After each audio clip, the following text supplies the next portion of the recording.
Good morning, everyone, and welcome to your special council meeting for Wednesday, January the 25th. We will be meeting all day today and then again on the 27th to discuss the 2023 and 2024 budgets. So I would ask, first of all, welcome everybody who's come in person. It was wonderful to walk through the halls today and see the buzz of all the activity and all the staff back in the building, which is wonderful. And also nice to see people that have come to listen to the budget presentation. So thank you for that. I'm going to ask everybody, if you have a device, to please put it on silent or mute. And we will then ask Councillor Constantine if she would please deliver the land acknowledgement. The town of Innisfil acknowledges that Innisfil is situated on treaty land that is steeped in rich indigenous history. The town also acknowledges that this land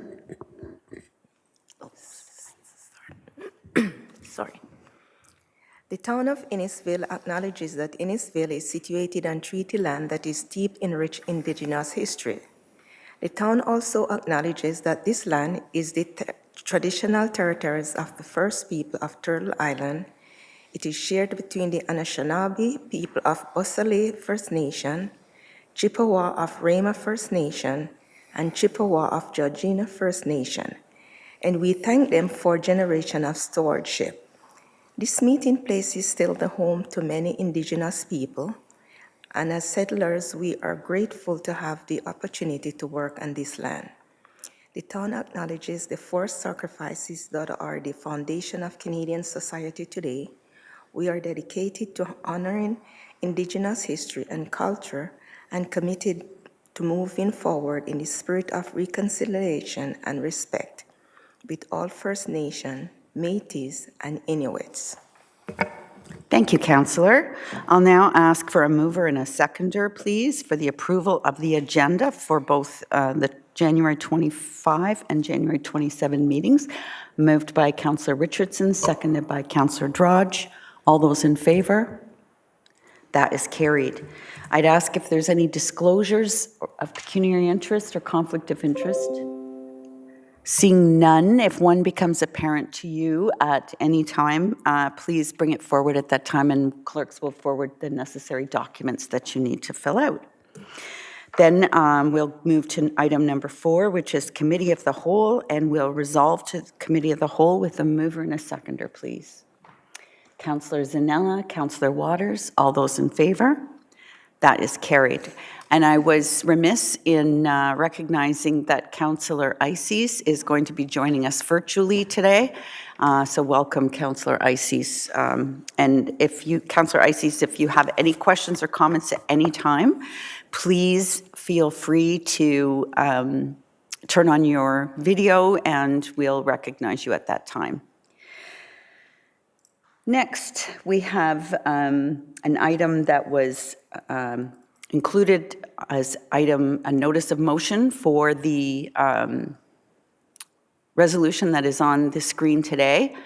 I'm going to ask, because this is a time-sensitive issue, if council could waive notice for this item, and perhaps I could have a mover, and because it is a new item, perhaps we could have this one read aloud if somebody wanted to move that item. Councillor Constantine and Deputy Fowler. Councillor Constantine, did you want to perhaps read that motion so people understand the process and where we're going?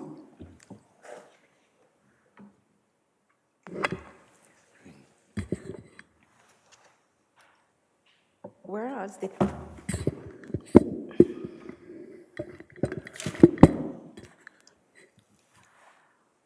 the town of Innisfil and the town of Bradford West Greenville share South Simcoe police services to ensure effective and efficient community service and well-being.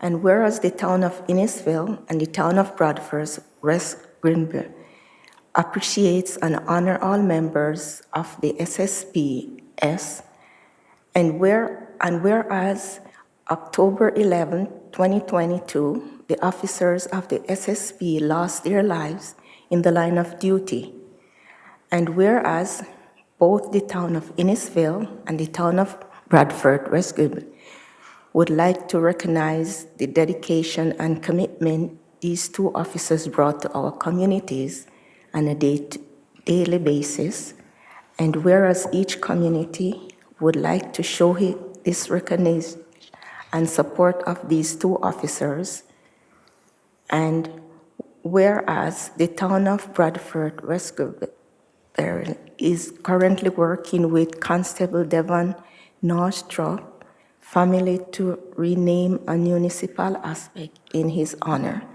and therefore be it hereby resolved that the town of Innisfil has obtained permission from the family of Constable Morgan Russell to rename the South Innisfil Community Center Leafroy Arena in honor of his memory and in recognition of Constable Russell having grown up in Innisfil and played hockey at this arena.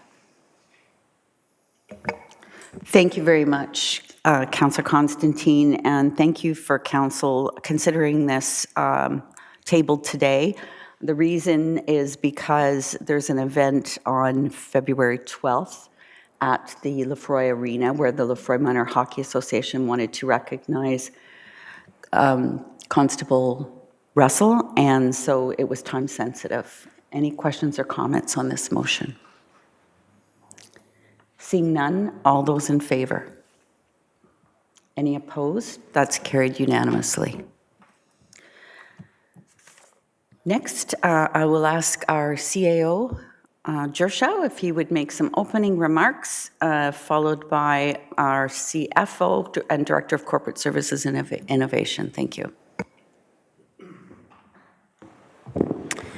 Thank you very much, Mayor Dolan, and good morning, members of council. Nice to see you today. Nice to be here today for this very important discussion regarding the budget. I was just going to offer really 3 comments before turning things over to Mike to get us into the discussion. I guess in terms of the first point is in terms of today and Friday's discussion, these deliberation days, they're not so much decision-making days, but our hope is that they're really to help ensure that all members of council fully and deeply understand all the components of the budget. So the agenda that we've set up, the presentations that you'll hear are really intended to support that and are intended to offer you the opportunity to ask whatever questions you have about the budget and its components. It's obviously a very wide-ranging document, and we're hoping that these 2 days of deliberation will help support you before we go to the decision-making and approvals part of the process in February. The second thing I wanted to underscore was just to remind everyone, that budgets really are an expression of council's priorities. Your priorities become real through the allocation of resources, both through money, but perhaps more importantly, through people. And, staff in the draft budget that we have proposed to you in December, we've given you our best judgment. You may recall I talked in December about the balancing act that any budgeting process requires. I guess I would just encourage you to keep that in mind, and over the coming 2 days of deliberations, that if you have views around prioritization, this is the chance for that to come out as well. Mike will explain to you how procedurally that can work for council to give direction to staff if you want to see modifications to the budget. But of course, modifying things has ripple effects. Additions to the budget will either cause the tax rate to go up or would require the removal of a corresponding element of the budget if you wanted to keep the tax rate the same. So we can certainly help you from a technical perspective, but that balancing is really, really important. And I guess as a part of that, I would also remind council that ultimately what we do here at the town of Innisfil requires the work of a lot of people. And if you believe that the town should be doing more things, we'll probably need more people to do that. And, the people who drive our town, it requires an allocation of resources on the part of council. So just something to keep in mind. The final point, and perhaps building on what I just said, is I just really wanted to acknowledge how much of a team effort pulling this budget together has been over months, or Kathleen, when we were talking maybe a year, a long time. And, especially the finance team, but not just the finance team. I think this is one of those files that really draws on every single department across the town, from communications, operations, all the departments really contribute and participate in this process. And I just wanted to take a moment to publicly acknowledge and thank all the town staff who've contributed to this work. So we're really excited about today to be at this milestone. We're really looking forward to a lively discussion. And with that, I'll turn things over to Mike.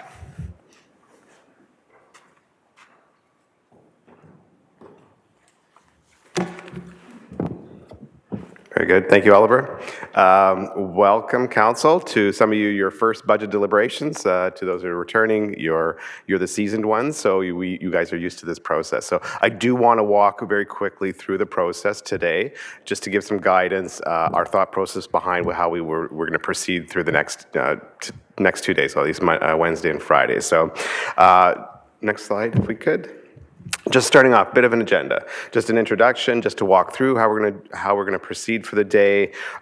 We have put out a very loose agenda as far as the presenters. I think that's out there. That was posted online, and I think you guys have a copy of that as well. Just generally, the process, the presentations that you're going to see throughout the day, the next 2 days. We're going to start off with our service partners, our municipal partners, presentations from the police board, the library, and the conservation authorities, and then we're going to move into the town service area budget presentations. It is a loose agenda, so each one will have an opportunity for conversation at the end of each presentation. We may wrap up early. We are looking at some horrendous snowfalls potentially, but as I said to Mayor Dolan, we were going to plow through regardless. So a bit of an agenda for the day. So we do have some goals that we want to accomplish today. Next slide, please. Some very simple goals. Number one, we want to create a sustainable and fiscally responsible operating capital budget for 23 and 24. Excuse me. Just a reminder, we do a multi-year budget, so we are looking at a 2-year budget process, budget right up to the end of 2024. This will, hopefully meet our ability and, as Oliver says, have the resources to provide the services that our residents are looking for and asking for. As well, we're going to give an opportunity to seek direction from council. This budget is our proposed budget, and that's a key word up there, is a proposed budget by staff, and they're our best recommendations using our opinions and understanding of the current environment. So these are proposed. Council, as Oliver said, has the right to amend, add, delete, but we're looking for solid direction going forward, an understanding of where you want to, head as a council with your council priorities may not necessarily be the same as staff. So we want a real solid direction as we come out of the next 2 days so that we can go back and return to council on either February 8th or February 22nd with a final budget proposal for seeking your recommendation. I say February 8th or 22nd, it really depends on how many changes you're seeking. With staff, we will get on it as soon as the day ends on a Friday, but some decisions or some actions could take a little bit longer to understand and work our way through. So that's sort of what we want to accomplish for today, or the next 2 days. I'd love to just talk procedurally, next slide please, procedurally how we're going to work through this, how today and Friday will work. They'll have all the presentations, the South Simcoe Police, the library, the conservation authorities, those will be happening today, and we will be moving into the specific service areas. Presentations for each of the town services. Then you'll have an opportunity to discuss and debate. Have the discussion at the end of each one. Our presentations are brief. They are not lengthy presentations. We didn't regurgitate everything that was in the budget book, just some real highlights from a financial perspective and a commentary perspective. Staff, at that point in time, after some discussions, we will receive a motion to accept the presentation. Very simple. You'll see the motions. They're already in the agenda. Most of them are in the agenda. And then at that point, if you choose to provide staff, take it in a little bit different direction, we were looking for a very specific motion with that staff direction. The clerks are ready. The clerks are ready to take motions on the fly. That being said, some motions may be a little bit more complex, and we may ask for a 5 or 10-minute recess to get the wording proper, just to make sure we're all on the same page. We're also recommending the use of the whereas. Councillor Constantine walked through a motion this morning with the whereas, and that gives staff much better direction and summarizing, where we are and how we got to that point, and then perhaps the statement of continuing on where we want to go. So please feel free to use that whereas, and the clerks will, if there's a lengthy, complex motion, the clerks will, create the whereas statements and the final motion. Council can table a motion at the end of each presentation, or council can present a motion at the end of the day. We are moving into committee of the whole, and the committee of the whole will remain for today until Friday. We are not closing off at the end of the day. So those motions are essentially open for amendment or adjustment, that we don't have to go through a whole procedural protocol of reconsideration. So you're free to amend and change those as you work through. You may see something in day one, and you say, oh, we have to have that back in the budget, and then you meant to get to day two and say, we don't have enough for that in the budget. So you can amend those motions as we go on the fly.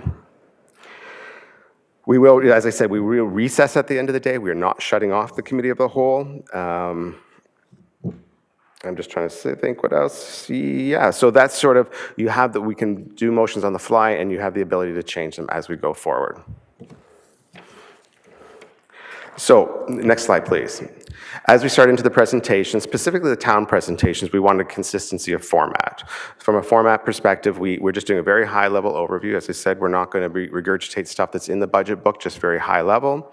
We're going to have each director will be presenting their respective areas for the most part, and we're going to talk briefly on operating budget, capital budget decisions, and then key decisions that we're seeking council. We want to highlight those because those are the decision points that we're asking council to weigh in on.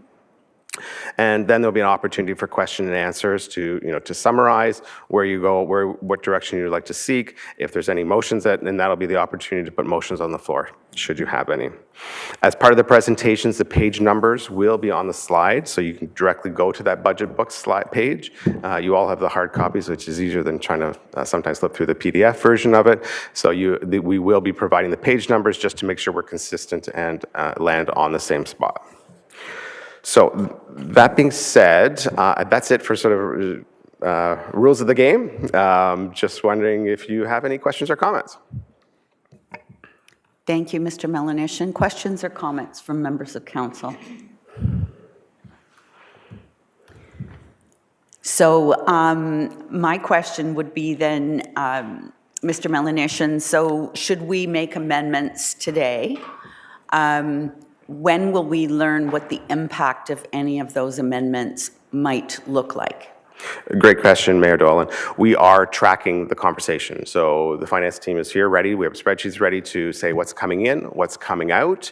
We want to keep that tally going. We have a rough order of magnitude of what the impact would be on the tax levy. We can share that as we move along. The intent will be at the end of today. We can summarize that and then be ready for Friday morning saying, Council, this is the magnitude of the changes that you suggested on Wednesday as we go into Friday as well, because there's going to be, I think on Friday, there's going to be quite a bit of discussion as well based on the staff presentations that we're going Friday. So we will summarize that for Friday morning. As I said, you have the option to go back and change the motions that were done the day before or staff direction on Friday, all throughout Friday. And then at the end of the day, we will close out a committee of a whole and sort of formalize all that.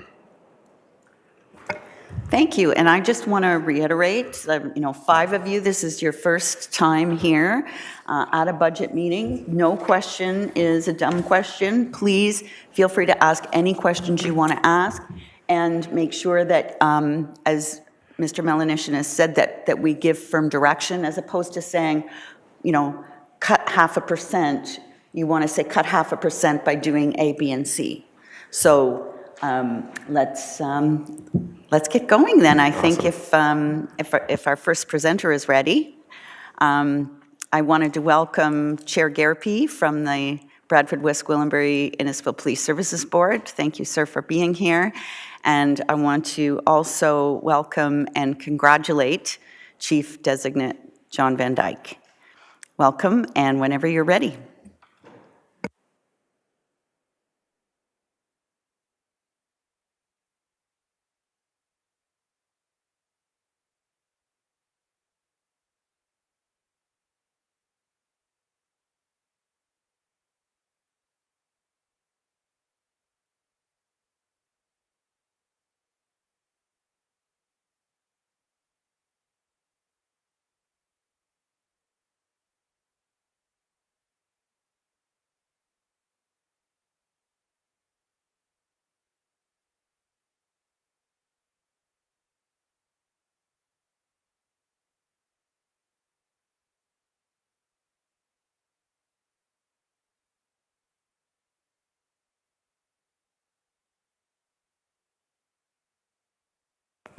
I'm sure we would be able to hear you regardless, but people watching on the live stream wouldn't unless the mic's on.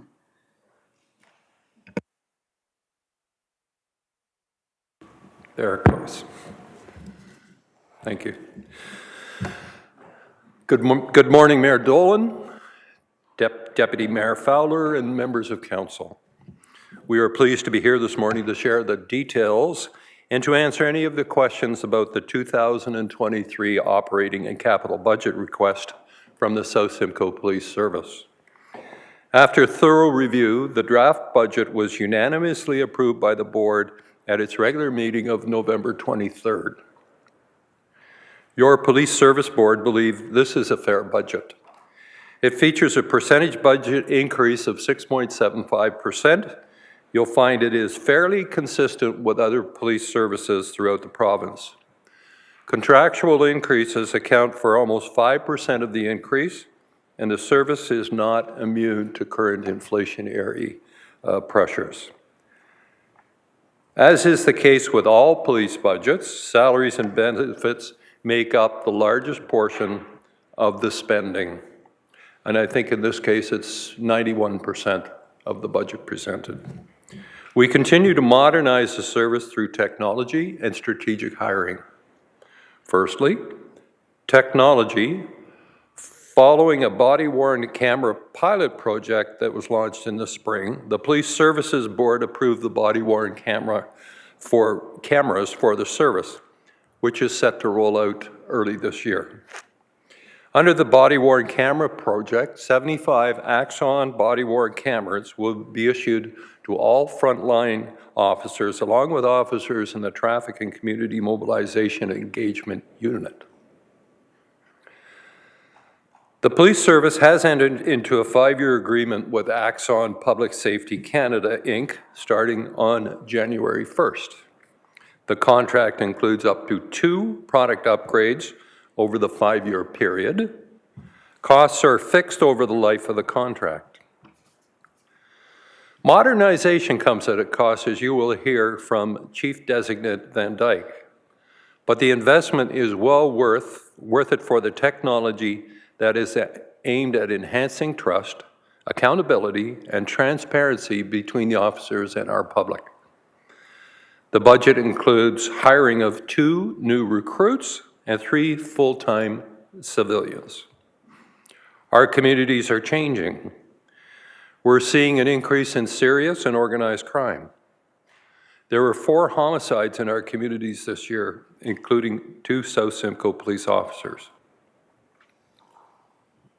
as well as a number of violent home invasions and street shootings. The recruits will go to backfilling positions as we increase the capacity in our criminal investigation branch to investigate these serious crimes. 2 of the civilian positions will be information support services as Crown Brief clerks. The 3rd civilian will fill the role of full-time redaction clerk for the body-worn camera project. These civilian roles will enable officers to focus on their frontline duties and will ease the responsibility of paperwork. It will put proactive patrol hours back in our communities. So essentially, keeping boots on the ground is one of our priorities. The service is also seeking to hire one contract person as part of our next generation 911, or commonly referred to as the NG 911 project, slated to start in the fall of 2023, and one contract special constable for our courts unit. These are important times for the police service as it continues to keep moving ahead, looks for ways to be more efficient and implement technology as we modernize. Thank you for this opportunity to speak and present to you this morning. In my view, the towns of Innisfil and Bradford West Gwillimbury are getting tremendous value for their money. I'm incredibly proud of the men and women of the South Simcoe Police Service. I look forward to working with you to ensure the services continue to serve our communities and grow with them. Thank you. Thank you, Chair Garapi. Thank you, Mayor Dolan.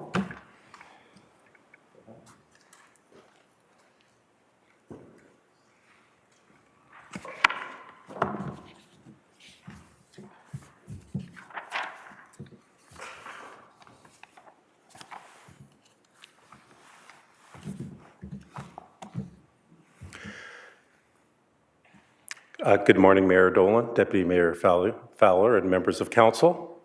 I am pleased to be here this morning as your chief designate. And before I begin my presentation, I just want to say that I am fully committed to working with this council and Bradford Council on community safety and well-being issues in our communities and using our resources in an effective and efficient and smart manner. So we'll get right into the presentation because Oliver's told me I only have 20 minutes. So this was actually a half-hour presentation that I did in Bradford, so I'll do the best I can, but I want to make sure you get the information as well. Okay, so what are our considerations when we are considering our 2023 budget? So some of the issues that we're faced as a police service, and again, as council is faced with some issues as well, somewhat different, but somewhat the same, is we have population growth and community changes that are driving this budget. We have contractual step increases for staff. We have 43 staff members that will receive a contractual step increase this year, as well as the negotiated wage increase that was approved by the board in the collective agreement.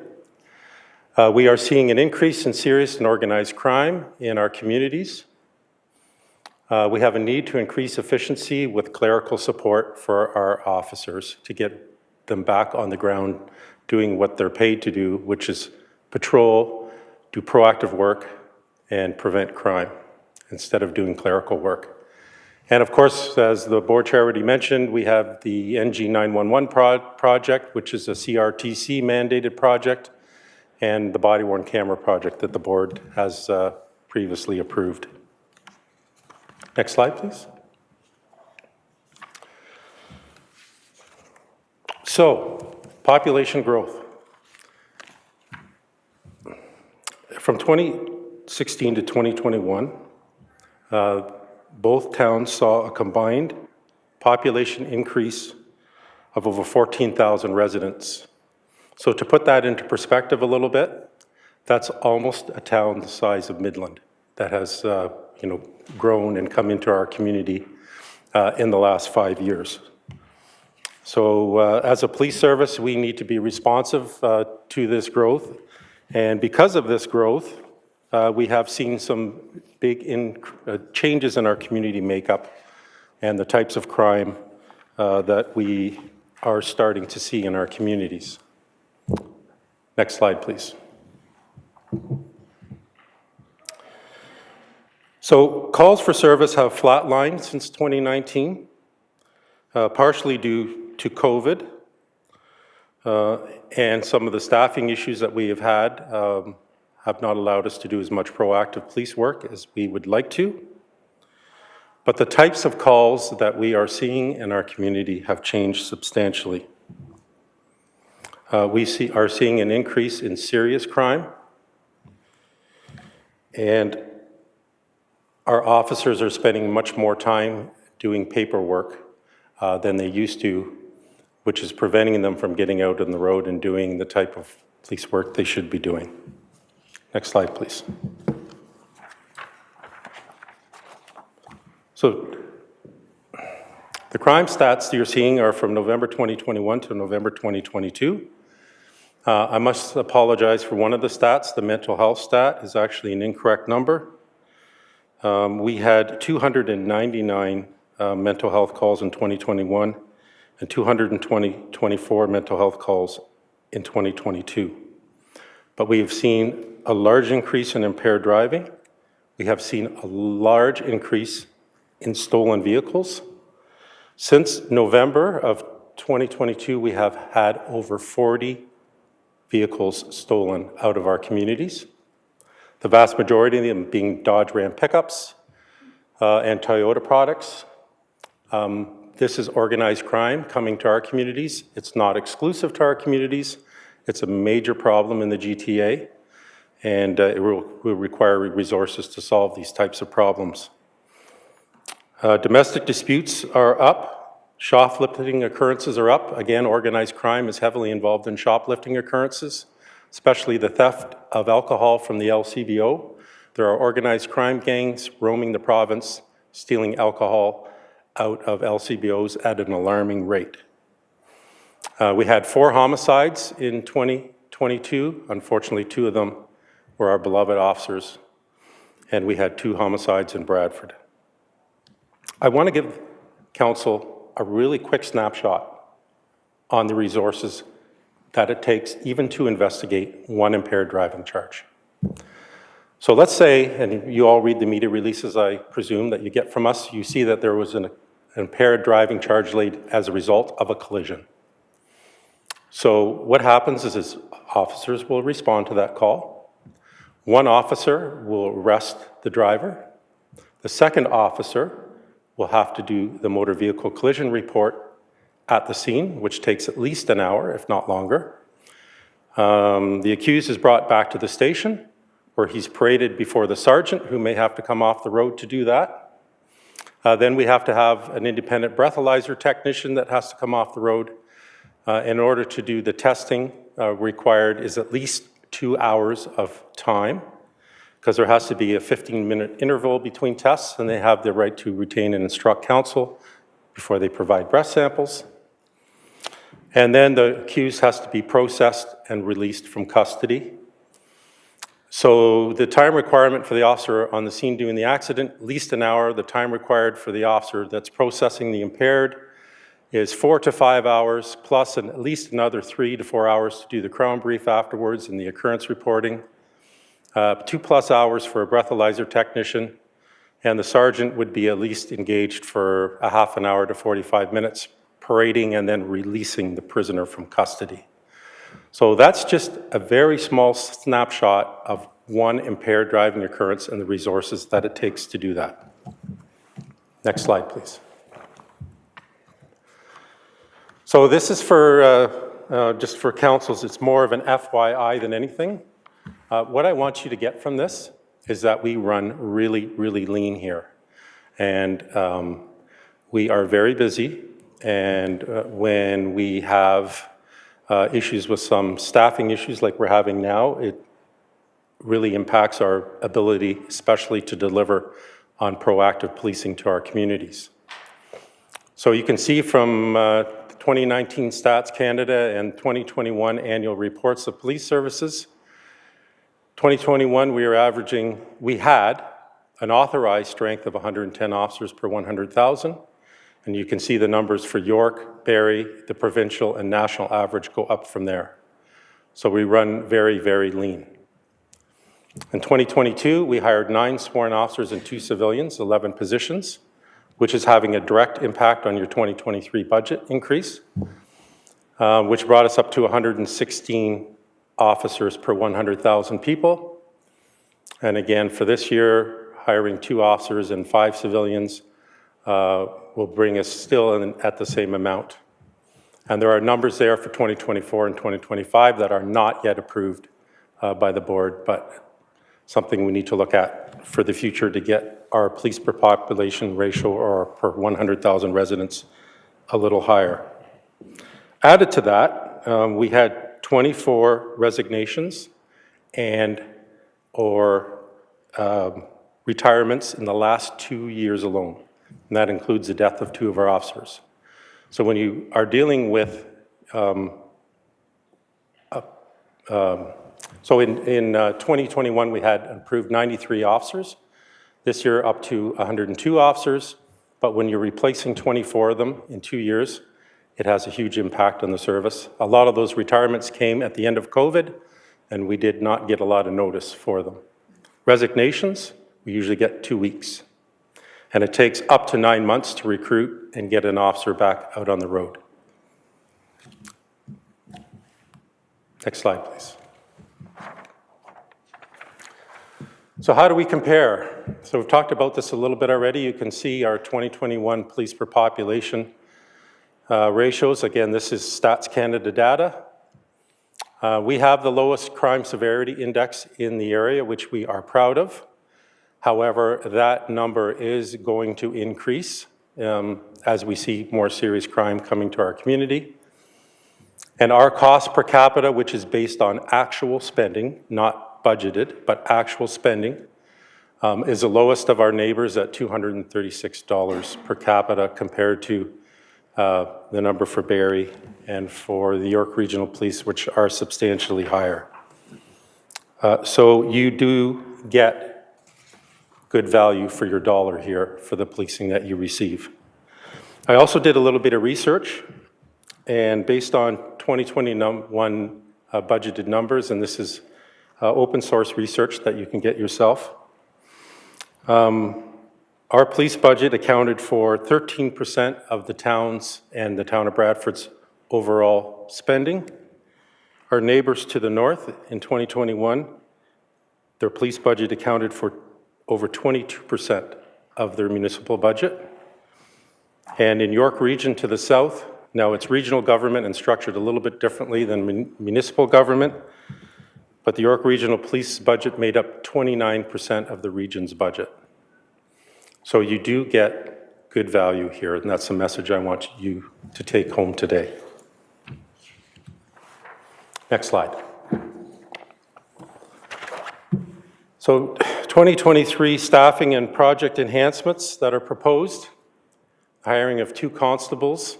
That's to enhance our criminal investigation branch.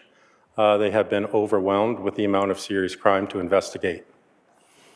1 redaction clerk for body-worn camera data. Again, we need to have our officers out on the road doing police work, not in the station redacting body-worn camera data.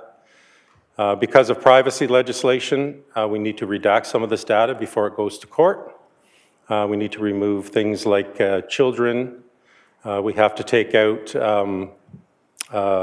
stuff like private conversations that may be happening, people that may be in a background of a scene, like an outdoor scene that's not, that are not part of the event. So there's work to be done in that area, and we require a full-time person to do that. We are proposing to hire 2 Crown Brief clerks this year, starting in April. I have a few stats for council I would like to share. In 2018, we completed 542 Crown Briefs. 2019, that went up to 669. 2020, it dropped to 593. That was a direct result of COVID. In 2021, it went up to 806. And at the end of 2022, we completed 977 Crown Briefs and laid a total of 2,624 charges, compared to 1,607 charges in 2020. So like I said, the type of work we are doing here, and we're doing a lot more, laying a lot more charges as opposed to general calls for service. The type of calls result in a lot more arrests, a lot more criminal charges. It takes a minimum of 3 hours to complete a very basic and simple Crown Brief, 6 hours for a more serious Crown Brief. By hiring 2 redaction clerks, we can put at least 80 hours of proactive patrol time back into our communities, as opposed to officers spending that time in the station doing ground briefs. Some of the projects, as the board chair has already touched on, body-worn camera project set to start at the end of February. The training is set for February, and then we're going to start to roll that out. Again, NG 911 is set to go live in 2024, and we have applied for funding from the province. They are providing $208 million worth of funding province-wide. How much of that we will see, we don't know. But I can tell you we applied for almost $1.5 million worth of funding over a 4 or 5 year period. And of course, we received a grant for automatic license plate readers, which is a great tool for traffic enforcement. And we will have 14 units installed in frontline vehicles later this year. That was a fully funded grant by the province and no cost to either municipality. Next slide. So the budget itself.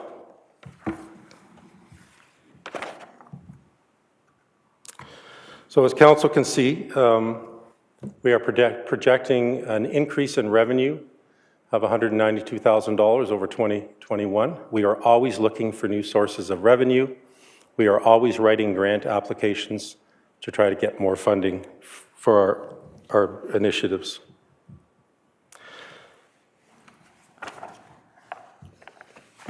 I forgot my glasses, so it's a little bit of a problem today. You can see our salary ask is $1.5 million additional over 2021. Our fuel budget is up $45,000. The price of fuel has gone through the roof, simple as that. We are purchasing our first hybrid vehicle this year. And giving, doing a pilot on that and seeing how that works as opposed to just buying them, throughout the fleet. They are far more expensive than a normal patrol vehicle, $7,000 or $8,000 more. So we will do a bit of a cost-benefit analysis on that and see what kind of money we save in fuel moving forward. I certainly would welcome a whole fleet of hybrid patrol vehicles, but we need to see how that works for policing. And the bottom line, an increase of $56,000 in basically inflationary pressures to do with contracts for a total ask of 6.75%. Next slide, please. So as part of that ask, before I get to the capital budget, I want to give the board a little bit of, or the council a little bit of information. Of that 6.75%, 5% of that is for contractual increases of wages and benefits. As I mentioned, 46 staff are getting a step increase. Some of those step increases are well over $10,000. There was a negotiated wage settlement by the board that's fully factored into that, which is a compounded 1% and 1% for 2023. We also added 11 staff members last year and gapped some of those positions in order to keep the ask down last year. I believe we had a 4.6% increase in 2022. But those salaries are now fully realized in the budget.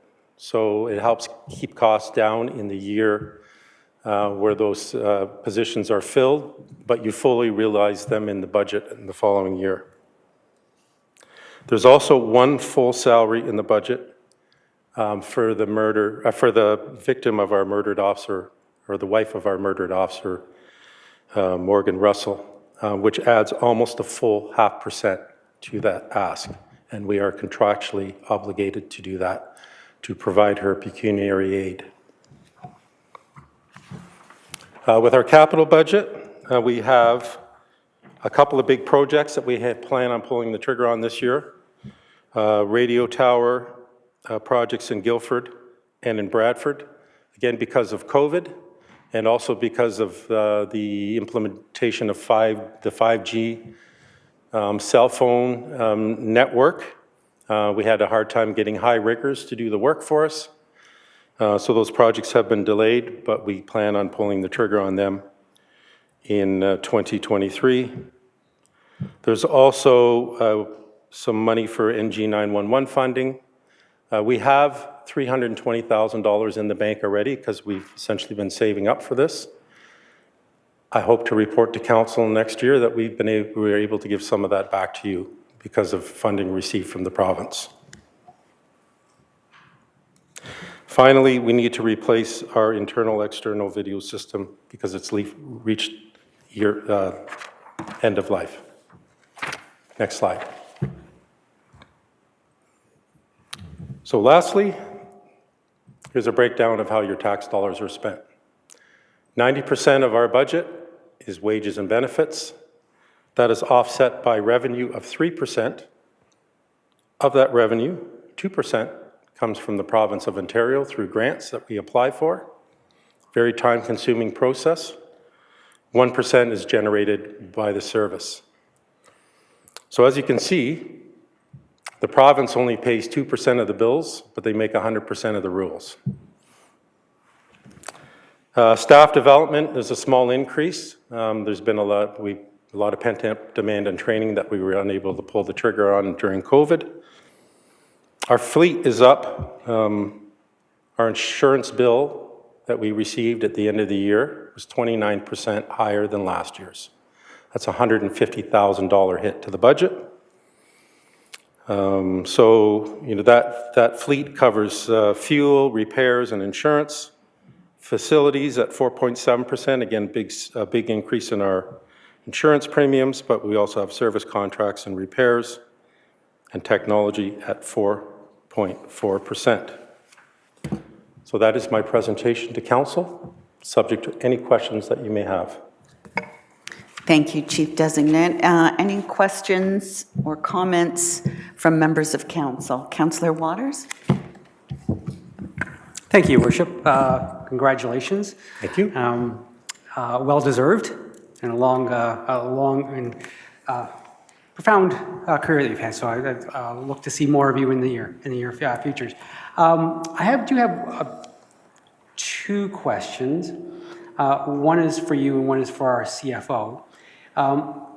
When it came to the radio towers, Enterprises in Innisfil has been doing projects where they've been putting up cell towers and renting those.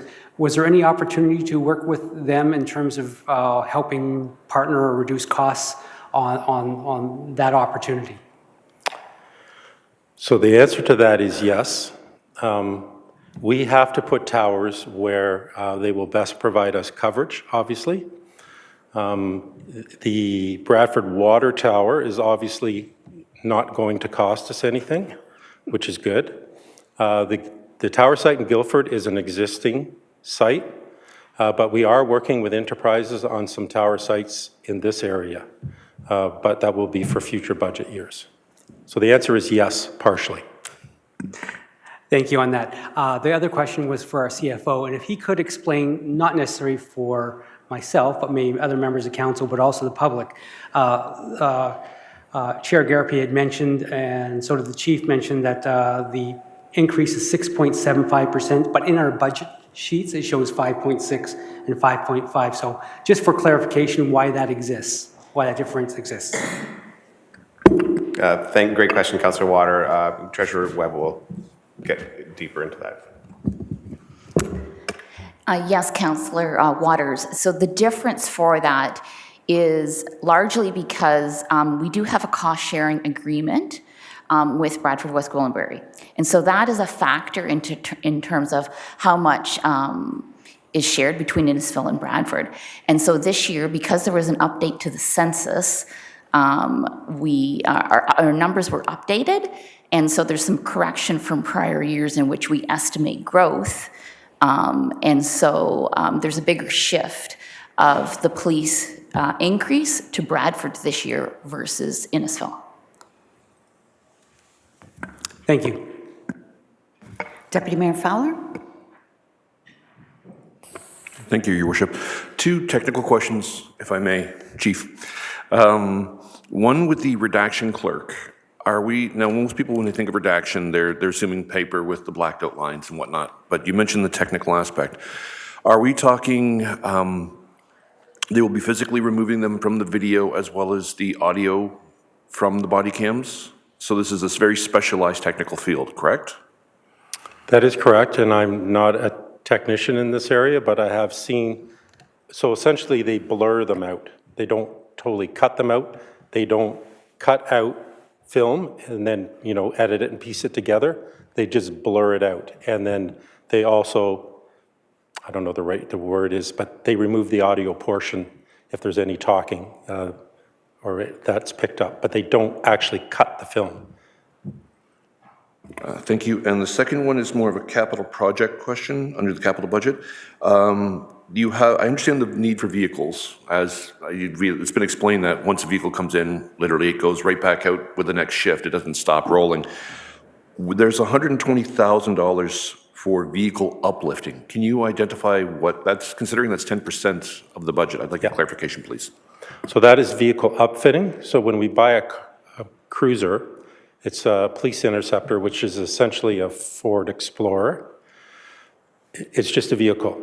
It needs a roof bar, it needs lights, it needs a cage, it needs a mobile workstation, it needs a radio, all those different items. It needs striping. It gets a grill push bar put on the front.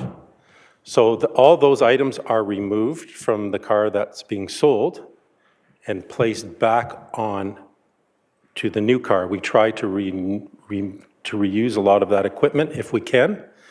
Sometimes we have to update it because about every 4 or 5 years they change the design of the cars, and then a lot of that stuff doesn't fit anymore.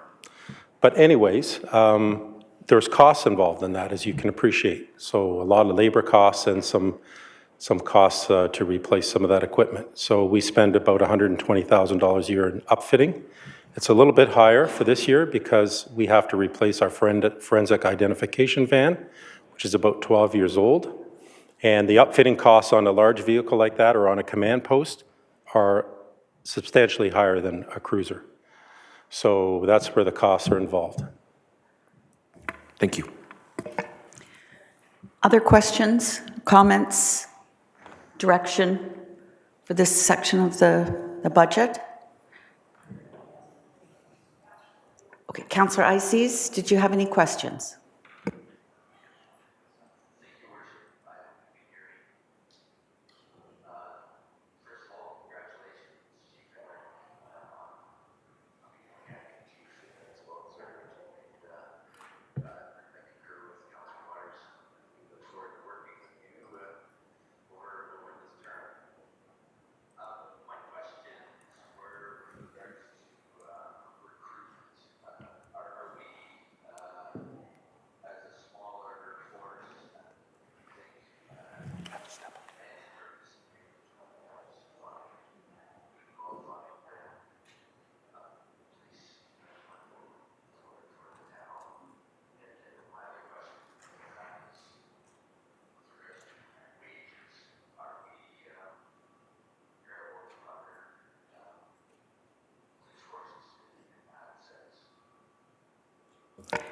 So, Councillor Ices, if we're having a bit of technical issues with the sound, so I wondered if you have the opportunity to turn up your mic at that end, but I believe, did you get both the questions, Chief? I believe I did, so okay. I think I can answer them. I'll start with the wages. I believe we fit, and the board chair can probably help me on this, we are probably middle of the pack in the province when it comes to wages. Is that? On comparables, yes. We're about middle of the pack. So less than some of the big regional services, probably more than some of the smaller northern communities, but mid-pack with our comparables. The other question was around recruiting. So there is a provincial-wide problem with recruiting police officers, and I think there's a couple reasons for this. Everybody's heard about George Floyd and that incident that happened in the United States, which is a different country, and they police totally different than we do here, but we are paying the price for that. Because this new young generation has unfortunately decided that perhaps right now, based on what they know and have experienced policing, is not for them. So we are seeing, not only us, but all police services in this province and throughout the country are seeing a drastic drop in the amount of applicants we get. And the applicants we do get, some of them are not very qualified. So we are very choosy about who we hire, obviously, because we need nothing but the best here in our communities. So we can't get them, but neither can anybody else get them as well. We are trying to work at the provincial level on solving some of these issues. We are really pushing the Ministry of the Solicitor General to do some work on this and start a province-wide ad campaign because we're all having these issues. It's not just an issue here. And, when we do lose an experienced police officer, we usually replace them with a recruit. We try to hire experienced, but the other problem we're having is hiring experienced officers because more than ever now, because every police service is short, they have so many options. When I started, I told the board this, when I started 33 years ago, if I wanted to jump ship and go to York, they may take me, but I'd be back down to 4th class constable with no seniority, 2 weeks vacation, take it or leave it, buddy.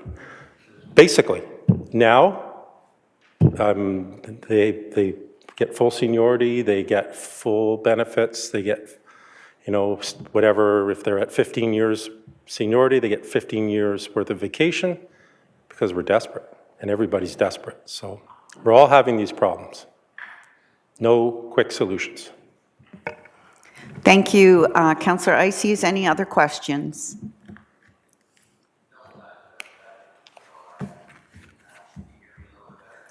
No, not really. It's got to be from our end, so we're gonna get working on that. And I'll ask if there's anyone here at the table with any further questions or comments. Councillor Waters. Thank you, Your Worship. Just one question is that the biggest statistic you showed there that domestic disputes are one of the largest areas that you serve. And so I'm just kind of curious, are officers getting special training around, because they seem to be a slightly different animal in terms of how you approach them. So I just wonder, in terms of your training budget, does the training also include how you handle those types of incidents? So we don't do specific domestic violence training, but we do de-escalation training. Officers learn how to investigate domestics. That's part of the coaching program and mentoring by more senior officers. And it's not also a one-officer call. It's at least a 2, sometimes 3, sometimes 4, sometimes 5 officer call, depending on the level of violence. But they are well trained to investigate and mediate domestic disputes. They are very difficult, I'm not going to lie. When you get 2 sides dug in like that, it can be challenging, but there is not specific, the province doesn't actually provide specific, there is courses for domestic violence investigators, but there's not really a domestic violence training course provided, but they are taught on the job. Thank you. Thank you, Chief. And maybe just if you'd elaborate a little bit on the coast issue for mental health calls. Sure. Thank you, Your Worship. So we in South Simcoe we have a coast unit, and what the coast unit does, it is a partnership between the South Simcoe Police and either Canadian Mental Health Association Barrie or York Support Services Network in York Region. York Region handles Bradford essentially, and Barrie CMHA handles Innisfil. And what that does is team up a specially trained police officer with a crisis worker, mental health crisis worker, who not only respond to mental health calls for service, but also do follow-up and proactive work with people that have been in crisis. Because often what happens is when a person is in crisis, they are apprehended and taken to the hospital, they are stabilized, given some medication, and out the door. Sometimes they're not even stabilized and they're out the door. So what our coast team does is follow up with them to make sure that they are getting the supports they need in the community, to connect them with the supports, and obviously to encourage them to take their medications so that they can maintain their mood, in order, obviously, to reduce the amount of repeat calls we get. And they also take work away from officers, because when they need to go to the hospital, it's a 2-officer call, because mental health patients can quite often be violent and unpredictable. So they will take over that call at the hospital for them so they can get back out on the road and police the community. And like I said, they do a lot of proactive work and follow-up. And they also, when they are at a call, they will try to divert an apprehension and prevent the individual from having to go to the hospital if they feel that they can get them the support they need without an apprehension and a trip to the emergency ward. Councillor Zanella? Thank you. I have a question about the organized crime. Is that organized crime coming into our area, or are they recruiting our citizens? Or do we know? We do know. They are coming into our area from So they're elsewhere. actually living in our community? They are not. No. They come from elsewhere. Okay, and do we have anywhere where we can do some kind of, to stop it before it gets here? Like, is there some kind of training or some kind of place that we can do something to avoid it before it becomes a bigger problem? So thank you for your question. So I can tell you, for instance, when it comes to auto thefts, the vast majority is coming out of Montreal. So it's very hard for us to do work in another province. I'm sure you can appreciate that. You know, in our community, we can work with our community, you know, through our community safety and well-being plan, you know, obviously getting the supports we need upstream in order to prevent crime in the future. But obviously, that's not a short-term fix, that's a long-term fix. But it's very hard to do work in other communities. I'm sure you can appreciate that. So a lot of our guns and gangs, it's all coming out of the GTA, specifically the City of Toronto. So it's very hard for us to work at, you know, in the community at looking at other solutions to it when it's not occurring in our community, or the people that are committing the crimes don't live in our community.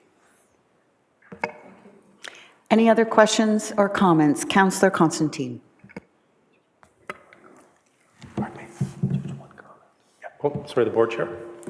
Thank you. What I want to just explain to you is because of Councillor Icey's question on wages and so forth. So just partway through last year, about a year, we were negotiating with the South Simcoe Police Association, as well as we've been negotiating with the Senior Officers Association for wage stability and benefits and so forth. For your benefit, we have signed a 5-year contract about a year and a half ago, John? Yeah. So we've got predictability for the future, I think, which is tremendously helpful to our organization. I hope it is to yours. Thank you for that, Chair Garpy. I was going to bring that up actually and say big thank you to you and Vice Chair Canning for negotiating a fair agreement, but that predictability over that many years is very reassuring. And Councillor Constantine, you had a question? My question is, apart from the police being in the school, what kind of program that you have working with our youth in the community to prevent them from getting into trouble? So up until very recently, most of our efforts were focused in the schools. And now that we are not currently in the schools, but trying to get back in the schools, we're waiting to see whether our efforts bear fruit or not. We do have all kinds of programs that we offer. We do some other youth programs, and off the top top. I can't think of their names right now. One of the things we are looking at moving forward is something called a teenager police academy, because we do one for seniors. We do offer a police academy for citizens, and that's another one that we are considering for the future, but it's not in place yet. Thank you, Chief. And with that, then, I would just thank you for being here today. And the other comment I would make is, if you're interested, all of the Police Service Board meetings are open to the public, open to anyone. The police service meets once a month, so everyone here is welcome if they'd like to sit into a meeting or two.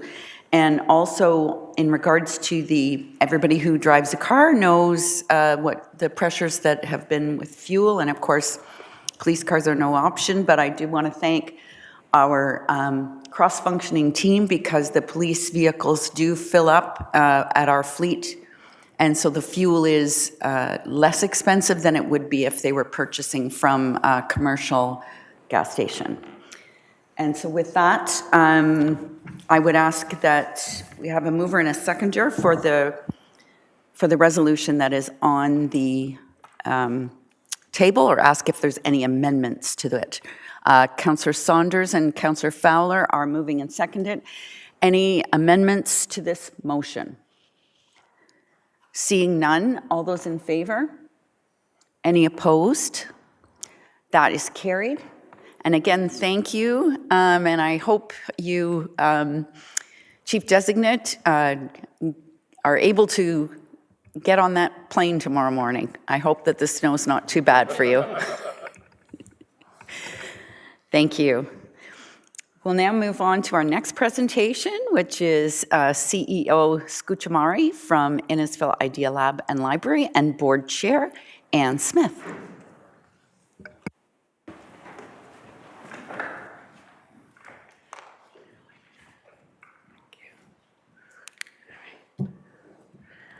Okay, good morning, Mayor Dolan, Deputy Mayor Fowler, and members of Council. I am Ann Smith, Chair of the Innisfil Public Library Board. Joining me in Council chambers today is Library Board Member Barb Bagley and CEO Erin Scucciamari and Deputy CEO Susan Bowes. Next slide, please. As a community hub, we have been finding new and innovative ways to serve our growing community. We are currently undergoing an economic impact study. You will hear more about that in the coming months, but we did receive some preliminary information I'd like to share. In 2022, over 150,000 print items were borrowed, a retail value of just under $2.5 million. 75,000 e-resources were accessed by Innisfil residents at a value of approximately $1,165,000. Last year, over 15,000 Innisfil residents attended library programs valued at just under $100,000. Next slide, please. The library acts as a civic anchor, connecting community needs with community partners and organizations. We plan our services to enhance and align with our partners, not duplicate efforts. The overview of the library's operating budget begins on page 113 of your budget book.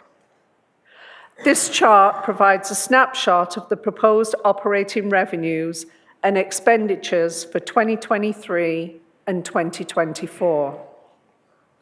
Next slide, please. We are recommending an increase in the library operating budget of 4.2% in 2023 and 3.7% in 2024. Next slide, please. There are a few key factors that contribute to the changes in our overall operating budget, and these include the rising costs of both digital and physical materials in our collection, as well as increased usage with both physical and digital items. A decrease in the service level from the county as a result of the dissolution of the Simcoe County Library Cooperative. Expected changes in wages and benefits due to salary progressions and increase in insurance costs. Next slide, please.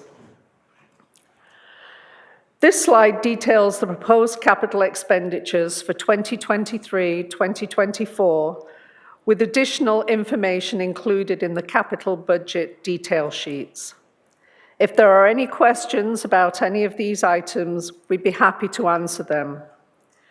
Please note the percentage of capital projects funded through DCs, as well as those projects which are funded through the library's computer reserve. Next slide, please. The Library Board is strongly recommending the addition of more staffing resources to fill the gaps we are experiencing in servicing the community. You can find information about these change requests on pages 13 and 14 of the budget book. The Library Board has not requested a service level change from Council since 2016. During this time, we have seen many changes to our services and an increased demand. The library has shifted our staffing model to allow for efficiencies and enhancements for our community. However, without additional staffing resources, we will not be able to sustain our current levels of service and will not be able to meet the needs of our community. We have proposed 2 additional part-time library service assistants, as well as 2 librarian positions, one to focus on equity, diversity, and inclusion, and to help fill gaps in services for newcomers to Innisfil, and the second to serve our growing, vulnerable seniors population. Funding these roles would enable a significant positive impact on the community and would support the town's strategic objectives to improve and maintain the health and wellness of our community, enhance civic engagement, and actively develop inclusive programs and events that provide opportunities for all residents. Next slide, please. Library service assistants are the frontline workers of the library and are the first point of contact for our residents. The scope of this position has changed significantly over the years. This staff team has needed to pivot time and time again to meet the service needs and find appropriate resources for the community throughout the pandemic and in response to the evolving needs of our residents. In many communities, library staff are also ad hoc social workers. We are seeing a marked increase in the complexity of service, questions, and needs of the community. Our staff help residents navigate through complex social issues, from the healthcare system to seeking housing supports and to accessing services like food banks and mental health resources. The type of help required by our community simply takes more staff time and training to make sure that our residents are connected with the services they need. Additionally, community and social service agencies are increasingly seeking access to the library to establish a foothold in Innisfil. Hosting services at the library allows various agencies the ability to connect directly with our residents in their community. In a typical week, residents can connect with CMHA, Contact Affordable Housing, SHIFT, a homeless outreach program, Elizabeth Fry Society, YMCA Youth Quest, and My Sister's Place, in addition to accessing food through our beloved Troy Scott community fridges. Increased traffic in the branches requires more staff time. Once community members in need enter our space, they are connecting with our staff about a variety of other challenges they are experiencing. Another key factor impacting our library services team is the opening of our wonderful new community resource, our town square. More residents have been accessing the Lakeshore branch during visits to the square, and after just 1 month of opening to the public, it has already been necessary for us to increase staffing on Saturdays. We anticipate that traffic into the Lakeshore branch will continue to increase as more residents use the amenities at the town square. Next slide, please. Has that changed here? As you know, we are not only experiencing significant growth in Innisfil, but significant growth of our newcomer population. Based on the 2021 census data, there were 82,290 immigrants living in Simcoe County, representing 15.7% of the population. This is a 33.6% increase from 2016, when new immigrants represented just 13.1% of the population. To compare, the immigrant population grew 33.6% from 2016, and the total population in Simcoe County grew just 11.2%. These statistics reflect a change in the settlement pattern of immigrants from previous trends. There is now a greater tendency amongst newcomers to settle in peripheral municipalities. Innisfil is experiencing this trend firsthand as the second highest immigrant settlement destination in the county. What's remarkable is the increase of individuals in our community who speak a non-official mother tongue.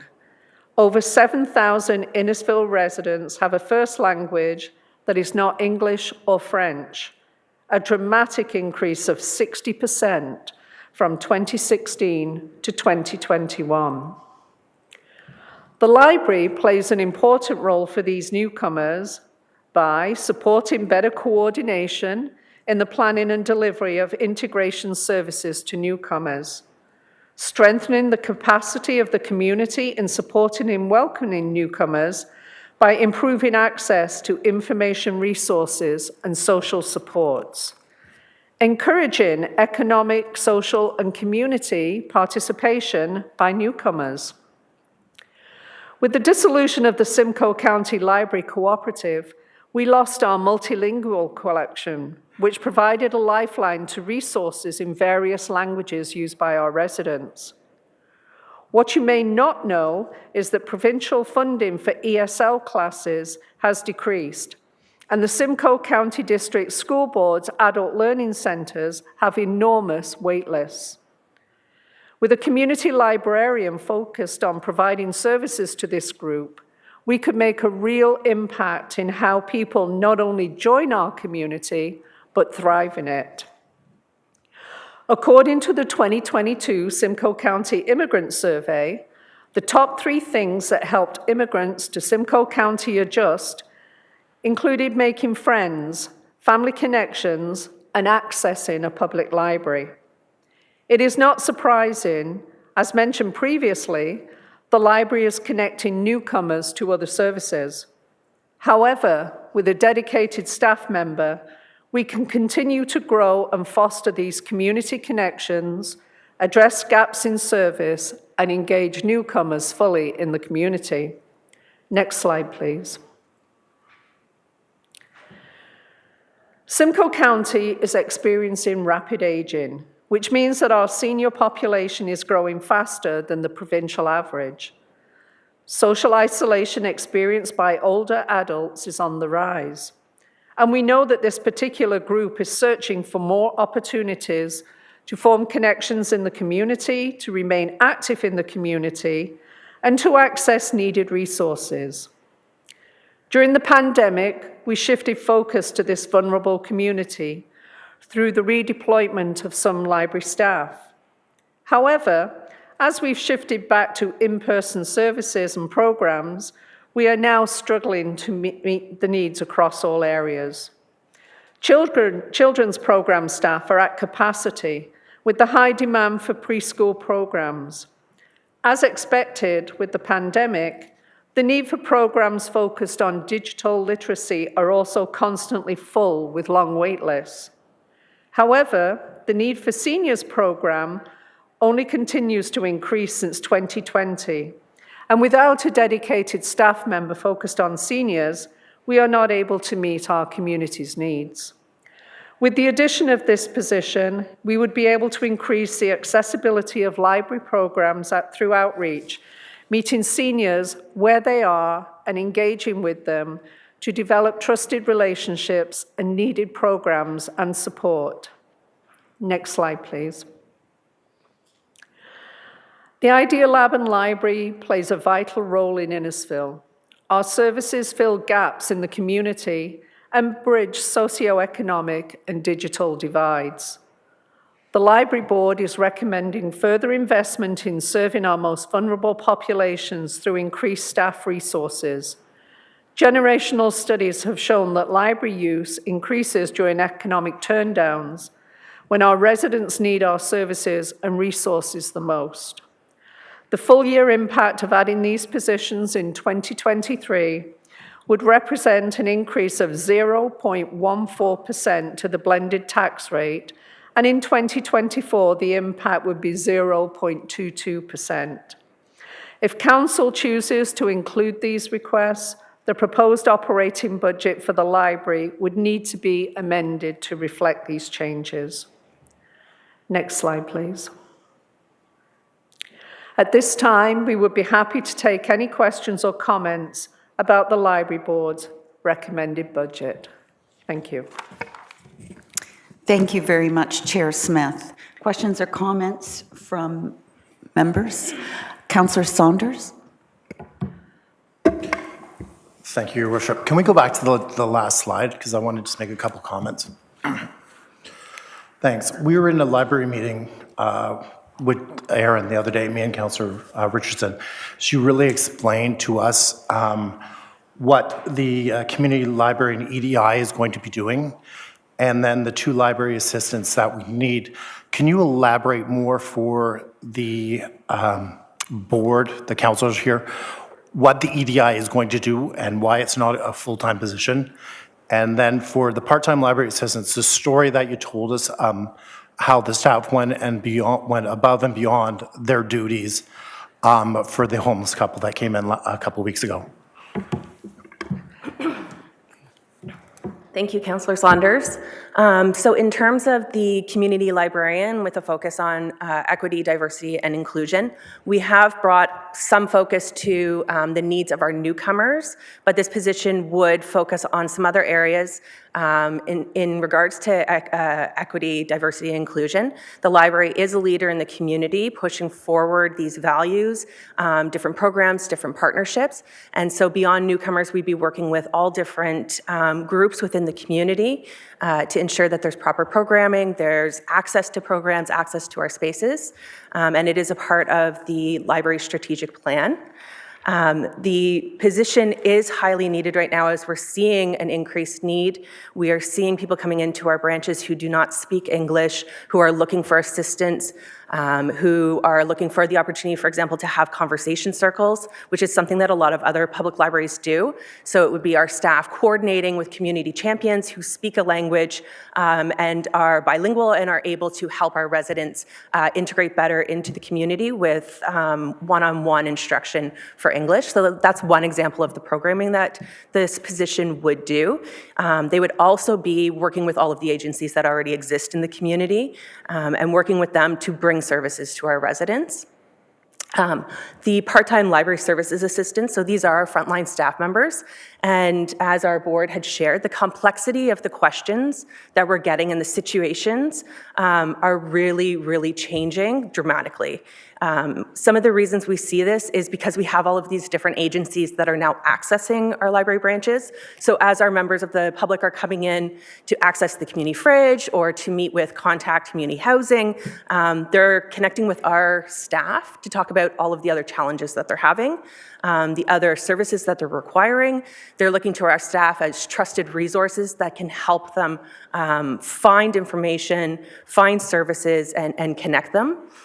So one example was we had a situation of a homeless couple in the community that required extensive first aid, and they came to the library to ask library staff to assist them. Library staff can do what they can in terms of connecting them with resources, helping in the way that they can in terms of first aid. We are not first responders. We do call 911, and in this case, we did need to do that. But the situation wasn't just that there was an injury, it was they're homeless, they're in need of food, they're in need of support, they have no transportation. There's a lot of different needs that we're seeing, and our community members are coming to the library to find resources. So that is one example, but I sat down with some of our team in the last 2 weeks, and the number of really different, really complicated questions that are coming into the library for our staff, it's really changing. Last week we had a social worker from a hospital in the GTA call us specifically to see how we could work with one of their patients who is a resident of Innisfil, who does not speak English well, who is a senior who just lost their spouse. So there's very complex issues, and they're looking at the library as that resource to be able to help our residents. Thank you. Deputy Mayor Fowler? There we go. Thank you, Your Worship. I'm looking at the budget, and one thing that comes to mind is when we proposed a 0% budget in the past, not only did the library step up, you actually superseded what we asked of you. You actually came in with a lower budget and gave us the same level of service. And I can say this as a member, the former member of the library board, which I take great pride in, and seeing the quality of work you do with the community. So to give people an understanding, many members of the library who work there, they speak different languages and they're used as resources. And they've managed to make it work to such a degree now that until this point in time, there's not been a need. Now that they're asking, there's a reason. I can say this flat out. If there's something to do with seniors and they're asking, it's because there is a need. If there's something to do with because the population diversity has increased dramatically, there is a need. So in this, I fully support everything the library does. I've seen how you become the hub, the literal hub of the community in so many ways. So thank you for everything you do. And this, I can fully stand behind.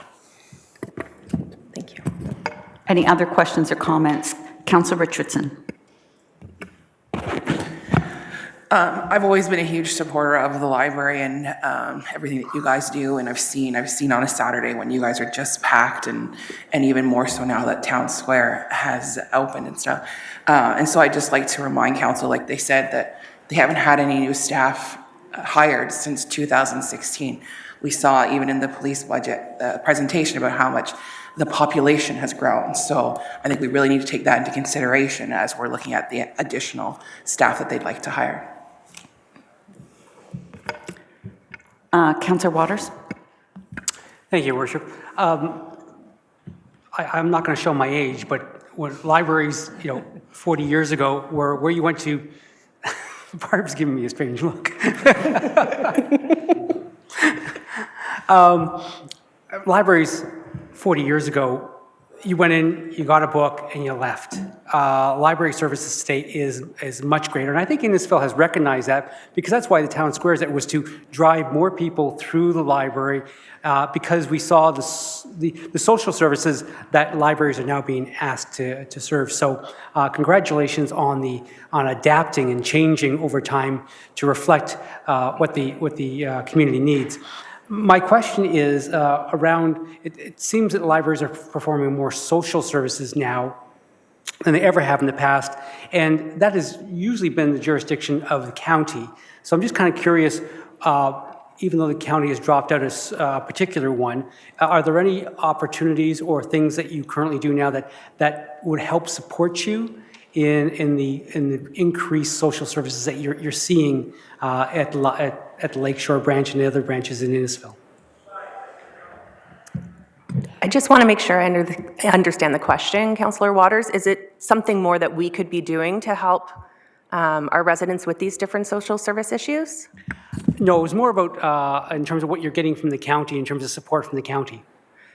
So for example, a lot of the information that we shared about newcomers comes directly from the local immigration partnership, which is at the county level. So they are still in existence. We're still able to connect with them.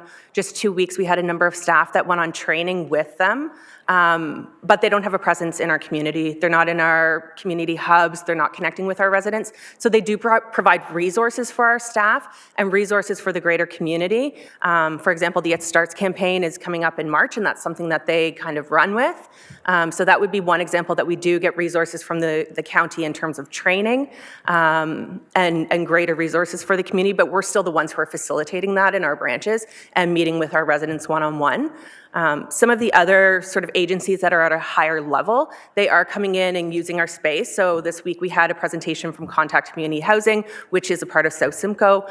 So they're coming in to our space once a week. They can provide some services, they provide training to our staff, but then our staff are the ones who have to connect the individuals with them, connect them with the different services. So it's more of a gateway, I would say, the libraries act as with the different agencies and at the county level, because we don't have them down in our branches or down in our community centers where they're actually meeting with residents firsthand. One thing that we also see in terms of that digital divide is that a lot of services, government services, are now you need to access them through a computer, through a device, through the internet, and there is a lot of people in our community who just cannot do that. They don't have access or they don't have the skills. This was highlighted with the pandemic and when individuals needed to book vaccine appointments, for example, and our staff stepped up to help them book those appointments. But it's a real issue across all different services. So although there could be other opportunities through the county, perhaps it's that an individual has to access them online. And so then they're, again, coming to our library staff to either learn the skills or to actually help them understand the services and how they can access them. Thank you. Other questions? Councillor Constantine. I just want to commend you for the tremendous job that you're doing in the community. I work in the community, so I know, and you're having a really good impact, a positive impact in the day-to-day life of the residents of Innisfil. So just keep up the good work. Thank you, Councillor Constantine. I have a couple of questions, and Councillor Waters covered most of what I wanted to say. So I think come the new year, the Director of Social Services is retiring at the county. So I think in February. So after that, I think we need to have a serious sit down with them. The fact that these services are available only in Bradford or in Barrie is troubling. And it seems to be it seems to be something that's just been accepted for so many years that I think we need to make a little bit more noise about having these services, because truly what you're doing is remarkable, but you shouldn't have to do it. It should be the job of the county. But again, those services are not easily. I'm glad Contact is coming here, and the reason they're coming here was when I first became mayor in 2018, I sat down with them. I'd been on council for 24 years, and I had no idea that Contact Community Services, I knew they were in Alliston, and I knew they were in Bradford. I had no idea that they were supposed to be supporting Innisfil. So we made arrangements to have them start. I think they were coming to the Rizzardo Health and Wellness Centre at first, but I'm glad to see that they're starting to engage in the community, but we need to make that connection with the county as well. I won't get into the whole business with the cooperative. Short-sighted, in my opinion. It wasn't for the lack of trying, but that door is closed now, so we'll pivot, and we'll find a way forward. As I said at the time, I'm more concerned about the smaller libraries than I was about us, and I hope I'm wrong, but time will tell. So I just, to council, Councillor Ices wants to. Go ahead, Councillor. Yeah, thank you, Worship. I hope you can hear me well enough. Absolutely, you're loud and clear now. Thank you. Okay, excellent. So my question was recognizing that Innisfil has many library branches, and how does the library board balance the needs of the smaller branches, and are you seeing a similar increase in the need for some of those services at the particularly the Stroud and the Churchill branch, and will some of these services assist those branches as well? Thank you for the question, Councillor Ices. We're definitely seeing a trend across all of Innisfil that there is an increase in need, an increase in questions and the need for information or resources. It does change from community to community, as you can imagine. We are seeing very similar trends in Cookstown as that population is growing and is very diverse. And again, because we do have our community fridge there in Cookstown, we do know that there's a need. The great thing about our staff is that they don't just work at one location, they work across the entire system. So if they're trained in some of the situations that might happen at our Lakeshore branch, which is the busiest and we see the most complex issues, they're then able to use that same training and those same skills in our other branches. And they do rotate throughout all of the branches at different times. In terms of Stroud, we might see more issues and more connections with our seniors, to be honest. A lot of our seniors from Sandy Cove prefer the Stroud branch. It's a little bit quieter, and it enables our staff to really form deep relationships with our community members there because it is a bit of a quieter branch. But in terms of balancing needs, if I look at staffing or operating hours, it is constantly a conversation for us. We are always analyzing what the traffic looks like, what programming looks like, what demands look like, and working with our leadership team and then with our board to come up with the best solutions and modifying services, modifying our staff structure or operating hours as needed. So it's always top of mind in terms of how we're serving the entire community and not just focusing at our largest branch in Alcona.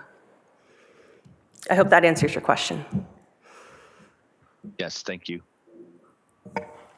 Other questions or comments? So going back to the CFO's opening remarks, they're looking for direction. So to be clear, the 4.93 that is being proposed does not include these positions. So if there is appetite to raise the proposed budget or to propose that there's something that we can take out somewhere else in order to include this, this is the direction, this is the time to be speaking up. Deputy Mayor Feller. As I stated before, if they need it, I say we add it. Thank you. Councillor Saunders. I definitely think we should be adding this, and I'm sure there's places during the budget that we can take away from it to equal it out.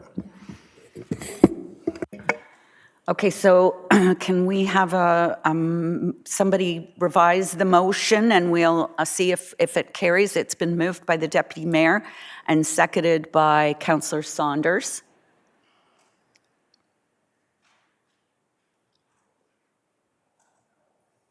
And we're just working on some wording.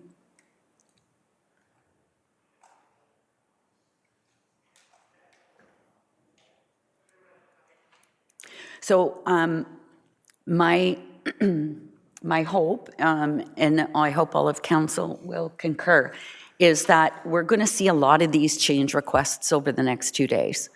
I can tell you in my 28 years here, this is the leanest budget I have ever seen. There is stuff that's been pulled out of here that in my mind shouldn't have been pulled out, but we'll get to that when we get to it. So it is very, very, very lean. So we're going to see a lot of these change requests come forward. Whichever ones pass, we'll be asking finance staff to put keep a list of the motions to amend that are passed, that are to add, and motions to amend to take out. And then at some point, probably Friday morning, we will get a look at what that impact is. And if that impact is something that we don't have an appetite for, then we better be prepared to look at all the motions to amend and put them in a priority that we can live with. And because if everything's a priority, nothing's a priority. So when I said we had a difficult couple of days, I wasn't kidding. And this is where the rubber hits the road. So questions or comments on the motion to amend? Councillor Waters. Thank you, Your Worship. It would be nice to hear back from staff in terms of there are 3 items on that change request, which are the highest priority in terms of the library, so that if we have to on Friday discuss, because everyone's going to have a story to tell us in terms of why it's important, it would help us in terms of if we had to choose which ones were important, knowing what the priority is for you in the 3 that you have requested would help us make that decision. Thank you. Tough question for the CEO. And not a question that I can answer at this moment, but I will be prepared to answer that if the question needs to be asked on Friday morning. That's more than fair. Thank you. CFO Melanishin. Through you, Mayor Dolan, just for clarification, the motion that we have on the board considers all those change requests to Councillor Waters' statement for Aaron. There are 2 years, the 2023 and 2024, so that is a comprehensive change request, including all the change requests asked by the library, just for clarification. Thank you. Any other questions or comments on the motion to amend? Seeing none, we'll call the vote on the motion to amend. That is in essence to consider incorporating. We're not actually making this decision here. We're in committee of the whole. We're asking it to be included for consideration. We've got a mover and a seconder. All those in favor? And I'm going to ask for Councillor Icey's vote virtually.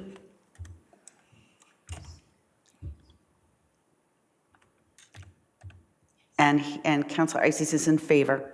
That is carried. And so then we'll go to the motion as amended. And all in favor? The same mover and seconder, I'm assuming, Deputy Mayor Fowler and Councillor Saunders. And that is carried. All right. I want to thank you so much for your presentation today. Much appreciated. And thanks for your time. We'll now, we're supposed to have a break, but we're running 10 minutes behind.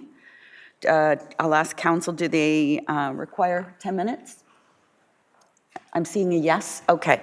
So we'll take 10 minutes and we'll be back for those watching live stream at 10:51. Thank you.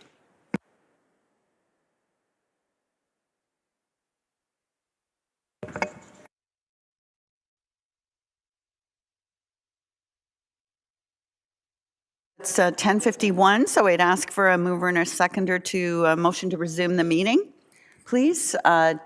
Councillor Constantine and Deputy Mayor Fowler, all those in favor? That is carried. So our next item is bylaw enforcement, and I'm going to ask our Director of Planning and Growth to, I got your title wrong, I know I did. No, I didn't. Planning and Growth. I got it right. Yay. Okay. And for everyone that's in the operating budget, page 42. Thank you. Thank Andrea. you, Mayor Dolan. No, I was chuckling because I think I sometimes get it wrong, and I know it's a new title, so people are getting used to it. So I do have Mitchell Harris with me. I know Barry Vickers will be here as well shortly, but we're going to go through the varying presentations, and obviously with each service level, we're going to stop and have the questions from members of council on that particular service area. So first off, in terms of the Planning and Growth Department, is the bylaw enforcement. So if we go to, actually skip 2 slides because it's just the introductory one.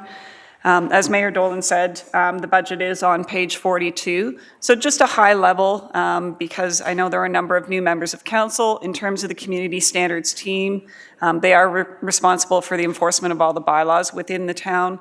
It is done from an education and awareness first approach, as opposed to contraventions and, ultimately, it is about compliance, but starting with that education side. Are they aware of the bylaw and that they've had an infraction under the bylaw? And you'll see the complement that is identified from the senior, the 4 full-time, the 2 contract, and then obviously co-op seasonal officers based on those seasonal demands for parking services and animal control. The major service areas that are looked at in terms of the community standards include obviously the parking enforcement, and we're going to go into a little bit more detail on some of that, the animal control, property standards, noise, and zoning from the land use perspective. And obviously, as the population has continued to grow and will continue to grow, the demand for bylaw services and enforcement will continue to escalate or increase. You'll see that there was a spike, obviously, in complaints at the start of COVID, and a number of those were COVID-related legislative functions, but we have generally seen an increase annually in the calls that have come forward. A couple of the areas that we wanted to speak to in terms of the review and the update of the bylaws. In 2022, we did start the introduction of the AMPS bylaw program, which is the Administrative Monetary Penalty System. And we are completing that shift this year in terms of bringing that essentially in-house. It essentially will allow for efficiency in the officer's time and the town time because we're not spending the same amount of time in the court system. So it is a more efficient system for the team. But it does take a lot of work from Mitch's perspective and the rest of the staff in terms of implementing that this year. And then there are a number of housekeeping amendments. It's always good to look at our bylaws on a fairly regular annual or biannual basis to look at what's changing in terms of the number of complaints that we get. Are there things that need to be clearer or better interpretation in the bylaws? So those are ongoing housekeeping amendments within a number of those bylaws. And we do continue to use the bylaw review tracker and provide updates in terms of those bylaws at council's direction. So the next slide, please. So when we look at the overall budget, you will notice that we did see we're anticipating a bit of a reduction this year in 2023 in terms of the parking revenues, just based on the historical trends that we've seen. We will, as we then transition from 23 to 24 with the AMPS program, we will start to see an increase in some of the cost recovery of the parking system. So a slight decrease at the start of this year and then continuing to increase into 2024. We are also looking, based on the trends, at decreased recoveries from a property standards or property maintenance perspective. And I don't see that necessarily as a bad thing. If we're starting to get compliance from our property standards and less revenues being brought in, then I think that's certainly a better awareness and education of our program.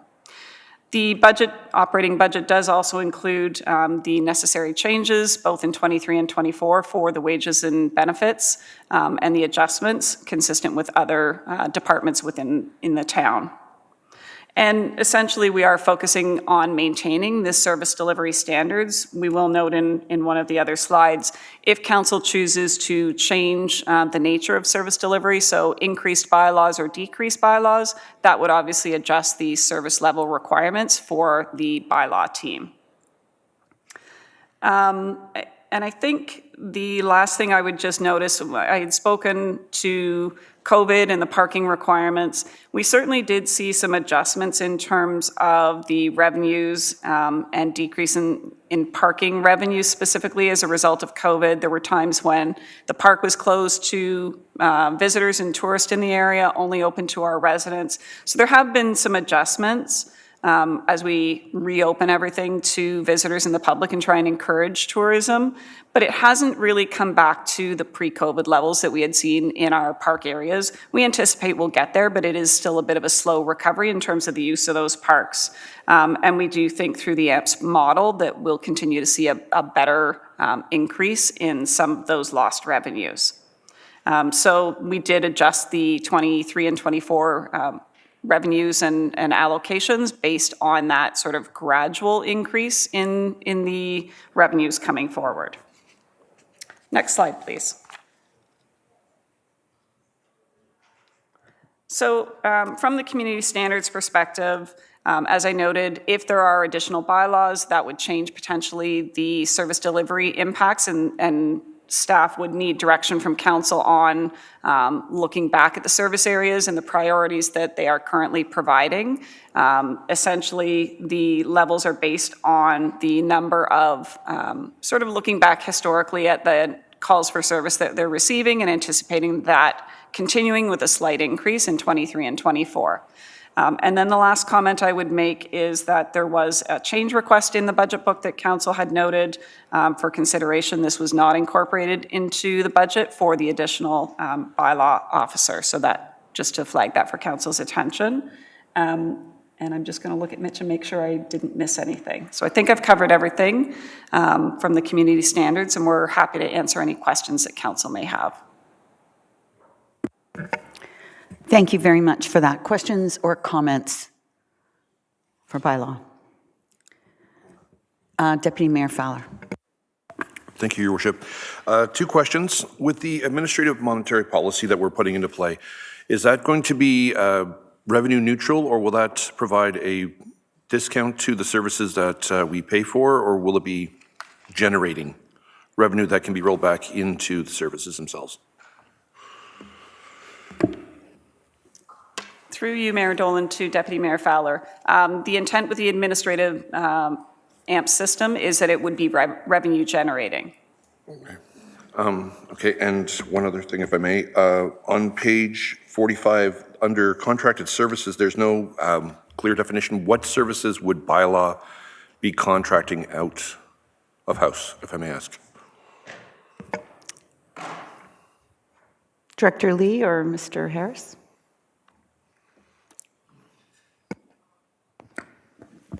Through your worship to Deputy Mayor, Mayor Fowler, the contracted services are services we contract for property maintenance cleanups. So usually we see that seasonal for grass cutting or messy property cleanups. So that's that budget line there. So in essence, it's something that can fluctuate greatly case by case, year by year? Correct, yes. Thank you. I have a question to Mr. Harris. And if other managers are listening, because I'm going to have this question for probably each and every one of you. With this proposed budget, without the change request, can bylaw services provide the same level of service in 2023 and 2024 that they did in 2022? Through your worship, it will be a challenge. I think what we've seen over the last 5 years looking at the trends with the case is increasing year over year, as well as the number of bylaws that we respond to and enforce. Without additional staffing, that would put more challenges on the department and could result in challenges to responding to concerns in a timely manner. And with that, did I miss it? I didn't see the additional bylaw officer in the change request list. And I wondered if somebody could point me to where that is. So Mayor Dolan, it was on page 11 of the budget book. Oh, I see it now. Thank you. Councillor Waters. Thank you, Your Worship. Along the same lines is that in the first 4 years, all we heard was that bylaw needed more oomph and needed more personnel to help. And I'm not. My question is the same question that Mayor Dolan asked. Is that we saw how understaffed you were, and that change request isn't strongly worded in here. So I'm just kind of curious. I'm after listening to the description, whether or not this is absolutely needed. Because I came into this thinking, yes, you need another officer because of all the complaints we heard and what you're dealing with. Because COVID is subsiding, we're getting less requests, and you think you can survive to the next budget in 2 years' time, or is this something that is absolutely necessary? Because from my impression over the past few years, you absolutely need it. So Mayor Dolan, I'm going to take that question. I think from Mr. Harris's perspective, it is absolutely needed, but I think we also have to look at this from a corporate perspective in terms of every department's going to say the staffing that was identified was absolutely needed. And so while I wasn't here when the budget was put together, certainly understanding from the team that they had to prioritize what was included and what was not included in the budget. Certainly, as you heard from Mr. Harris, in order to maintain the level of service, it is required, but there may be different priorities corporately. Thank you. And just for the public's help, so it's looking at 2024 hire, not a 2023 hire, according to the budget book? That's correct, Mayor Dolan. Thank you. Deputy Mayor Fowler? Thank you, Your Worship.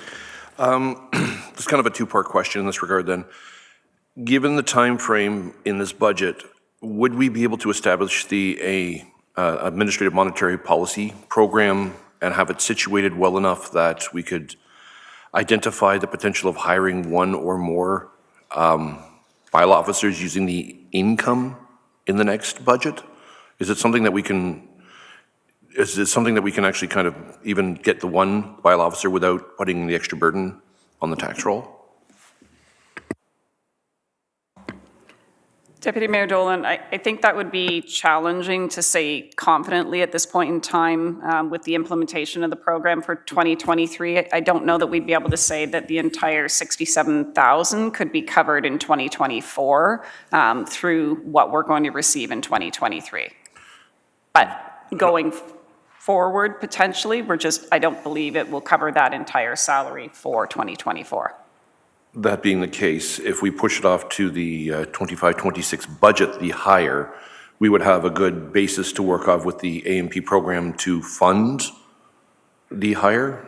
Would that be something that we could say reasonably? Would that better, even if it takes it down by 50-60%, even it's something we can have harder numbers for with an existing program. We're putting the system in place right now to reduce costs to the town as well as generate income.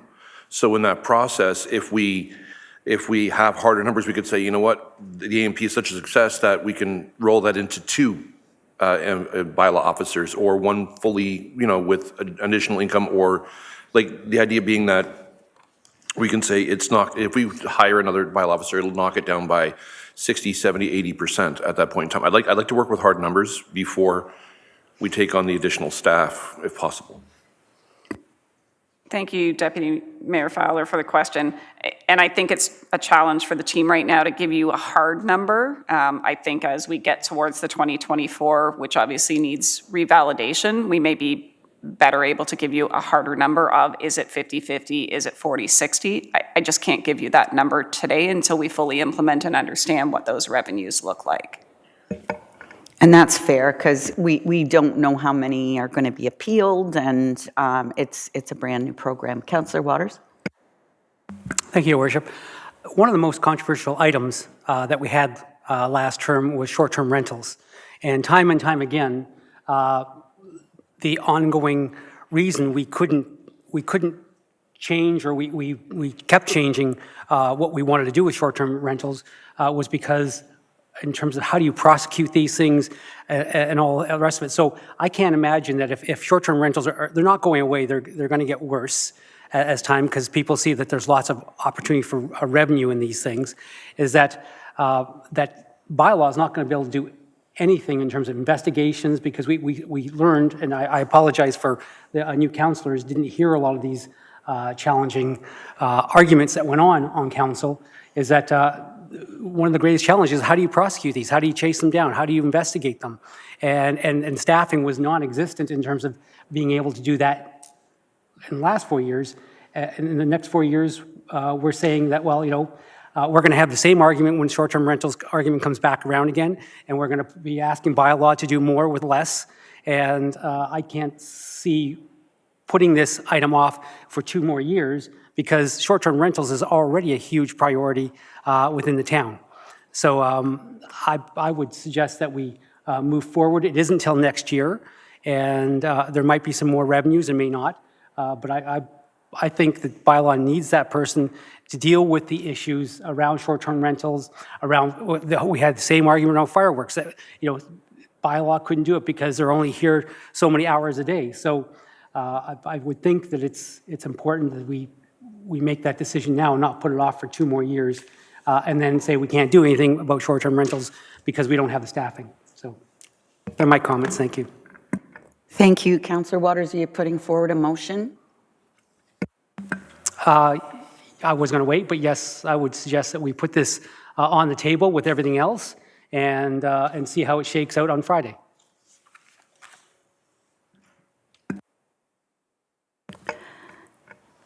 Other questions and comments about bylaw? Deputy Mayor Fowler. Thank you, Worship.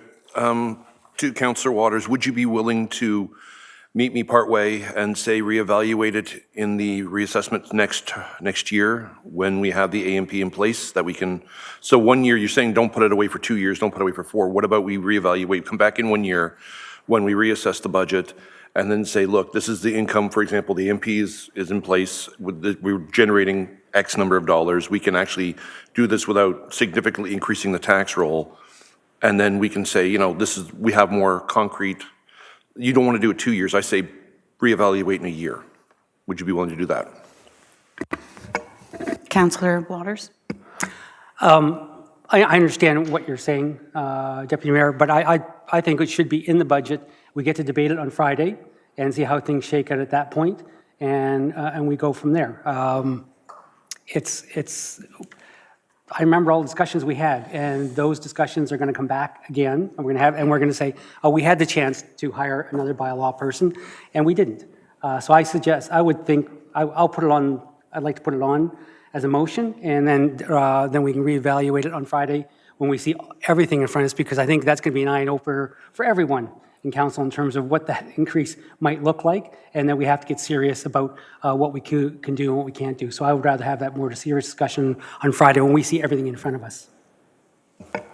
Thank you. Yeah, I think that's cleaner as well, just because if we start not including things and then want to look at it again next year, I think that could be more difficult for staff without having that direction from council. Is there a seconder for the motion? It's not on the screen yet, but for Councillor Waters' motion, Councillor Ices, yes, is the seconder. And so that is to include the change request to add a municipal bylaw enforcement officer in 2024. So that wouldn't impact the 2023 number, but the 2024 number. Any more questions or comments on the motion to amend? All in favor of the motion? That's carried. Those opposed? I'm assuming that Councillor Ices is in favor, seeing he was the seconder. Yes, there he is. Thank you, Councillor. And now the motion as amended. Oh, no, sorry, we've just done bylaw, so now we have to move on to the next section. Go ahead, Director Lee. Thank you, Mayor Dolan. And I'm going to have Mr. Vickers join me, and I believe we'll switch out the plates there so that we've got the right one up there as we present the building permit inspection services. Next slide, please. So just a bit of an overview in terms of, obviously, the building division. They oversee the Building Code Act and the Ontario Building Code. Annually, just for council's information, as there's a number of new members, receive about 950 building permit applications and issue about 900 permits, which averages out to about 7,500 inspections a year. And that's based on a 7-year average looking back over the past 7 years. The service area is implementing a new software system, Cloud Permit as it's called, in 2023. We have been working on that internally, both within the building team, but also IT, communications. There's a number of departments, finance, that are involved in that to implement that. It will allow for additional efficiencies in the working with customers, working with staff. It's an online system. It's more automated, so it allows convenience. People can apply at their convenient time of day, 24/7. And it will also simplify and make more transparent the whole permitting and inspection process. So there is some work still to be done in terms of implementing that system for 2023, but as a go forward, that is factored into the budget. In 2024, we do anticipate that there will be a harmonization of the Ontario and the national building codes. This will be the most comprehensive update, certainly probably Mr. Vickers or myself has gone through in terms of what that will look like. And it will require significant training and education of the staff as well as the public in terms of those that typically would be bringing in building permits to educate them on what those changes are. The other thing I think I would note as part of the overview, just so that council is aware, there are 7 building inspectors within the town team, 3 plans examiners, and 4 support staff that are currently within the budget. If we go to the next slide,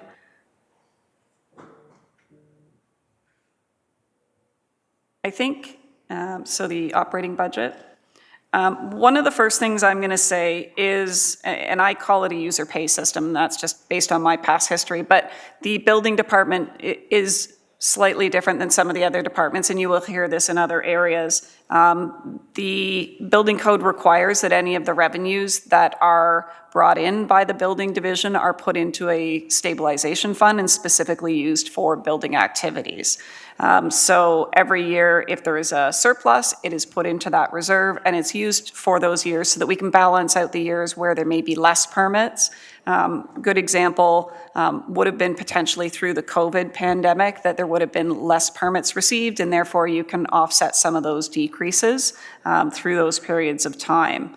And then it allows in years where there is a need for some of that money to be brought out of the reserve, it can be utilized for, and I'm going to speak to those specifically, for additional staff complement or other process improvements that are required. And so it allows that sort of stabilization in the overall service level process to be maintained so that we can ensure that we have the right staff complement to continue the business activities within the building division. If we go to the next slide. So there are within the budget documentation 2 proposed changes, and they are incorporated into the budget. And as I noted, I would say those are both contained, on page 10 of the budget book, just if you're looking for those. And then there is more detail on page 59 to 64 as well in terms of the specific change request of those 2 positions. And I'm going to go through each one of those. So the first one is the creation of a full-time deputy chief building official position for the municipalities. What I would say is it is typical across most municipal organizations to have a deputy CBO. They would act in the absence of the CBO.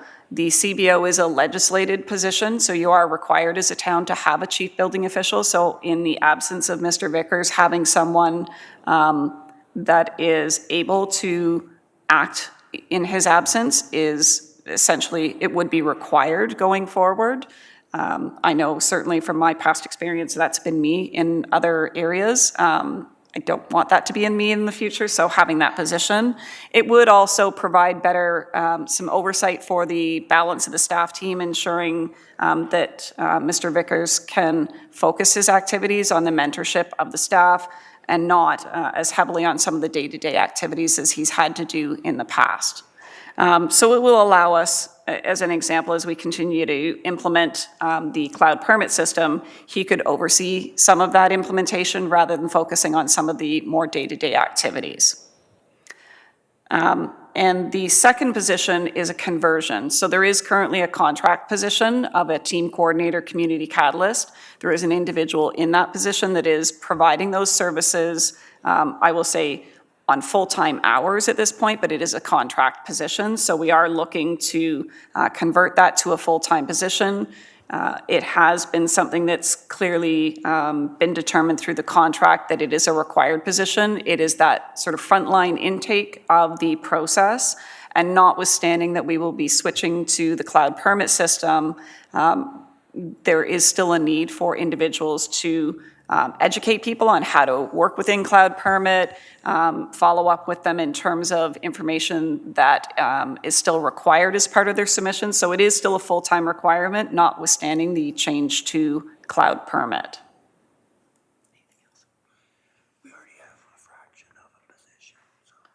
Yeah, and as I indicated, because there is the contract position, what is being funded through the budget is $27,343 because approximately 60% is already in that contract position. So that is just the balance between the contract and the full-time position. And as I noted earlier, both of those positions would be covered through the building reserve. So they are not part of the tax levy, so they don't have an implication on the budget. Thank you, Director Lee. So this is always, to me anyway, one of the easier budget items because it is user pay. Those two positions have been included in the proposed budget, and should council decide they're not needed and take them out, that wouldn't lower the percentage rate. So I just wanted to make that clear. Any questions or comments for Director Lee? Councillor Waters. Thank you, Your Worship. Just a quick question. I'm surprised to see in the building permit inspections, the gross floor constructed, that you're seeing a reduction from 2022 from 1.5 to 1.3 and 1.2 in terms of what we're expecting. I'm surprised with Bill 23 and the More Homes Bill that we're seeing less buildings added. So my question is, because that would be more revenue to the town, so why do you anticipate, I realize you're anticipating maybe a recession, but with the opposite effect of Bill 23, I'm just kind of curious why you're predicting that. Thank you. Through you, Your Worship, to Councillor Waters. So we do an analysis with planning and engineering about what's coming on stream, and there's sort of an audit taken of what we anticipate. You know, here are the active projects, and here are the number of building permits that are going to come out of each of those different addresses. And so we annually project a number, and we talk to the developers, and we talk to the real estate people, and so we generate a number which we think is as accurate as it can be. Of course, we've seen some tremendous swings in the last few years, as you know, COVID and the economy and now interest rates. So those things all factor in. So notwithstanding the media hype about we're going to build all these houses, we at the local level sort of make an assessment about what's really happening in the field, and that's where our projections come from. Thank you.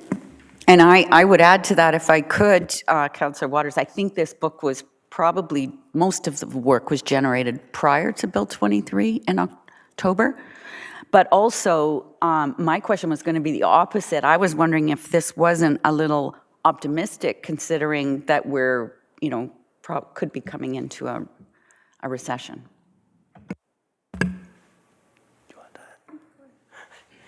Through your worship, yeah, it's a guess on our part. I mean, we're subject to what goes on in Toronto. I've always thought, so I was at a further jurisdiction and my numbers were stable and it was always easy. And then I've moved closer to Toronto, and Toronto does these, you know, boom, bust. And so that wave, as it leaves the GTA, I think has an effect on our market more so than jurisdictions further. And it's our best estimate. Thank you for that. Any other questions or comments for CBO? Seeing none, then we'll move to economic development, and that is on page 65.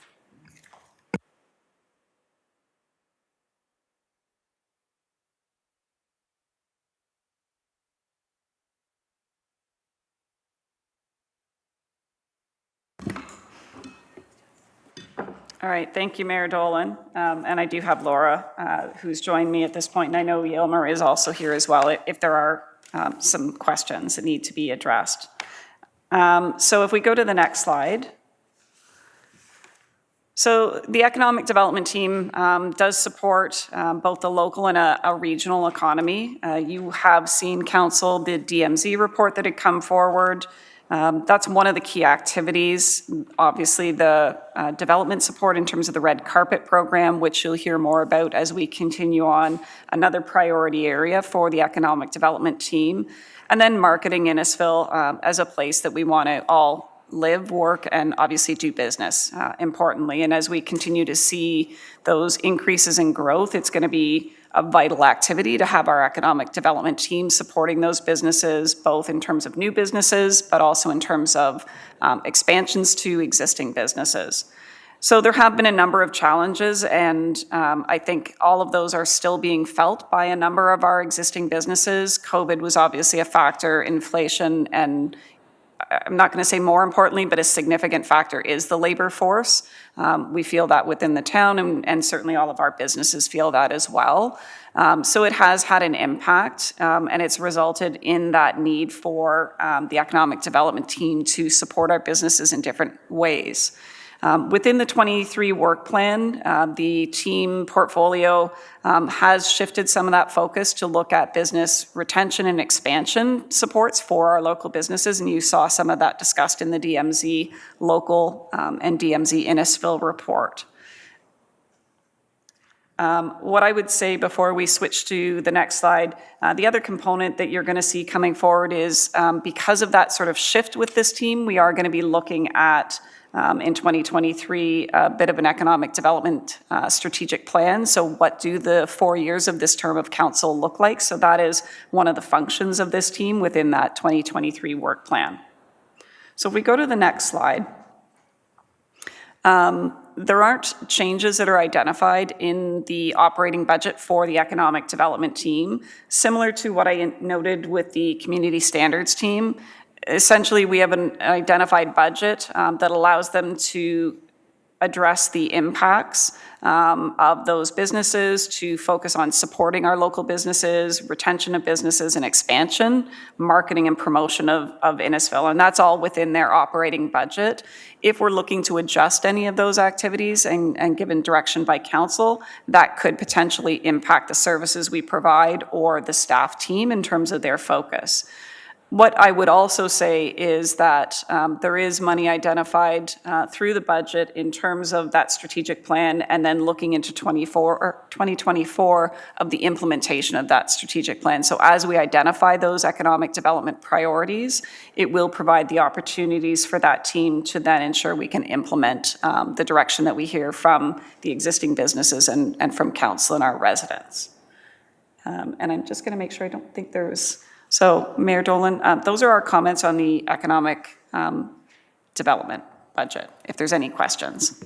Thank you. Questions or comments on this section of the budget? Councillor Waters. Just a point of clarification. Does economic development include attracting new businesses to our downtown cores, or is this... So I just wanted to clarify if that include in terms of, I'm not thinking of businesses, but also development in terms of condos, apartments, because we've had a Main Street in Innisfil, which has great potential, but it's certainly, it's falling short of what it could be. So I'm just kind of curious whether or not that's going to be an emphasis over the next few years in terms of trying to get those lots filled in. Thank you. So through you, Mayor Dolan, to Councillor Waters, I think it's a two-part answer. One, yes, we definitely support businesses and development, and certainly there's an integration between the economic development team and the planning team. What I would say is that economic development strategic plan will help us focus what are the priorities for that team from the town, from council, and from the community. And so what are the areas that they should be focusing over the term of council? And that may be one of the areas that is identified as part of that, but I don't want to preempt the strategic plan and say that it is definitely an area. Thank you. Any other questions or comments? Seeing none, we'll move forward to the next item, which is engineering services. Page 69.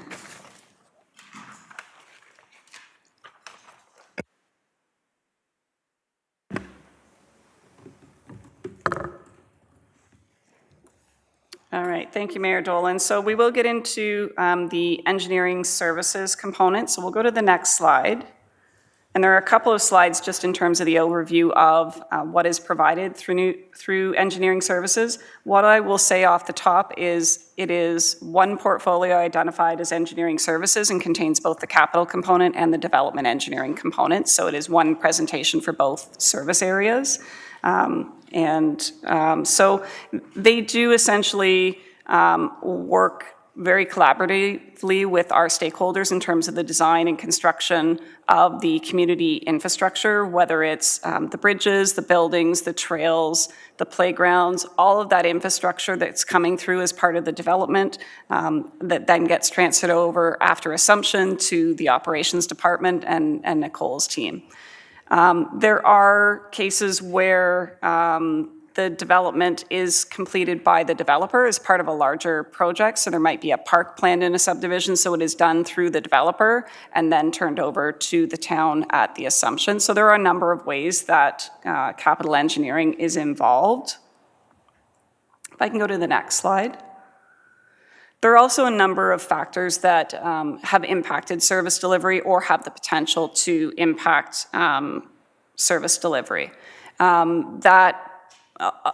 What I would say is it's a component of internal town staff, but also external. So dealing with the consultants, the contractors, some of the agencies, all of those varying areas are certainly having impacts from a staffing and a resource and shortages, whether that's internally or dealing with any of those contractors. So when we're trying to retain contractors, retain consultants for our varying projects, or working with developers in terms of their applications and their consulting teams. So it does tend to impact how quickly service delivery can happen.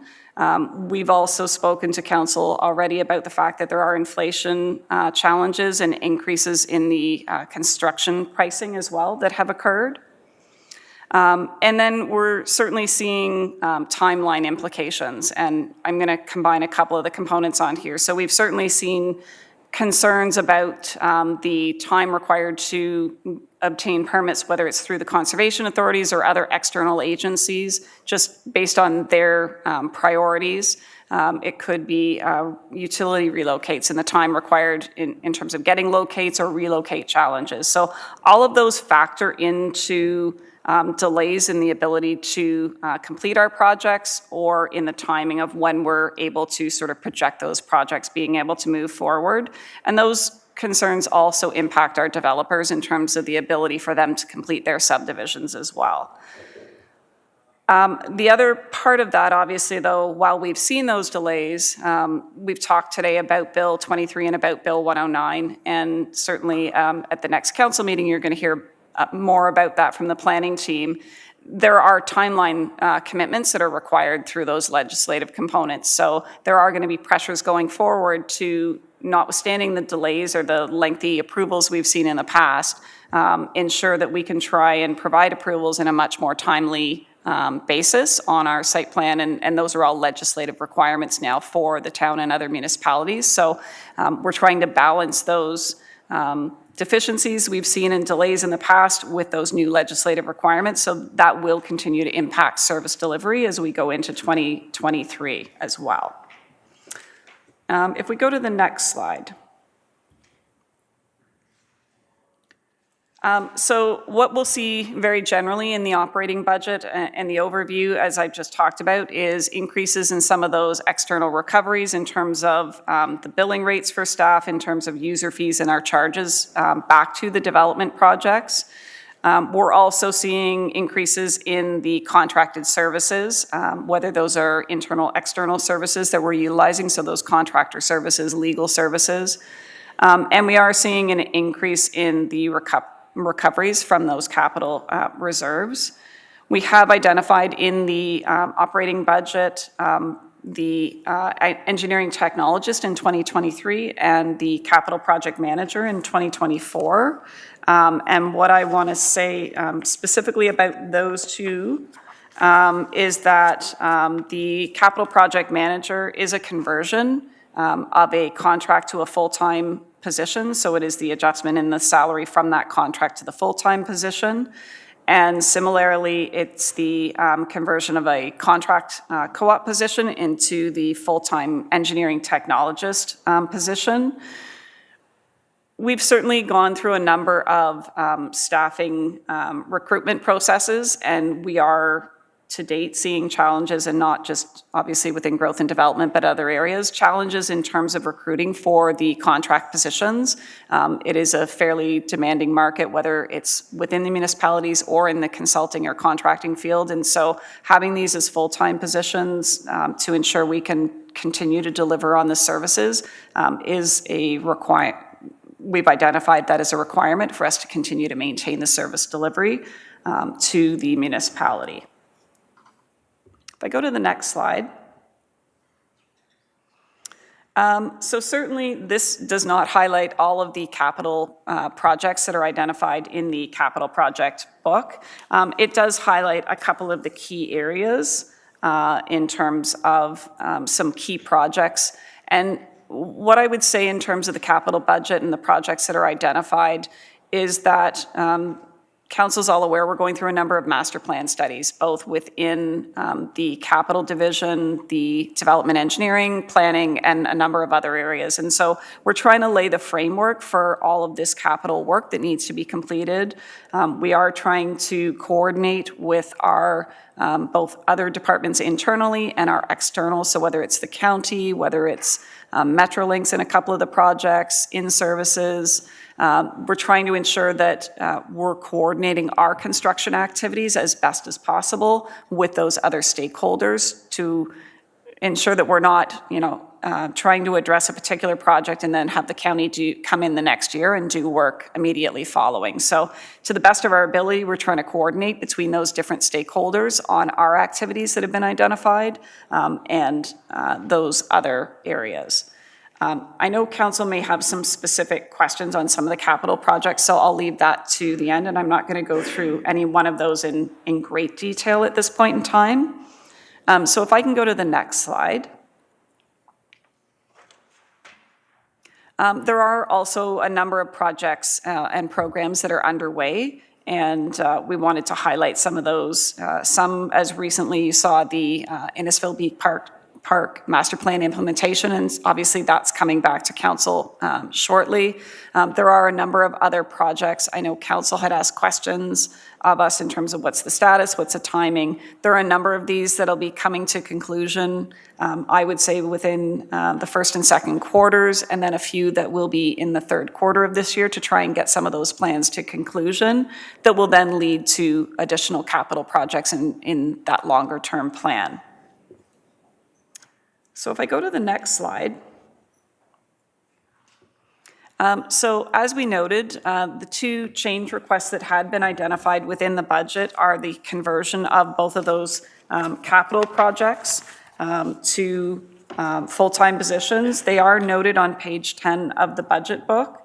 And what I would note is that in the conversion of the capital project manager from the contract to the full-time, it is an additional $21,635. And then the conversion of the technologist in the $33,454 realm of inclusion, because they are a contract, and so that's the additional cost to shift those to full-time positions.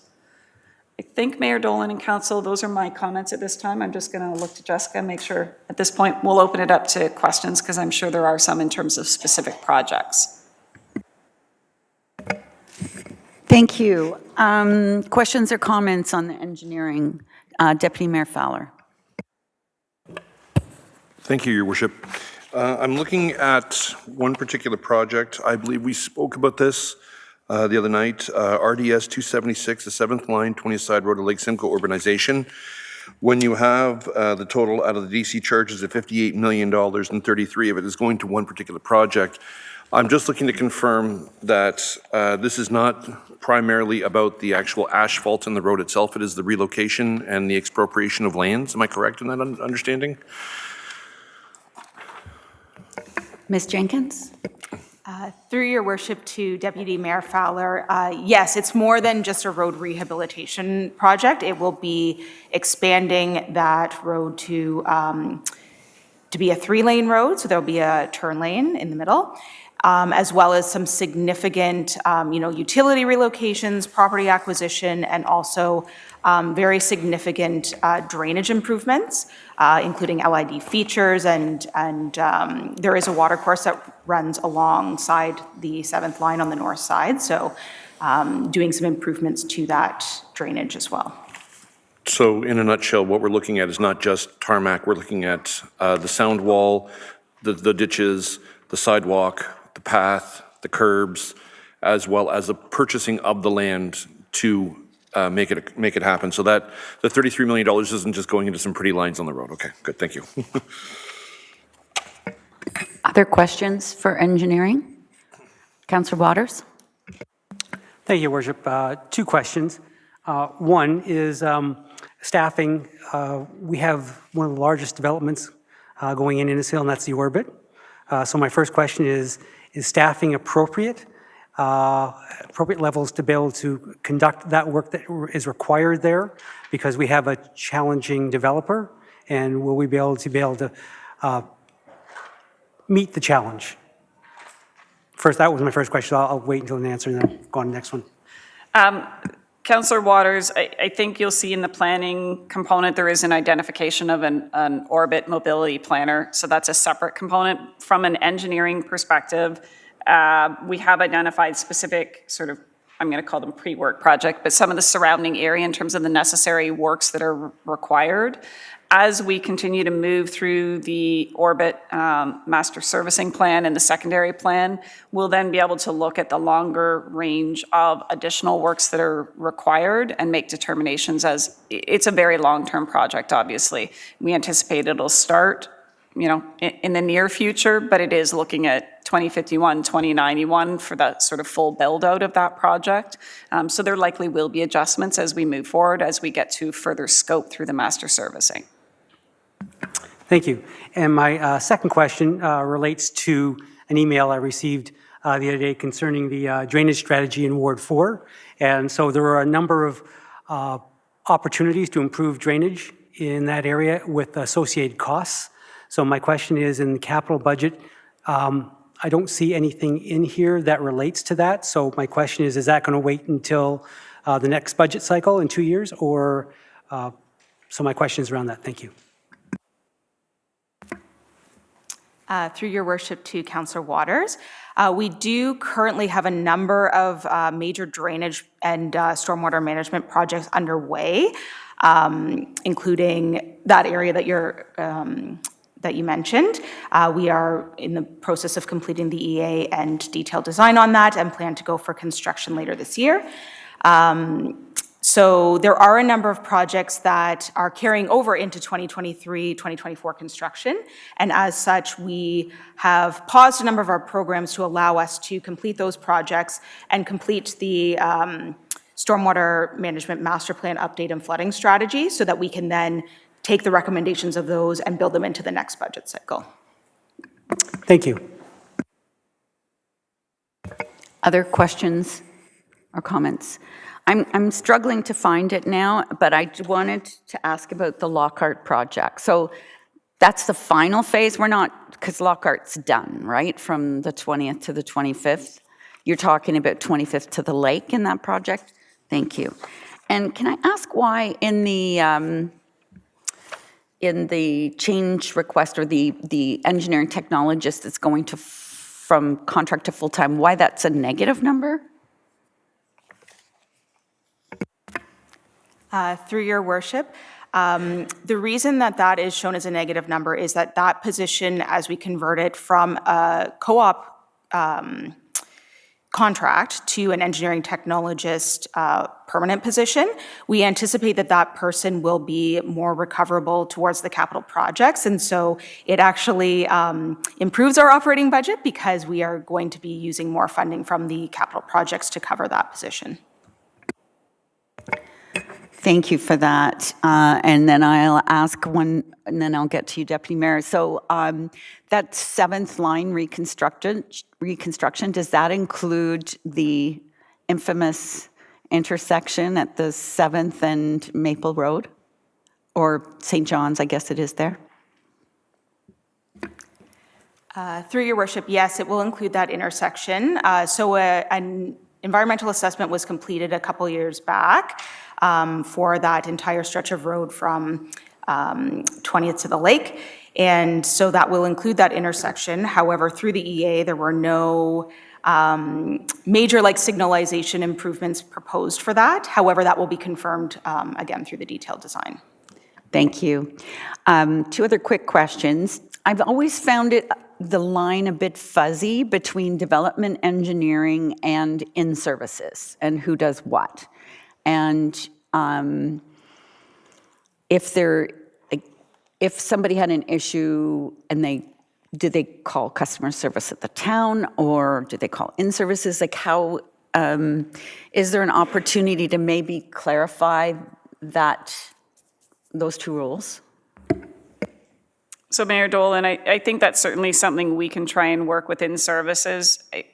There's always going to be, I think, some confusion and an expectation, especially as we get new residents. They assume that the municipality is responsible for all of the water and wastewater services, no different than in power. So I think we can certainly look at some ways to get better communication, and we are collaborating more with in services and in power. So ways we can try and get that communication shared so that the customer service team has that and information on our website so it's clear what functions they provide and who you should call for what types of areas. Thank you. My final comment would be something that wasn't mentioned too much, but is I know important to residents I talk about is traffic safety and traffic calming measures, and this team is responsible for that work too, are they not, Ms. Jenkins? Yes. All right, Deputy Mayor. Thank you, Your Worship. 2 separate items relating to the same location. The Innisfil Beach Road, 20th Side Road bypass. In capital projects RDS 248, there's approximately $1.5 million set aside, and as well in capital projects RDS 338, the grade separation study in 2024, another additional $266,000. My understanding is that this is a county project. Why are we putting out any money at all? Through your worship to Deputy Mayor Fowler. Currently, Innisfil Beach Road in that area is within the county's jurisdiction. However, and a number of years back, 20th Side Road used to be in their jurisdiction as well. However, that was downloaded to the town. So that is within our jurisdiction currently. The county has plans to reconstruct Innisfil Beach Road all the way from Alcona to Thornton. And as part of that, they are, over many, many years, they've been planning to reconstruct that intersection. And so it is currently within their jurisdiction. Once that construction takes place, it will be transferred to the town. So that's why, for the longer-term planning, we are looking to advance those studies to allow us to deal with, as we grow in that area, the traffic implications that will come with that. So in essence, we're taking on the added responsibility to make sure it's mitigated in a more expedient fashion. Yes, and we will continue to liaise with both Metrolinx and the county in order to make sure that all plans are sort of coordinated and that we're engaging all of those parties within to work together on that. Thank you. Thanks, and just to add a bit more meat to those bones, so the project that the county had originally proposed was to block anyone going eastbound from turning left or going north on 20th Side Road. That was the proposed fix at that intersection. The town was not in favor of that, so we went back to the drawing board, basically, and had to come up with a new plan for signalizing that intersection, which I believe they have done, and they had to go back to Metrolinx to get it approved through them as well. Ms. Jenkins, I know it's a bit of a sore point with the CAO. We have to get advocating to the county to move forward on that project. And then, of course, this grade separation, that is years down the road, but definitely something that we should be looking at. Ms. Jenkins, anything to add? Thank you, Your Worship. We did recently have a chance to meet with the county and got an update on where they're at with the Metrolinx approvals on that intersection. So currently it is with Metrolinx for review. However, Metrolinx has recently decided that they are going to move forward with some safety improvements to all of the crossings through Innisfil, and that includes that Innisfil Beach Road crossing. And so they've put their review of the county's work on hold until they determine what their safety improvements are going to be. So unfortunately, the county is, hoping to move that forward quickly, but they have run into some challenges with the Metrolinx approvals. Thank you for that update. Councillor Waters. Thank you, Your Worship. I think it's all good planning in terms of what we want to do. It's in our interest. I don't think the county has had our interest at heart when it comes to that intersection. I think it needs to be done, and I think the long-term planning that we're looking at is a good idea. So, but my question was mostly around 7th line in St. John's. You mentioned signalization, whether that was part of it, but I was just wondering, is that an intersection appropriate for a roundabout? Because we always know that we get, year in, year out, we get issues around residents complaining that the speed is too high around that intersection, and we keep on showing statistics that show that it's not required. I just wonder, in the middle of the road, answer would be a roundabout.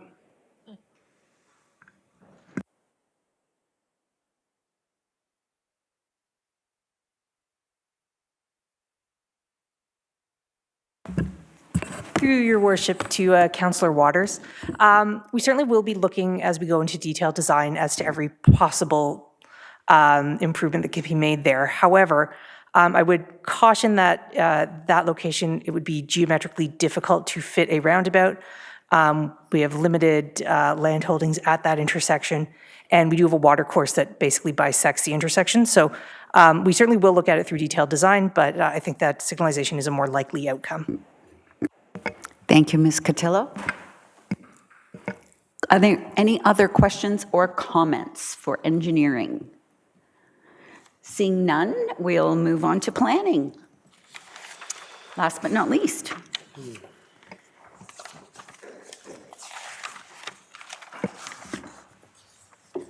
Page 82.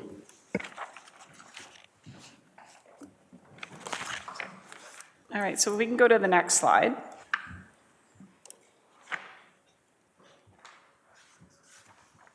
So obviously, just a bit of an overview from a planning perspective.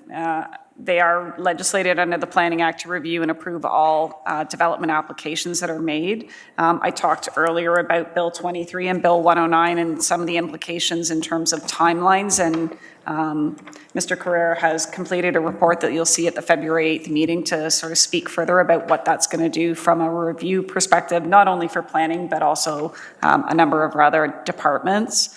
The team does collaborate with a number of the stakeholders in terms of trying to ensure that we're looking at those master plans and looking at our secondary plans and looking at our official plan in terms of really encouraging and designing and managing our spaces. We really want to promote the health and wellness of our residents, our businesses, and we're essentially looking to plan for that longer-term growth. We have, a significant increase in our population, the doubling by 2051.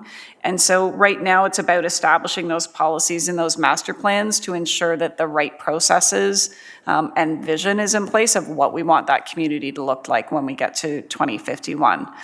And it's about balancing that need for the growth, the need for businesses, and ensuring that we do plan for those complete communities, recognizing that there are servicing components as part of that, and what we just talked about in terms of the capital and development engineering that's also part of that. We also, through that process, have to manage the continuing change from a planning perspective in legislation. We don't anticipate that Bill 23 and 109 are the last of the legislative changes that we'll see. And so it's trying to understand and respond as quickly as we can, because we know council is going to be asking us and the residents in the community are going to be saying, what are the implications of particular changes in legislation? So just trying to continually pivot or respond as we can. And importantly, through our master planning and our official plan, trying to ensure that we continue to protect the resources and the assets, the reasons that our residents and our businesses are in the town and what they value about the town. So as we continue to grow, making sure that we are still protecting that heritage, the environment, and our green spaces and those assets that people enjoy in our area. So if we can go to the next slide in terms of the operational budget. 2023 essentially is focused on just maintaining our service delivery standards. It is going to be a time where we're going to be looking to implement Bill 23, Bill 109, so there will be some changes in our processes. The department as a whole is going through a fees review, and that will look at some of our processes and our timelines as well. So there is no additional complement in full-time resources identified in 2023. What I would say is we're looking to fill the existing complement and get our planning team back up to full complement so that we can complete all of the master plans that are already underway. And then there are a number that are identified in 2023 in terms of what we call the municipal comprehensive review, or an update to our official plan based on the work the county has done and based on the work that the province is doing in terms of the legislation as well. And we did talk a little bit earlier, we have identified the mobility or orbit planner position as one of those change requests for council's consideration.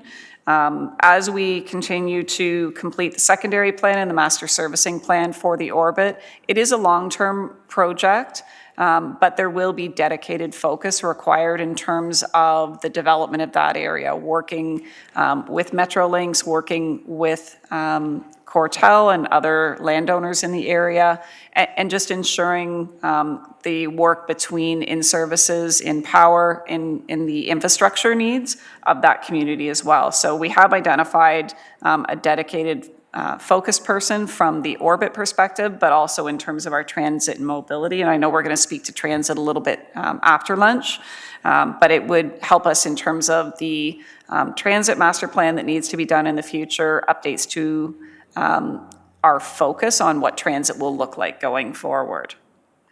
And essentially, we have sort of acknowledged through the operating budget, you'll see slight increases in terms of our overall revenue. We are obviously, we look at similar to building the historical trends, so number of applications we receive.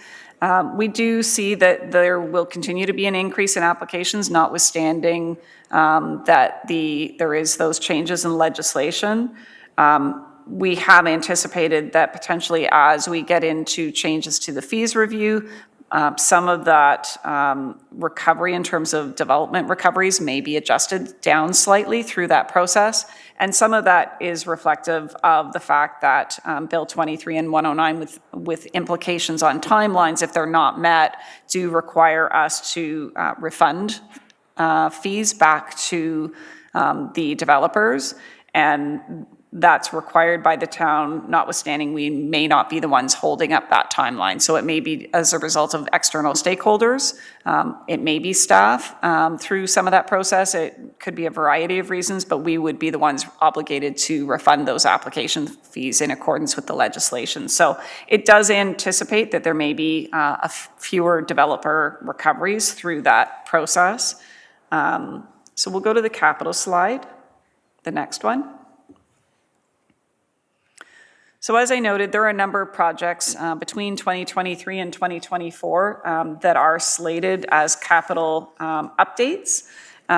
They include, as I noted, the MCR process, the update to our official plan, and that would be not only to implement OPA 7, the county's first phase of their MCR, potentially future changes in terms of those settlement area expansions that I noted in the report that I brought to council, and also to look at the agricultural system, natural heritage system, climate change. So a number of other components that were to be part of phase 2 of the county's plan and would be required whether the county completes that phase 2 or not. They still will be required to be updates to the town official plan to address those provincial areas. There are also obviously with the provincial legislative changes, there will be a need to update our documents to implement those provincial policy legislation. The town is also in the process of reviewing a town-wide community planning permit system. So there would be potential implementation, whether that is town-wide, whether it is specific areas, but that is factored into the capital budget. We've also identified the need for a policy update on the Cookstown Heritage Conservation District. There were a number of changes to the Heritage Act as part of Bill 23 as well, so we need to understand how those affect the Conservation District and what changes might be required in that regard. We then have also identified the need to look at complete a housing needs assessment and review our inclusionary zoning, given those provincial changes that have gone on and the areas that we want to look at growing our settlement areas. And then looking at Alcona specifically in terms of a neighborhood action plan and an implementation plan. And also looking at technology implementation policies and age-friendly community policies in an implementation plan as part of those capital projects that have been identified. And I just want to look.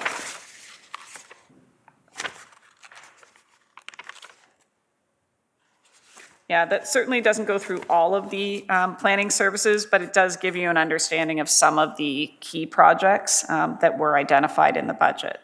So if I can go to the last slide. So as noted, similar to other service areas within the planning and growth team, if there are reductions to the planning budget, it would potentially impact the service delivery that can be provided. We are looking to maintain our service levels, and I say that hesitantly because we need to figure out how we're going to adjust to Bill 23 and 109. So it is maintaining the service levels in a more efficient and timely manner with the staff complement that is there. And as noted, we do identify that there is the change request specific to the additional orbit mobility planner. And it is documented on page 11 of the budget book at the cost, additional cost of $49,722, if I'm looking at my numbers accurately. And I think that's it. I'm just looking. So Mayor Dolan, I'll turn it back to you for questions. Thank you very, very much. And I just want to say off the top, for someone who joined us so recently, Director, you've really onboarded quickly. Very impressed with you and your team, all your managers and staff. Thank you so much. Thank you. Questions or comments? Deputy Mayor. Thank you, Your Worship. Just one question I have in regards to the Renewable Energy Facility Sitting Protocol. I noticed that it's $40,000 and I'm curious, I know it's primarily towards hours, but what would be the role, what would be processed? Like, are we looking for locations? Are we reaching out to companies and saying that we have space that we can, if you have any experimental technology that you want to bring to the town, is there something you can help source to the town? Like, how would this work? So through you, Mayor Dolan, to Deputy Mayor Fowler, this is similar to our communication tower protocol. So it's establishing the protocol, the process that the town would go through when we were considering those facilities, so that what is the public process, what is council's role, what is staff's role. No different than our communications tower protocol speaks to when is it a staff function, when is it a council requirement for a decision to be made in terms of providing letters of support. So it's establishing sort of the policy framework. That's what's proposed through the program. So once it's in place, it will be used steadily throughout the future for all future identifications and problems. And so it's just, okay, perfect, thank you. That's correct. Other questions for Director Lee? Councillor Waters. First, I'm surprised that we don't have that protocol already, considering that FIT and microfit have been around for 15 years. So it's, I think it's nice to get that protocol finally in there because it's part of our move towards a more sustainable community. So glad to see that one happening. So just to confirm that the mobility orbit planner is not part of what we're requesting, but it's part of the request change that we're having. So I would like to put a motion forward to have that included for our debates on Friday in terms of, because the orbit is the single largest development in Innisfil ever. And it will make a dramatic change to what Innisfil is over next, and we need to be prepared. We need to have the proper plans. We need to have staff, and remind council that we did have a director of the orbit, and we had a director of planning, and that has been changed. So I think there's a lot of responsibilities that this person needs to assume to keep council up to speed on what's going on, and also help other staff. So I think it's a huge position that needs to be filled, and so I'd like to put that on our debate for Friday as a motion. Thank you. Thank you. Do you have a seconder, Councillor? Councillor Constantine is your seconder. And I'm going to ask a question on this. How come it's not more recoverable? Is part of that salary recoverable, or because it seems low for a planner? Mr. Carrera? Through you, Mayor Dolan. It's anticipated that as we do our fee review, it may be, we might have less recoveries through the actual applications, so that it will be less recoverable overall. Okay, now, so we are on the amendment. Is there questions or comments on the amendment? Deputy Mayor Fowler. Just a question. We had, before we put this into motion, it was handled previously by Mr. Kane and then Mr. Deloitte. It was handled sufficiently, to my understanding, one of my conversations with our CAO, that Mr. Deloitte was able to realistically move things forward in a timely manner. What benefits would this position create? What savings, what timeline, would be it money, time, energy? Through you, Mayor Dolan, to Deputy Mayor Fowler. So the mobility orbit planner position it would be a dedicated resource. So my time is split between not only the orbit, but is split essentially through all of the service areas that I've just spoken to. So while I will have some oversight of the orbit, because it is, probably the biggest project in the town, as we move forward, we're going to complete the secondary plan, we're completing the master servicing, but then there's the implementation of all of that over the period of time. This planner would be the dedicated resource on working with the various stakeholders to implement that secondary plan under my oversight. So they would be focused specifically on orbit, where my time cannot be 100% on orbit. Okay, follow up. Forgive my ignorance in this regard. With the MZO in place, how much authority would that position have? So, and thank you for the question, Deputy Mayor. The MZO is in place that identifies essentially, I'm going to call them the parameters. So what's the density look like? So it recognizes that there will be growth. Now it's a matter of how is that growth phased? There are going to be individual site plan applications. There are going to be subdivision condominium applications. All of those have to be reviewed and processed and coordinated from the planning team as that development moves forward to get to building permits. So while they have sort of the overarching permission for uses, now we have the actual implementation of specific development applications that have to be processed. So in essence, we would be responsible more for the design than the overall amounts. Is that my understanding? It would be working with their design. Does it fit within the secondary plan and what we were contemplating the vision of the orbit to look like?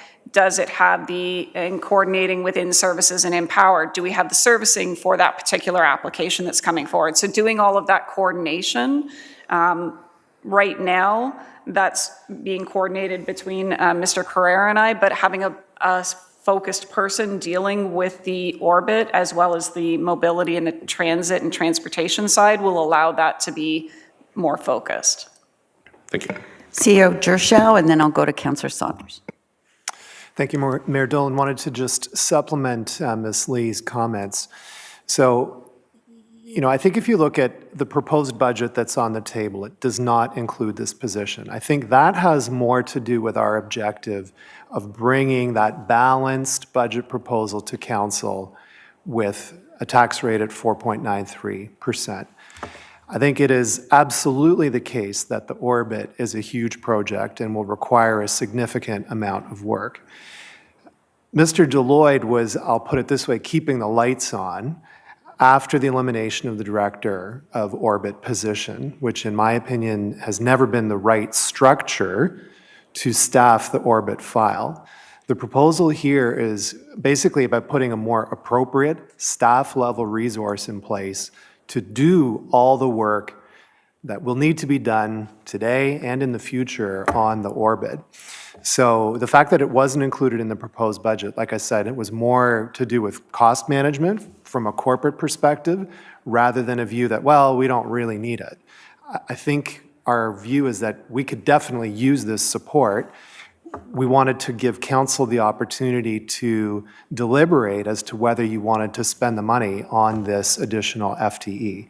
Because like I said, we can definitely use the horsepower for this significant project, but I would not want council to be under the impression that the Director of Planning and Growth can manage the orbit file off the side of their desk in addition to everything else Ms. Lee has to do.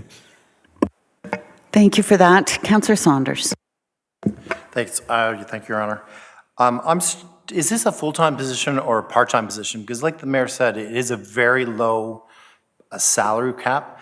And also, we've known with the fiasco of Friday Harbor, will this person be fully in charge of the orbit, or will there be council input and stuff like that? Because as the phases went from Friday Harbor, we know they've canceled some of the phases and stuff like that.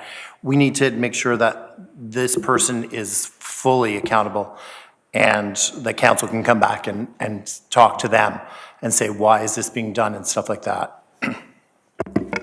So through Mayor Dolan to Councillor Saunders, what I would say is, yes, it is a full-time position identified in the budget. The planner would report to the manager of planning, who then reports to me. In terms of if there are concerns from council, they would come back that way in terms of, the individual's not addressing the expectations council thought were going to be in those development applications, but they would be dealing with site plan and subdivision applications no different than the planning team does now. So there are, meetings that come before council, staff reports that come to council for decisions on those applications. That would continue to be the process going forward with this orbit planner, no different than it is with the rest of the planning team now. Thank you. Thank you. Councillor Waters.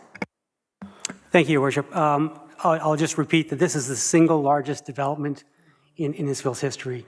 To leave it to a bunch of staff whose responsibility is it seems to be neglectful on our part. And if we were allowed to, somebody who has their eyes on this development, as you said, Friday Harbor, there were a lot of questions in terms of what happened there. We need to have somebody who is focused on this file because it can change the entire profile of what Innisfil is in the future. Right to 2050. If we get it wrong now, it's going to be our fault for not taking that responsibility on right now. And I'll say that we have been outmaneuvered at every single point by the developer on this. We had all sorts of controls built into the orbit from square one, and at every corner we've lost our leverage in terms of seeing what this development is going to be like. And I would like to have a set of eyes who are strictly focused on this because I've lived in Innisfil for 35 years. I want to make sure that we do this right because it has the potential to be, a real leader in terms of sustainability and around density in terms of future development in communities. So I think it's really quite important. Thank you. Thank you. Any more comments on the amendment? Seeing none, I'll call the vote on the amendment. All in favor? 1, 2, 3, 4, 5. That's carried. Oh, thank you, Councillor Ices. I got you. In favor. And now the motion as amended. Any other comments? I had one, Director Lee. There's been a lot of media attention on 23, and most of it's on the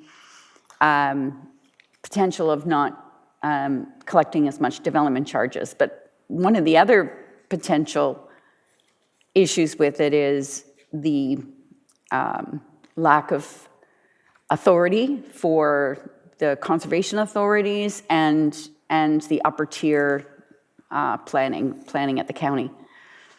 So if that happens, the buck stops with us. So do we have the breadth and the depth in this budget to take on those responsibilities? Thanks, Mayor Dolan, for the question. So I'm going to come back to, I think, something you said. This budget was put together pre-Bill 23.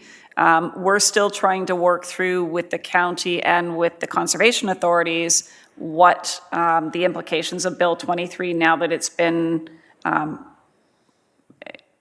received royal assent, but certain sections do not have proclamation. We're trying to understand what are the roles that will be provided. And so, no, it's not factored into the 2023-2024 budget. There may be a need for us to come back in terms of the 24 budget. We're going to, we've been discussing it with the county. We've talked to the conservation authorities. We know what their legislative requirements are. We don't have the in-house staff to do natural heritage reviews that will be required. So we are looking at what options need to be provided. The majority of that is cost recovered. It's peer review services, so it should not impact the budget, but we have to look at, can we obtain those services from third parties, or are we going to need staff? And again, it's going to be the same challenge. Can we actually find the dedicated, qualified staff in those fields? So we're still looking at it, is the long answer. And there may be a need for adjustments as we continue to understand what Bill 23 is actually going to do. Thank you. Any other questions as the motion as amended? All those in favor? That is carried. Thank you, Councillor Ices.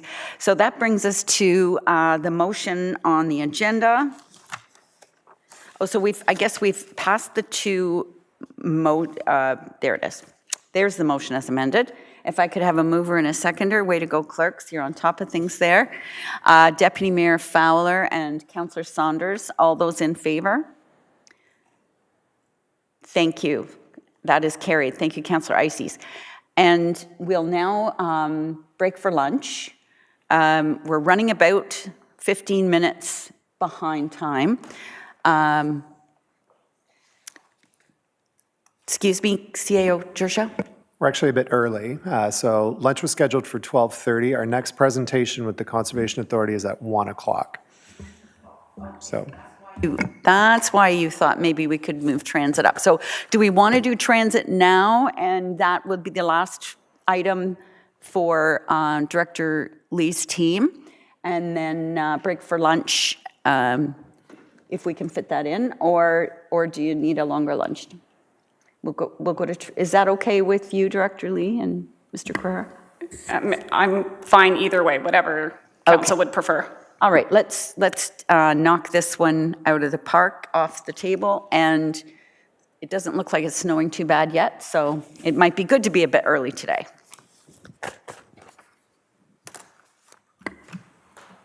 All right, so page 106 of the budget book is the Innisfil transit section. And if we go to the next slide, just a bit of an overview in terms of what's provided from Innisfil Transit's perspective, both from what I would say is I've started to learn more about Innisfil Transit. We're providing it through a number of services, whether that be through Uber, GoGo Grandparent. We've looked at partnerships throughout the community. We recognize that over the longer term, there is a planned bus route through the County Links program, but that we're continuing to try and provide the services that we can throughout the town in terms of what are those needs for our community in providing transit options. And as I spoke to earlier, longer term, the need for that transit master plan to sort of set the broader perspective of where transit needs to go in our community. We have a number of settlement areas, and how do we connect those? We have an orbit that's going to have significant growth and be focused around a GO train station. So how do we ensure that we're providing the right transit to our community is really been a focus in terms of Innisfil Transit and providing the services and partnerships that we can. So we're going to continue forward. If we go to the next slide in terms of the programs that we are providing, we do recognize through the operating budget that obviously there is an increase in the gas tax funds that is provided, but we also have to recognize that there are increases in salaries and benefits in terms of the providers and the partnerships that we have. So there are increased costs for those partnerships that we provide through the town. We are anticipating an increase in the grant opportunities and the grant funds based on the increased ridership that we have seen, but we are also anticipating that there may be a need for increased fare revenue projections as well. It is an area that we do want to go through that transit master plan at the appropriate time to sort of look at what the best options for the town are going forward. If we go to the capital slide, so that's where we do identify that need for the transit master plan strategy in 2023 and then an implementation in 24-22 through to that longer term strategy. Given sort of the priorities and the focus, the transit master plan likely will be a later in 2023 project. We're not looking to undertake it immediately. We want to get through the orbit secondary plan and the master servicing plan, sort of get to a conclusion of what that framework for the orbit would look like, and then be able to really focus on that transit master plan and the strategy as we move forward from there. So if we go to the next slide, So at this point in time, there are no change requests in terms of the transit budget. We're going to continue to monitor as we have been and evaluate the best practices that are out there in terms of rideshare and innovative approaches as we've done historically, and trying to continue to find ways to deliver the transportation and the transit options to town. And going through that master plan process, it will provide us an opportunity to learn more from the community about what their needs are, to be able to determine the right options going forward. So that will be sort of a critical component of whether what we've been doing certainly has worked, and there is obviously ridership, and we see that through the services we provide. But before we make future decisions about working with the county on the Links program or other options, we want to ensure that we've engaged with our businesses and our community to find out where are the best locations, what are their needs specifically, and we anticipate those could be varied in certain locations, but that's why we want to go through that. So no change requests that are identified, but we will continue to monitor the initiatives that are underway. And I think those are all comments. Thank you for that.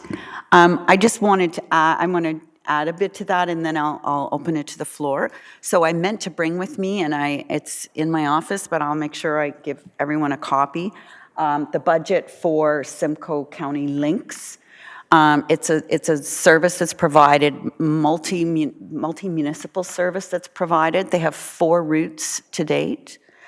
The budget for that is about $4.5 million a year, and that's after the provincial gas tax is taken off. They get about $1.2 million in provincial gas tax dollars, and they make about $350,000, $400,000 in revenue from the fare box.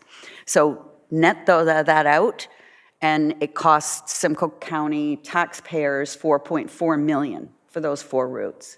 So I just want to put that in perspective, because I know we have a very passionate resident who thinks that, you know, we can have $2.50 fare and cover the cost and get the province to pay for all the capital equipment, and that's just not the case. So I just wanted to put that out there.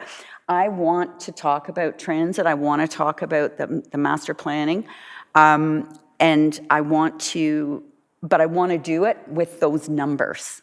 So how much are we subsidizing? How much does it cost a taxpayer to have a person ride on a bus? And then multiply it from there. Obviously, the more riders you get, the better, but it's an expensive process. I know in the City of Toronto, I'm not sure if it's police transit or transit and then police, but those are the 2 most expensive things that the property taxes are paying for. And I feel bad that I go to Vaughan and ride on the TTC for the same price as somebody who lives in the City of Toronto who's subsidizing it does too. But I think non-residents should have to pay more personally, but that's just not the way it is. So those are my comments. Now I'll open it up to the floor. Deputy Mayor Fowler. Thank you, Your Worship. I'm looking at the planning, the capital budget PLN 95 for the $300,000.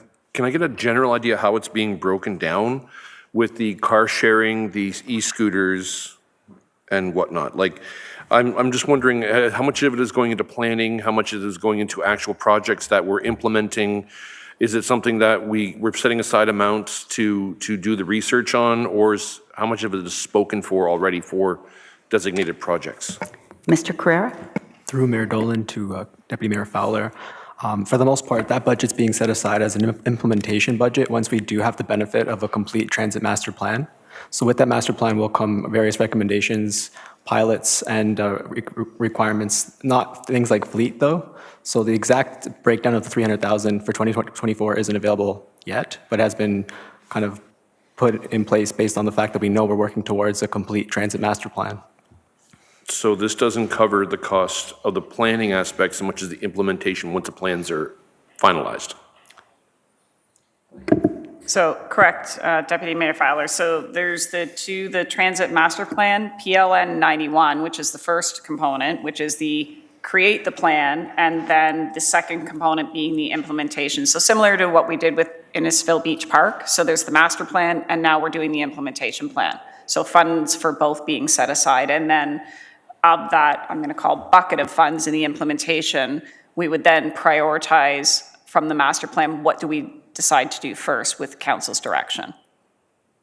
And if I could follow up in that regard, then, is any of that $30,000 in PL 91, is that going towards subsidizing Uber? Is that part of the plan as well in that regard? Through you, Mayor Dolan, majority of the Uber subsidization is from the gas tax rather than this capital project. Other questions, comments on transit? Seeing none, there is, oh, sorry, Councillor Ices. Thank you, Worship. So I think a lot of us heard during the election season that transit was a topic that the town wanted to, the residents wanted more information about. And also, I think we also heard that Uber is, although it serves us well, some people, there's a bit of a, they either really love it or they're not as fond of it. I'm wondering if staff could comment on that relationship with Uber. Are there opportunities to improve it? How long is the agreement go for? And those would be my questions on Uber. Thank you, Councillor Ices. Mr. Carrera. Through you, Mayor Dolan, we're exploring our partnerships with Uber. It's an annual partnership with an annual council report every April, which looks at things like our data, our ridership, and as well as evolving best practices. I would like to mention that Innisfil is ahead of the curve in really being proactive and really being innovative with transit solutions. And so unfortunately, we don't have every neighboring municipality to look to for best practices. We are trying to become the best practice. And so with that, there will be some growing pains and but also opportunities to look at a hybrid of things like fixed routes, more traditional methods of delivering transit, like you mentioned earlier with the links, but also continuing to explore our partnership and relationship with Uber. Thank you. And just in order to manage expectations, I will say that the budget, the county budget, if it passes, looks at ordering I think it was in the 24 capital budget, so it wouldn't be implemented till 25. Any other questions or comments? Seeing none, then we'll go to the motion that is on the screen, moved by Deputy Mayor Fowler, seconded by Councillor Waters. All those in favor? That is carried. Thank you, Councillor Ices. We're going to break for lunch now, and we're right on time. So it's 12:28. We're doing wonderfully, and we'll break till 1 o'clock. And we'll have a motion to recess at 12:29 p.m. Moved by Councillor Richardson, seconded by Councillor Drodge. All those in favor? That is carried. Thank you, everyone. Thank you, Councillor Ices. Which is absolutely wonderful. And so motion to resume, please, moved by Councillor Zanella and seconded by Councillor Richardson. All those in favor? That's carried. Oh, sorry, and at 1 o'clock. And now it is my pleasure to welcome the Lake Simcoe Region Conservation Authority, Mr. Baldwin, to come forward and present. And if I could be so bold, Mr. Baldwin, I wanted to introduce you to Councillor Fred Drodge. Councillor Fred Drodge will be the new representative on the LSRCA. We do have a budget meeting on scheduled, one of these meetings scheduled for Friday, but I think he's going to try to sneak out and go to the AGM. Thank you. I'm already in touch later. That's all right. Thank you, Your Worship. Chairman Emerson, I'm sure will make sure to point that out in a fun and jovial manner, knowing the chairman. Over to me. All right. Thank you. Good afternoon, everyone. And before I get started, I just want to extend my congratulations to all of you to form the new council here in Innisfil. Look forward to working with you. I've worked with many of you for quite some time, and look forward to working with all of you and having you join the authority's board as of Friday. Next slide, please. So, as many of you are probably aware, the Lake Simcoe Conservation Authority is a local conservation and watershed-based agency. We were formed in 1951 under the Conservation Authorities Act as one of the earlier CAs. We have 18 board members that typically fall in the 4-year cycle that matches council. That can change on occasion. And we have 9 member municipalities. And of course, being on the doorstep of the GTA, we're certainly one of the fastest growing municipalities, or areas, in Ontario. Next slide. The Lake Simcoe watershed, just some general facts, approximately 3,400 square kilometers with 20 municipalities within that. From the Oak Ridges Moraine in the south to the Oro Moraine in the north, and there are 18 major river systems that flow through the landscape in the heart of the watershed into Lake Simcoe. Next slide. So the next couple slides are going to touch on, I think, areas of interest as we all move forward. First one on Bill 229, I'm going to touch on Bill 23, which I know is a topic of conversation for almost everyone, everywhere nowadays.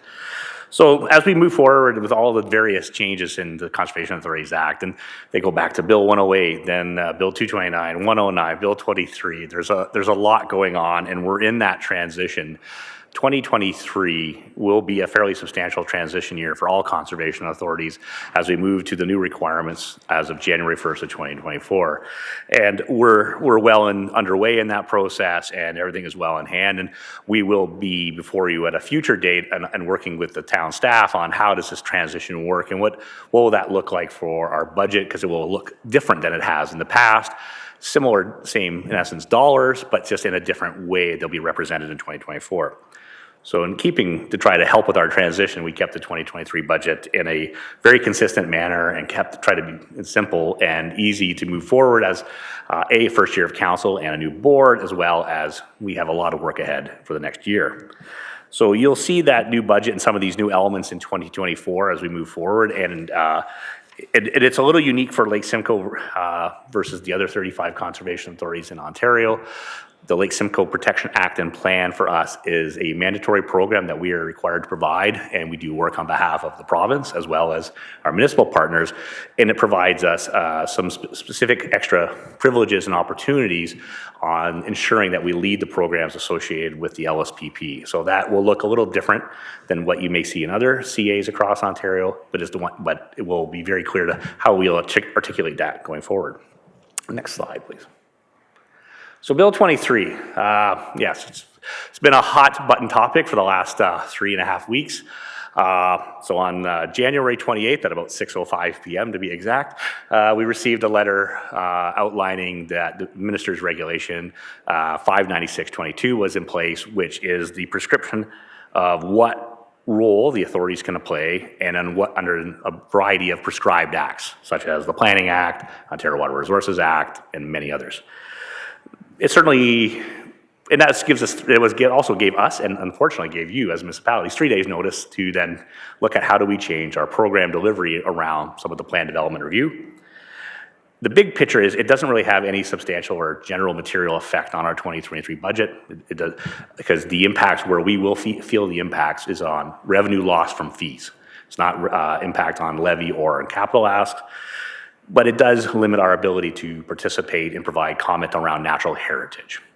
It's a little, and with the watershed being complex as it is, Lake Simcoe with Greenbelt and Oak Ridge and Moraine in the south, and then and the growth plan, and Simcoe County in the different rules, we have a different set of rules, and we've been working through with staff, and we hosted a CAO and senior leadership's workshop 10 days ago to provide an overview of some of the changing rules, and we're slowly working around all our municipalities to understand how does this affect our ability to do plan and development review, because it is the same thing as Bill 229. We have a slightly different role to play with the Lake Simcoe Protection Plan, and we have an increased role compared to the other 35 CAs in that review.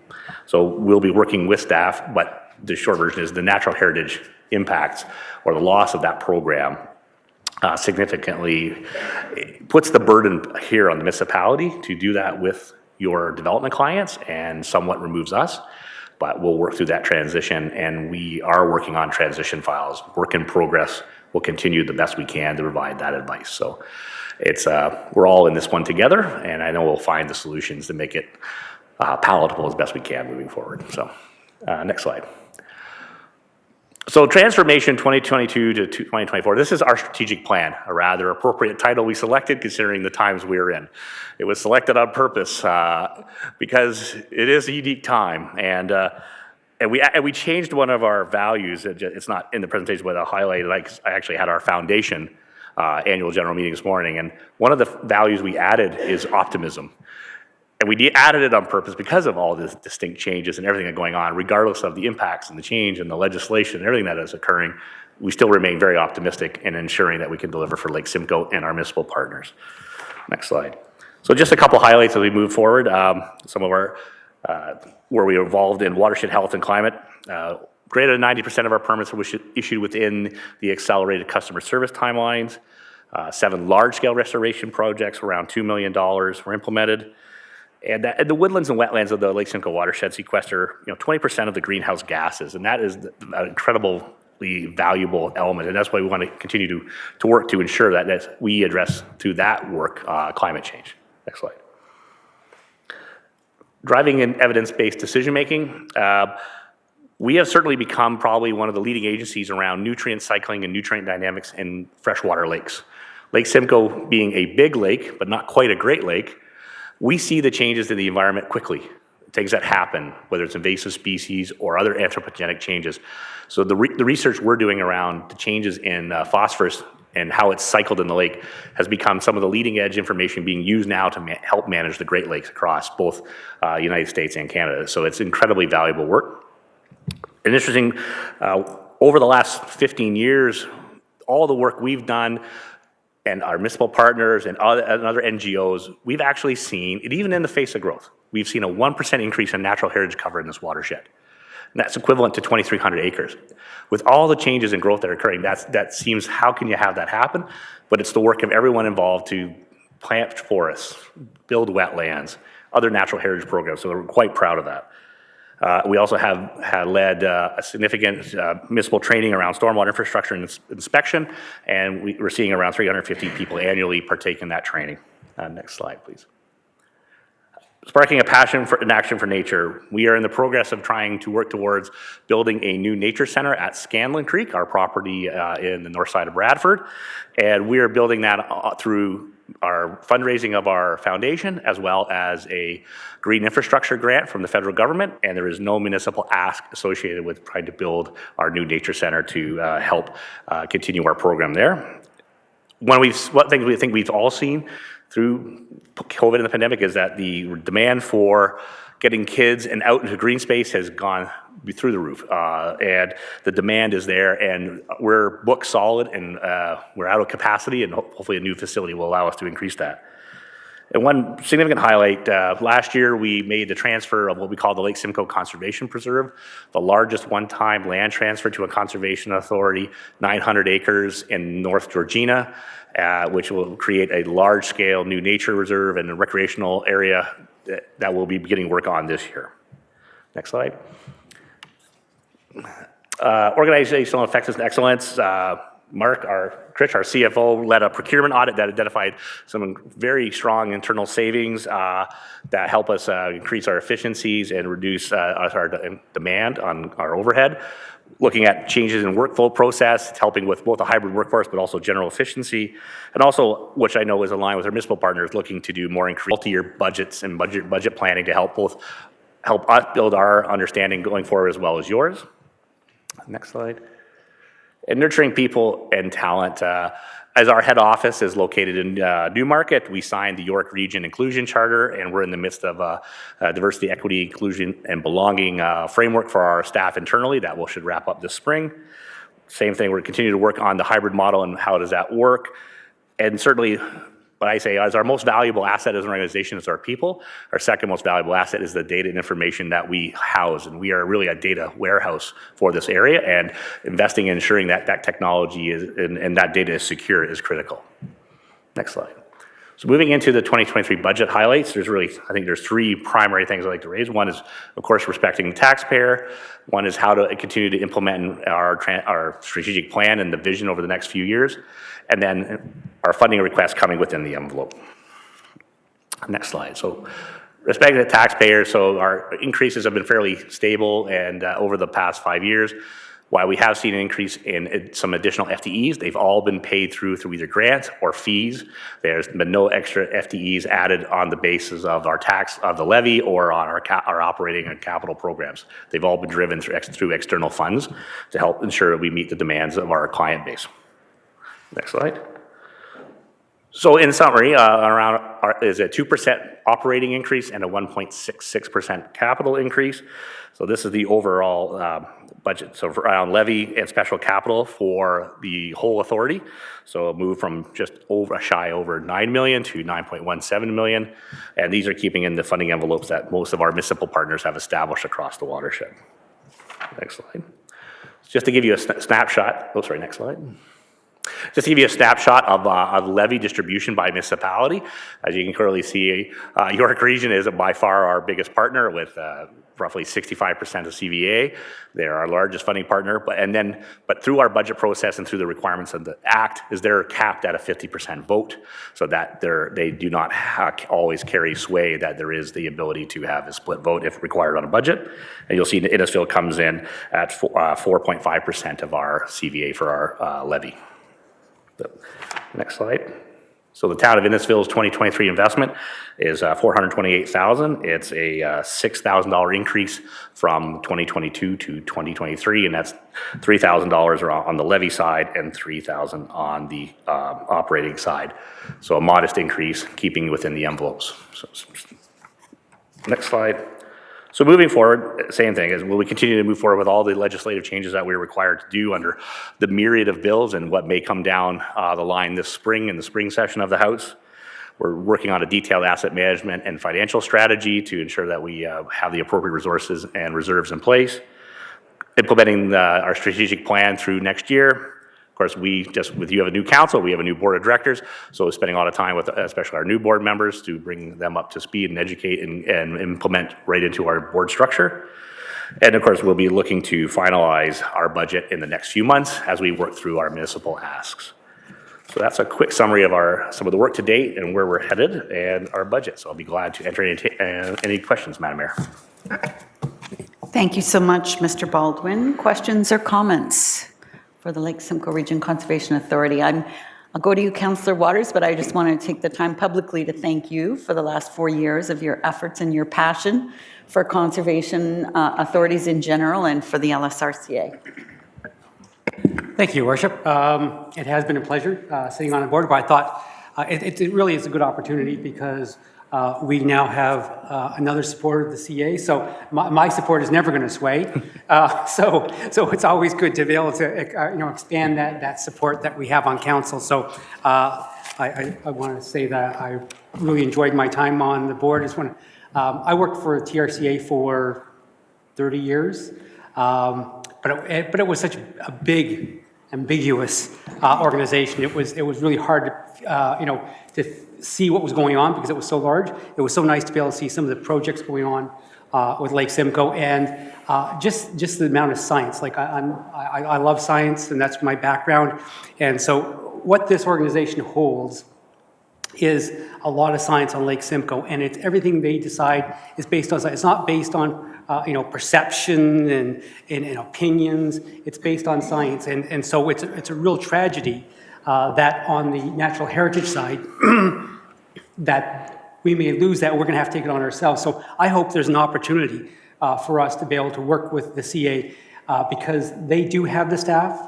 And we don't want to have to come back next year and hire new staff to take over the role that has been vacated by this great organization. So I see us partnering in the future in terms of keeping the strong role that the Lake Simcoe Conservation Authority has provided in years past. And I think Fred will be a great addition to the board. And the board is a great organization to work with in terms of the chair, Emerson. So I just wanted to say thank you very much for the past 4 years. You have my huge support on the educational center that you're planning, because that's my background. So I just want to say thank you very much and good luck. And anytime I can be of help, I'll be there. Thank you very much. Thank you very much. Thank you, Councillor Waters. Anyone else? One question, I guess, from me, and maybe the timing's bad on this one, but any sense of whether Aurelia will ever come on board? I'm hopeful, through you, Madam Mayor, or through yourself. I would say the time now, I think, is more opportune than it has been in the past for a couple reasons. One, as I mentioned, that the unique difference with us, with the LSPP, the one thing about the legislation around the Lake Simcoe Protection Plan and Bill 229 is they are required to pay their component of the LSPP delivered program we provide. First time ever. It's not a giant bill, I will be honest, but it at least brings them to the table, so they actually will have a seat at the budget deliberation table for that component.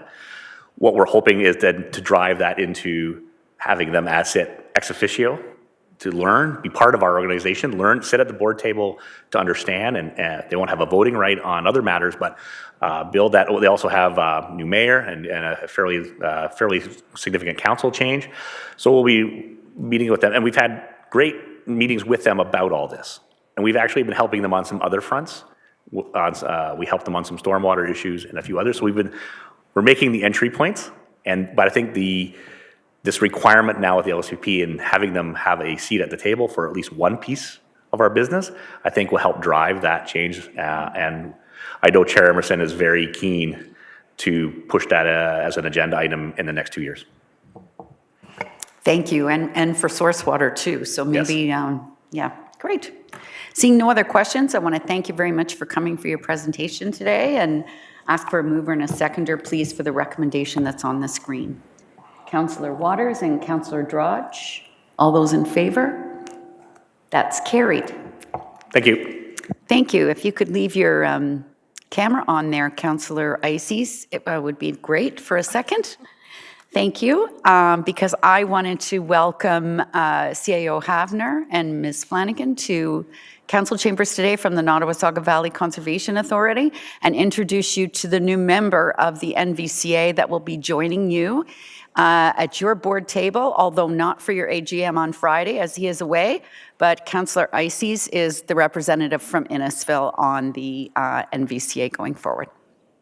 Pleasure to meet you. Hello there. Enjoying the sun? It's snowing here, just so you know. So Yeah, I gathered that. Okay. Yeah, thank you. Your Worship, thank you. Council, it's a pleasure to be here. The last time I was here, I got to follow Mike Walters. So this is a whole new adventure for me, following Rob Baldwin. So it's my pleasure. I'm the CAO of the Conservation Authority. I'm going to do our presentation just a little different than Rob. I'm going to invite up our Director of Corporate Services to speak to some of the financial aspects of our budget delivery. It's her billywhack, and she leads us, and questions are asked of her all year long. I think it's only fitting that she address you. Next slide, please.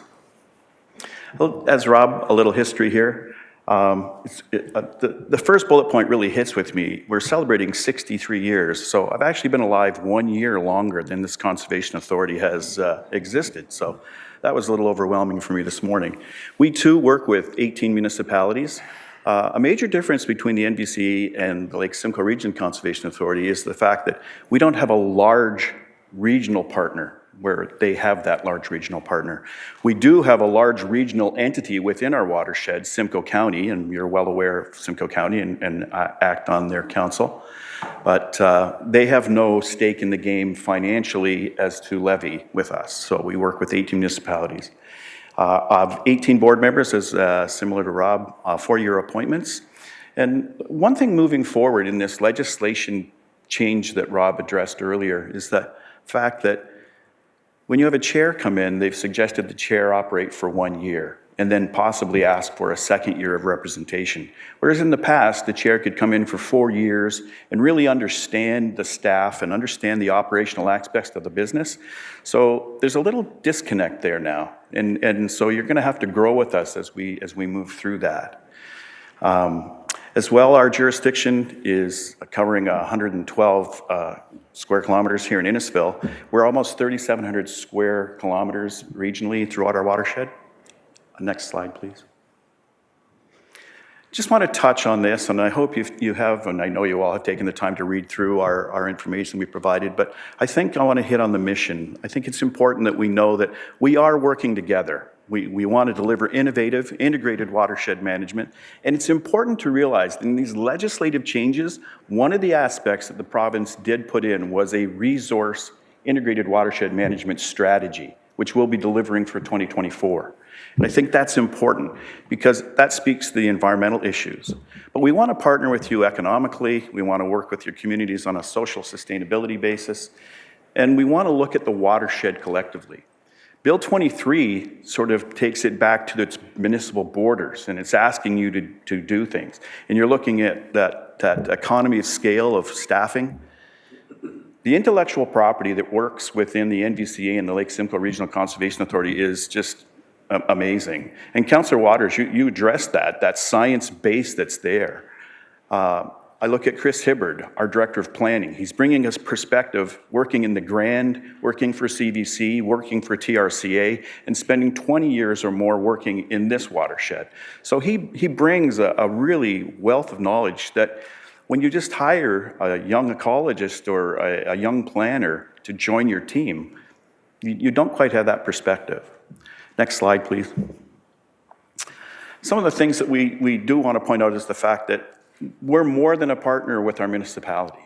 We partner with universities, we partner with NGOs throughout the watershed, we work with private lenders, we work with capital funders, and it's that whole possibility. And a little bit on how that works, for example, we have a stewardship program that does active restoration on our system. And unlike Lake Simcoe, where you're working on that big, beautiful Lake Simcoe basin, we're a riverine system that reaches from the Oak Ridges Moraine in Peel and runs northward into Georgian Bay. And we have a few different features as well. The escarpment plays a very big role in cold stream discharge and recharge for our river system. And when you look at where we live, we've referenced the Great Lakes, a $7 billion fisheries, commercial, recreational. You look at every time somebody comes in to go fishing in the area, they're buying gas, they're buying a cheeseburger, they're helping recharge our local economies. And the Nottawasaga River system plays a big role in that. And we now have Chinook salmon all the way down, salmon spawning all the way down into Agilitas. So from the Oak Ridges Moraine all the way up into that system, it's remarkable. One of the greatest steelhead fisheries in all of Ontario is in our region.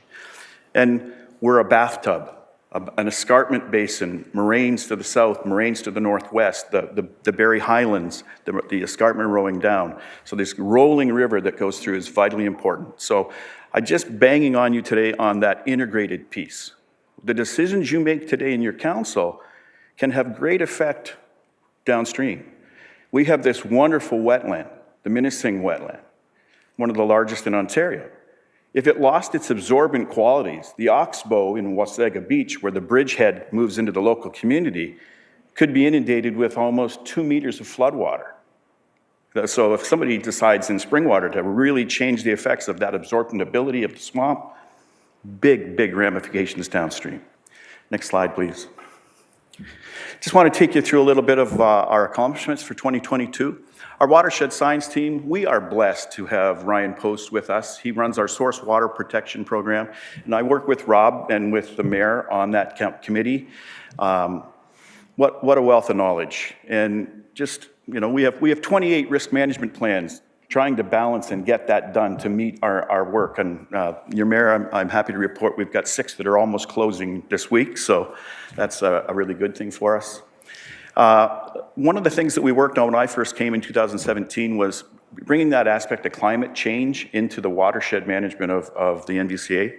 And we created from 2017 for 2022 our first climate action management plan. And we've just gone through now under the leadership of Ryan and developed a new 2022 to 2025 climate change strategy, which will be available for you to review. Next slide, please. Our education program, prior to the pandemic, we were approaching over 12,000 visitors to our site in the educational program. We do grade 4 programming for Simcoe County, and we also work with the Simcoe County Catholic School Board. And they've really taken us on and helped us and assisted us. We're very fortunate in that a lot of our staff that work on contract, and we get a lot of retired teachers. We have multiple principals that have retired that are coming in, and that, again, that intellectual property that they bring to our program is amazing. We introduced a program just prior to the pandemic, the New Canadians program. It was sponsored to bring these kids that are landing in Ontario and experiencing conflicts in the regions they come from to come and understand what nature was. So nurturing through nature. And pretty cool to go out on a woodland complex at Tiffin and interact with 25 kids, none of which speak a word of English. But to see them getting along and understanding that's a frog in the water, and those are tadpoles, it's pretty cool to see. And then to also see their parents tagging along. So that's the community aspect that education brings. And if we don't start early and educate these young kids about the importance of nature and the importance of our environment and the planning decisions we make, they won't want a desire to take on your roles and to be leaders in their community. So I think it's vital that we continue to work on that. This year we had over 489 campers in our summer program, and with the conflicts that are going on globally, we also introduced a Ukrainian camp that was sponsored. We had 13 kids participating in that this year, none of which English-speaking kids, all speaking their native Ukrainian tongue. Next slide, please. Stewardship and restoration. Interesting, we get $150,000 in levy, and that team of 4 people worked their tails off to bring that program to an almost $1 million spend through raising funds outside of our levy. The restoration work that Fred Dobbs is doing is amazing. I'm formerly the Director of Parks and Roads for the City of Edmonton, and in Edmonton, Fred Dobbs was revered by the North Saskatchewan Conservancy for the work that he'd done on the Nottawasaga River. So kind of cool, you're several provinces away and you come to lead an organization, and one of your major players is known across Canada. So we have resources available to you that I think are absolutely remarkable. We're going to highlight some areas in the Mad River system this year in Clearview. We're going to be doing some work on that system as well. The restoration process involves a lot of stream bank restoration. There's a tremendous predation of ash all over Simcoe County. So what we're doing is we're utilizing those dead ash poles and using them and pounding them in with a big 30-foot track hoe into banks to restore river banks. So we're repurposing that fuel wood that's just going to rot in the forest or be home for more insects to flight to other areas. We're also using, with Somerville, we partner with Somerville, one of our commercial nursery entities in the watershed, and capture reused Christmas trees. And we use those for stream bank restoration as well. And it's really great, because this is where citizen science hits the ground. And it's a term you've all seen and you've all heard it, but there's opportunities to get out and plant trees, to get out and do samples in water, to help actually shove a Christmas tree into the bank and know that a Chinook may swim back there as a young fry when it's making its journey through the river system. So we collaborate with a lot of partners, and we're hoping to do some work this year also in Mono and Springwater in the northern part of our watershed this year. Patagonia and Bass Pro Shop have been extremely strong partners with the NVCA in helping us fund programs. Next slide, please. Our forestry program has dropped significantly since the pandemic. Pre-pandemic, we were planting upwards of 250,000 trees across the watershed. That's dropped down to 115,000 trees. We worked on 23 properties, and we don't just plant the tree. We go through a very rigorous evaluation system. It's a 5-year cycle where we go back and evaluate those trees. We want to not plant trees, we want to generate and create regenerating forests. And when we look, we're in an agricultural basin here. If we look at a 40-year cycle on a forest, the return of investment is almost equal to a corn-soybean 40-year rotation in an agricultural operation. So these are vitally important needs. One thing through the agricultural aspect, it's more degenerative to the soil system itself, whereas the forest is building the organics and developing that soil layer and providing all that biodiversity area. So vitally important. We're working this year with Forest Ontario, and we are moving from the 50 million tree program to the 2 billion tree program that's being funded federally. So we produce MTIF programs or managed forest plans for private landowners as well. Next slide, please. Flood management. I think that's loud and clear. We heard that's the game that conservation authorities play. We are ones that are here to try to help and prevent flooding and identify where flooding can happen. I think it just speaks to this. We've all were inundated with the press on British Columbia and the floods that occurred there. And here in Ontario, we're looking at a conservation authorities and saying, well, we're going to take you out of this game, or we're going to take you out of this game, and we're going to leave just these things for you. British Columbia is looking to charter as many as 3 conservation authorities in their area, looking at this system, because they have done the analysis and seen the conservation authorities are really good for the planning aspects of how we can prevent infrastructure from being placed in peril to begin with. And that's our role. Our role is to partner with you. We've talked about the pull-out of natural heritage. You know, we have 2 Ontario watershed evaluators, our ecologists, and that's now the game. Map those areas by a recognized licensed ecologist that has OZ certification, and that wetland is what it is. It can't be appealed, it can't be questioned. So if we look at the development areas and we go through and do a real good, strong rigor on evaluating these wetlands and getting those maps up to date, that'll help in your planning process. That'll keep infrastructure safe and sound as we move forward. Next slide, please. Planning and development. Kind of the scapegoat of our program right now. And I'm sorry I'm using that word, but everybody's wondering what's going to happen, how is it going to happen?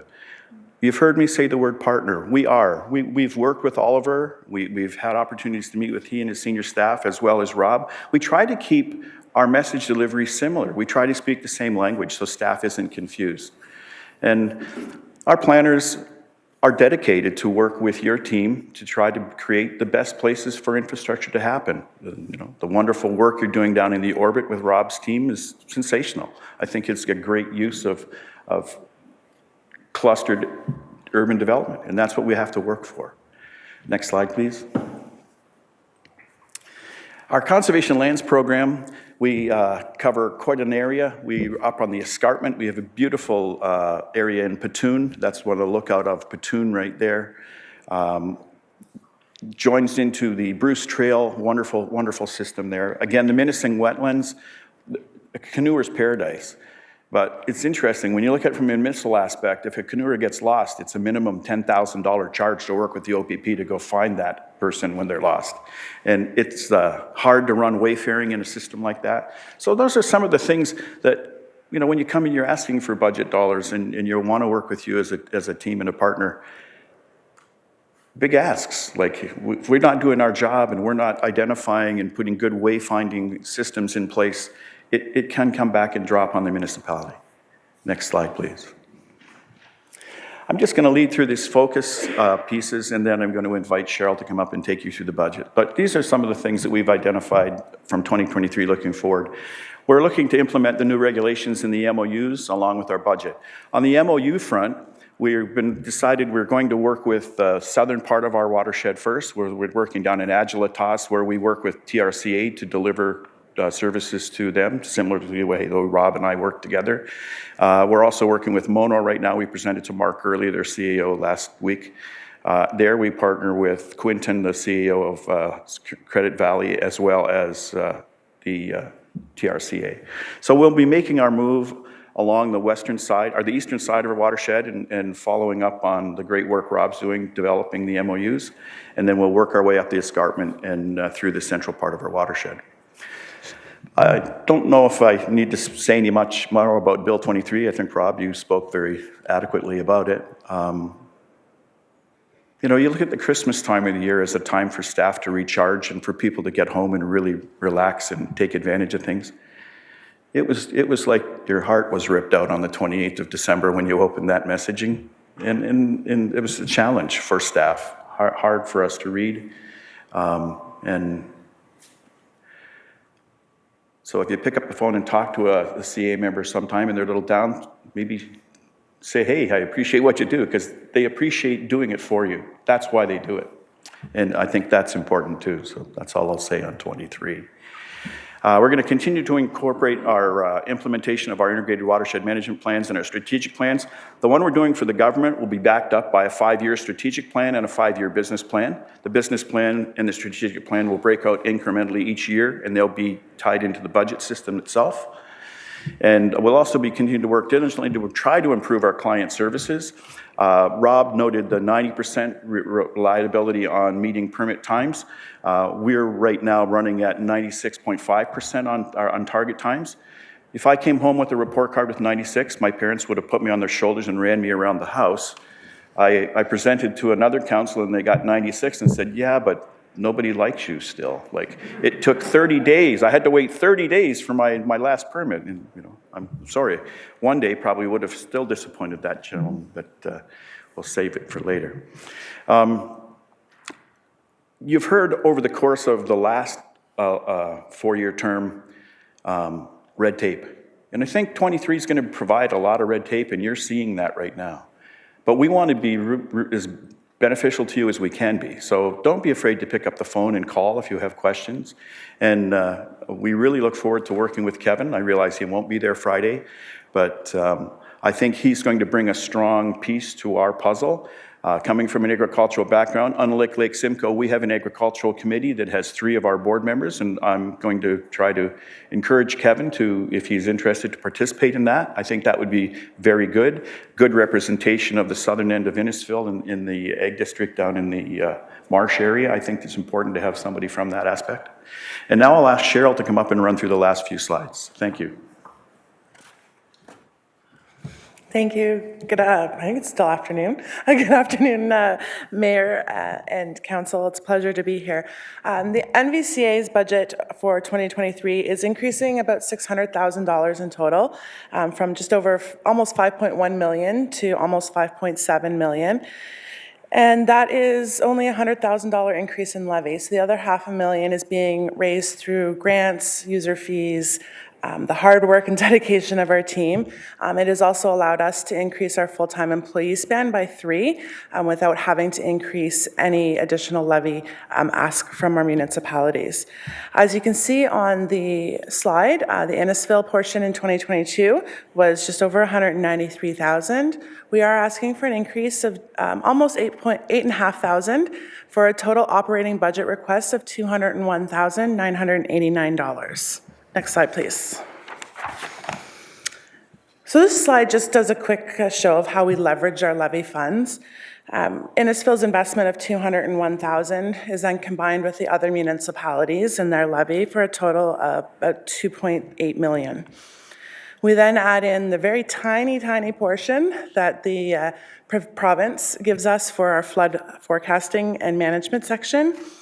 And then at any grants that we get from the federal government, as well as any private third-party grants. And then we also have the user fees that the NVCA does charge, and we get a total then of just almost 5.7 million. Next slide, please. So one of the things the NVCA has really been focused on is the impact on residents, and really being cognizant of how we're impacting the residents. And in 2023, if you look at our levy by population, you'll see it's a 59-cent per resident increase. And then this little graphic just shows you kind of how that's broken down per resident into each of our programs. Next slide, please. So our asset management, we've actually been doing really well with our asset management plan. Staff have been able to find a lot of savings, and as well as being able to extend the life of some of our items, like our vehicles. Don't need to replace them every 5 years right now because we're not driving them as much because of COVID. So we've had some savings there. And so our asset management plan is actually dropped for our municipalities in 2023. So our ask for Innisfil is $8,849, down from the $10,058 in 2022. And that's also with the CVA adjustments as well. Next slide, please. So this is just our total requests from the town of Innisfil. Our levy, operating levy, as well as our asset management levy, comes in at $210,838, which is an increase of $5,265 over last year's ask. And thank you. That's all I have, and we'll entertain any questions if there are any. Thank you very much, Doug and Cheryl. Questions from members of council? Seeing none, I thank you very much both for being here today. Very much appreciated. I will just say also a big shout out to Ryan Post and also Shannon Stevens, who has done some amazing work with getting implementation money out, and enjoy working with them both. And I'm going to ask Councillor Ices if he would move this presentation. Thank you, Councillor. And a seconder, please. Councillor Richardson. All those in favor? That is carried. Thank you so much, and please drive carefully. And enjoy your AGMs on Friday, and I'm sorry I won't be able to attend. Thank you. Now, we'll move on to Francesca to move forward with our Director of People and Talent. We had a break scheduled, but we thought we could maybe postpone that for a little bit, if that works for everybody. And move forward with Francesca's Health and Wellness and People and Talent Management. Great. Good afternoon, Mayor, Deputy Mayor, and members of Council. I'm pleased to be here, especially with Sandy Foster, to present the Health and Wellness budget. So next slide, please. The Health and Wellness team leads the overall roadmap for creating health and wellness opportunities for Innisfil residents and town staff through the following areas of focus. Kevin, if I may, thank you. They provide the community health and wellness portfolio. A big component of this portfolio is programming to connect Innisfil residents to external and internally provided programs. And we've seen such amazing uptake post-pandemic and great feedback on all the programs offered to date. This team also champions the corporate health and wellness initiatives, really focusing on our most important resources, our staff, as we look to overall wellness, psychological health and safety, and implementing programs and initiatives to support staff, as well as partnering with community partners on community health and wellness through the South Simcoe Community Health and through the South Simcoe Community Safety and Wellbeing Plan, and focusing on the 4 priority areas of mental health and addictions, housing, education, and income. Expansion of this program is very ambitious, and at this point we have planned programming services and initiatives based on our current staff complement.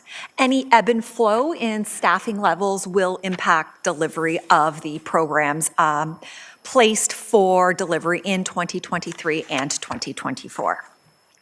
Next slide, please. The overall operating budget is, it's really great that as a new service area, this is the first time Health and Wellness has a complete standalone budget. And what we will note significantly in our business plan is there was a lump sum that was captured under contracted service areas. What we wanted to do is correct this budget, and we have reallocated that lump sum contracted services into more appropriate categories to reflect the true nature of expenses. So for example, materials and supplies, contracted dollars for under wages and benefits for our contracted staff. You will see a slight ebb and flow on the year-over-year budget. There are cyclical increases, some being program-related costs for supplies, materials, and food, especially as we have transitioned to in-person sessions from our virtual format during the COVID pandemic, as well as mindful to recognize that we do also have increases scheduled due to the fluctuating nature of maintenance that is required for programming, as well as to the Hordinsky Community Kitchen. We've had great outreach and engagement, so we are seeing the natural use of the cooking supplies, utensils, and accessories. And of course, there is the general salary and progression for the full-time and contracted staff that is part of this budget. Next slide, please. So as a short and sweet service area, I did want to present an opportunity for council to ask Sandy and or myself any questions on this portfolio. Thank you very much. Questions or comments on the health and wellness section? So no service level requests for this area. That is correct, Mayor Dolan. Thank you. Anything to add, Ms. Foster? Thank you. Councillor Waters. Just one item. I just wanted to mention that the employee retention rate at over 90% is an excellent number. The fact that says that staff enjoy working for us, and that saves us huge dollars in terms of trying to find new staff. So I just want to mention that I think that's a great number, and it's just more of a comment than anything else. Thank you, and I think that segues us right into the people and talent. Excellent. Thank you very much. And I will have Lauren Small, our People and Talent Leader, join us to provide any additional commentary. Great. Thank you. So the People and Talent portfolio, we really pride ourselves on providing people-first strategic human resources services and long-term planning related to our people strategy to positively impact the employee experience and their work environment. We've captured our overall services under 3 main categories, being employee relations, labor relations, and workplace health and safety. Within those overarching themes, we spend significant amount of time on our attraction and retention strategies.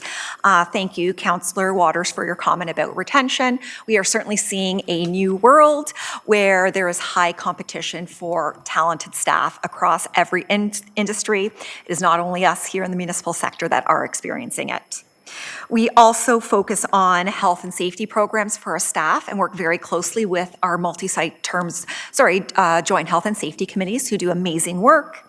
We focus on the total rewards and compensation programs, learning and development portfolio, legislative compliance, and of course, equity, diversity, and inclusion, which certainly is a key focus area for the town and our staff teams over the last few years.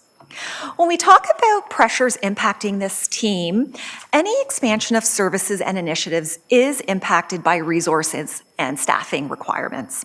I did just note that as the organization continues to grow, as we provide more services to the community and support additional staff in the organization, we are trying to make sure that we're able to balance our deliverables as well as continue to provide progressive, best practice and leading edge services to our community and to our staff members. We'll also note that equity, diversity, and inclusion continues to be a key focus. At this time, we do not have a dedicated staff member to champion this portfolio. It was not included in the budget presented to members of council, again, in that effort to provide balance. However, it has been included as a service level change request for council's consideration, and I will speak to that in just a few moments. Next slide, please. Our operating budget overview, so we do see a little year-over-year change. There are some slight increases to the operating costs to maintain our programs, services, and initiatives for our town staff. The budget also does include a one-time lump sum cost for an internal diversity, equity, and inclusion audit. These costs will be offset from the Alternative Revenue Sources Fund. And we feel that this initiative is very much important. It is certainly in line with our commitment to support and advance internal equity, diversity, and inclusion amongst our staff members. We also have a good portion of the year-over-year reflected through salary progressions and changes to benefit costs. And there is a notable decrease to pandemic-related costs as we are hopefully in a post-pandemic era. A lot of the safety and precautions that were needed to outfit the organization and protect our staff have been implemented, and we do continue to reserve some dollars should we have to ebb and flow as we continue into 2023 and 2024. Next slide, please. The People and Talent Management also do have one capital program, ADM 53. The intent of this program is to really look at our job descriptions and accountabilities and ensure that they are evaluated to reflect the correct placement on our current grids. The timing of this project is very well in line with what we're seeing in the overall workplace environment in a time of high competition for levels of talent across all industries. It considers our retention strategies. It supports our overall total rewards and recognition framework, and also ties into our certain collective agreements. So this capital project would be for the training, the consultant work, as well as the time to evaluate all of these positions across our organization. Next slide, please. And again, as I alluded to earlier, a key decision for council is a consideration for a learning, diversity, equity, and inclusion partner. In 2020, equity, diversity, and inclusion was added to the people and talent portfolio for internal engagement and action. We have worked very closely with our cross-organizational equity, diversity, and inclusion working group. Staff are extremely dedicated and committed. And during that time, we have listened, we have learned, and we have implemented several important internal activities and initiatives, as well as promoted a number of educational and awareness opportunities for staff.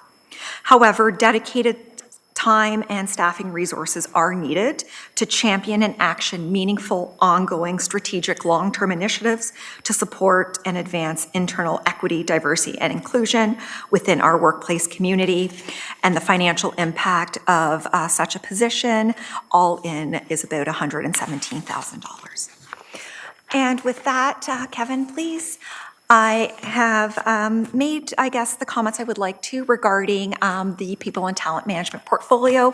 And over to you, Mayor Dolan. I'm certainly happy to answer any questions members of council may have. Thank you, Director Figliucci. Questions and comments on this section of the budget? Deputy Mayor Fowler and then Councillor Saunders. Thank you, Your Worship. Under the Culture and Events Specialist, I'm noticing there's a significant change between the 2023 and the 2024 budget. Could you break that down as to the cost if it's a full-time role that's with the town? Certainly, through you, Your Worship, to Deputy Mayor Fowler. The Cultural and Events Specialist is actually a position proposed under Operations Services. Our position is a net new position that would engage in internal equity, diversity, and inclusion initiatives. So I'm certainly happy if Director Bowman had any comments to make at this point. Perhaps we could do that one tomorrow when we get to that section. Okay, the reason I'm asking is because we have the Learning, Diversity, Inclusion Partner and the Culture and Events Specialist, which I believe we had a discussion about the Monday night, but I'd just like some clarification again, because that's what I'm looking into. That's because I'm seeing one is for incoming and the other one is for within the actual organization itself. Absolutely. Through you, Mayor Dolan, to Deputy Mayor.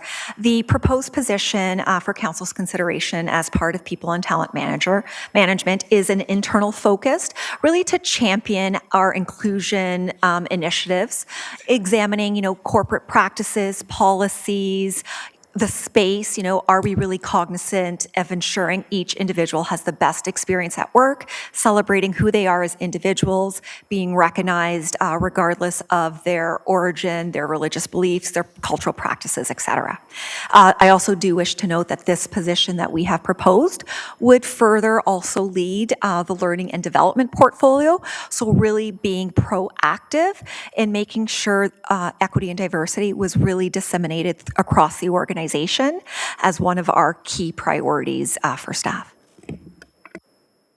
Just one comment and then I'm going to piggyback off Councillor Waters' comment with the retention rate and the what appears to be the happiness of the staff working here who wish to remain here. I don't really see that being as too much of an issue. I believe everyone seems to be validated and appreciated for who they are. I appreciate that comment for staff. Other questions or comments for this section? Oh, I'm sorry, Councillor Saunders. Thank you, Your Worship. I just have a question on the $65,000 we're spending. It says job updates and evaluations. What's going to happen if we find redundancies and duplications of jobs? Are we going to be acting on that or like eliminating positions or along that lines? Through you, Mayor Dolan. No, the intent of this program is really to just look to ensure that there is no missing content. As we've grown, a number of staff have taken on additional duties that are not necessarily reflected in the scope note or the document that guides their day-to-day. So it's more of just a course correcting to reflect the accurate nature of the work. There is no corresponding adjustment to staffing levels as part of this project. Great, thank you very much. Any other questions or comments?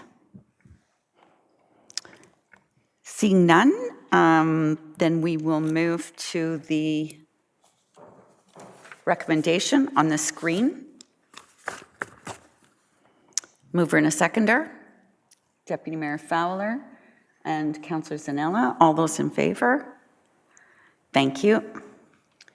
Next item.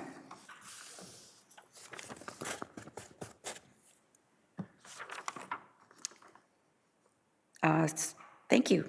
So that would be corporate management, and that would be Mr. Schuler.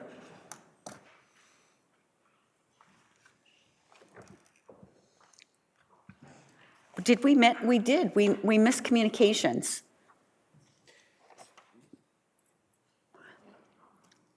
So can we? So it doesn't matter. Whoever wants to go first can go. Who's ever ready first?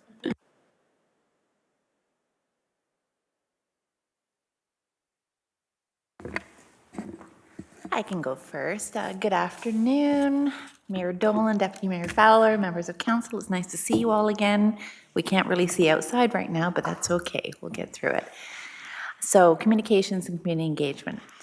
As you know, and we've gone through this through orientation, sort of the overview of what our department does. So all the internal and external communications for the organization, and again, also supporting council, the emergency communications, which we don't like to do too often, but they do happen. All of our digital assets, we manage those, things like the website, social media, media relations, and I see we have a member of the media here with us today. We work very closely with the media to ensure that our message gets out and we promote what we need to promote and we respond in a timely manner.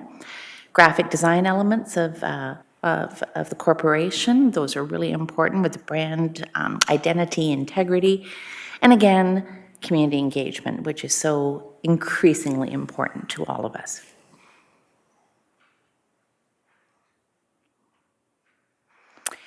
So it's a very minor budget. This may be the easiest one you have to deal with today, at least I hope it is. So it's minor increases based on salary progressions, cost of living allowances, things that are out of our control, such as increases to printing, advertising, web licensing, so minor increases there. So as you can see, 5.3% increase for 2023 and a slightly higher increase for 2024. Again, primarily based on salaries, based on cost of living, but based on the services that we have to contract.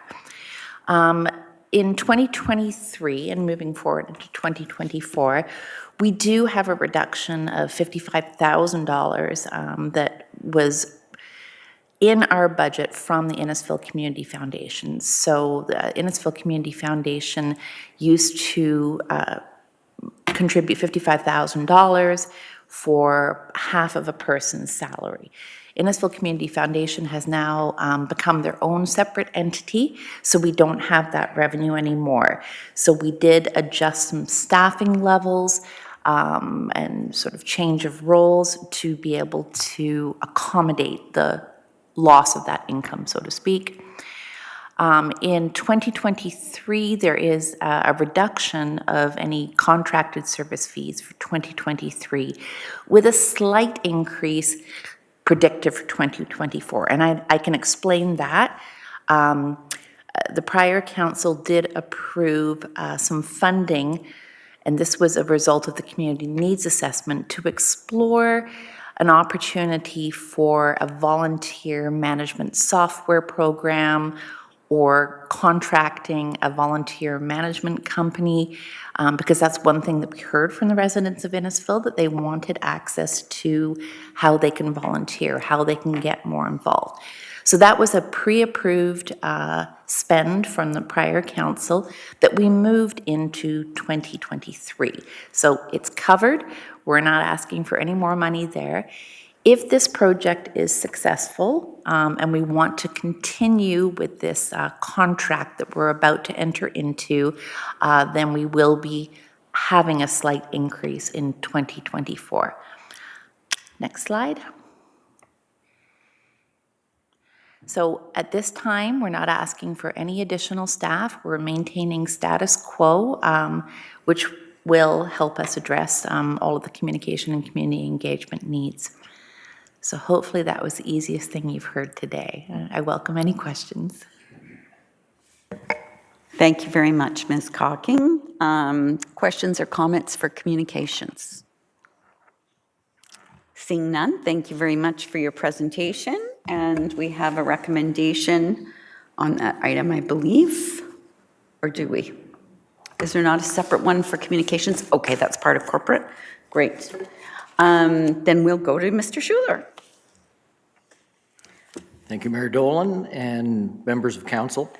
Sorry, I'm going to interrupt. 154 is the page number in your budget. Thank you. Okay, corporate management includes the CAO's office and the enterprise strategy and business planning team. And this is a group that ensures alignment across the corporate partners and provides leadership and support services to the entire organization. And some of these services include strategic planning, asset management, performance measurement and reporting, corporate administration, grant acquisition, project management, and business analysis. These services help drive service improvement across the organization, and this helps ensure that the organization meets council and community expectations and fulfills the goals and objectives of the community strategic plan. Next slide, please. Our operating budget submission includes the standard adjustments for wages, benefits, salary progressions, and allocated costs. There's a slight decrease in contracted services for strategic planning and internal adjustments for realignment of positions and recoveries. Next slide, Kevin. We have one capital project in the 23-24 budget. This is ADM 10, which covers community strategic plan development and fulfillment. And we've asked for a increase in both years to help accelerate that project through the implementation of CAO-sponsored projects. And then for key decisions, we asked the council consider adding a business performance specialist to increase the capacity of the enterprise strategy and business planning team. And this will enable us to better respond to increasing demands and to help drive the innovation agenda for the organization. And if you have any questions. Thank you so much. Council, do you have any questions? Deputy Mayor Fowler. Thank you, Your Worship. You just made mention of CAO-sponsored events? Yes, projects. Projects. Enlighten me as to what that is, because I don't recall hearing that term before, please, and thank you. Do you want to take that?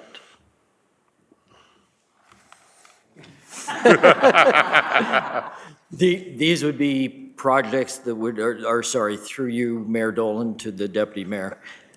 These would be projects that would come up during the budget year, and it basically provides the funds that would be needed to proceed with those as they're needed. So it'd be more part of the CAO's business plan with council and the fulfillment of that, and specifically projects that would help support the delivery of the community strategic plan. Would it be too much to ask for an example? No, and for that, I'll defer to the CAO. So I think to take a step back, I mean, this corporate performance function has resided within the CAO office for a number of years. So I think we've made some adjustments through the budget in terms of where Ken's reporting relationship is. So that's one example. Ken technically reports to Mike at the moment. But the idea here is that it's a bit of a placeholder, frankly, for corporate wide projects that don't naturally fit in any other of the departments. So one thing we've been talking a lot about is refreshing the strategic plan of the town and doing work with that this year, bringing in a consultant to help facilitate that conversation with council this spring, and then we'll see where that takes us.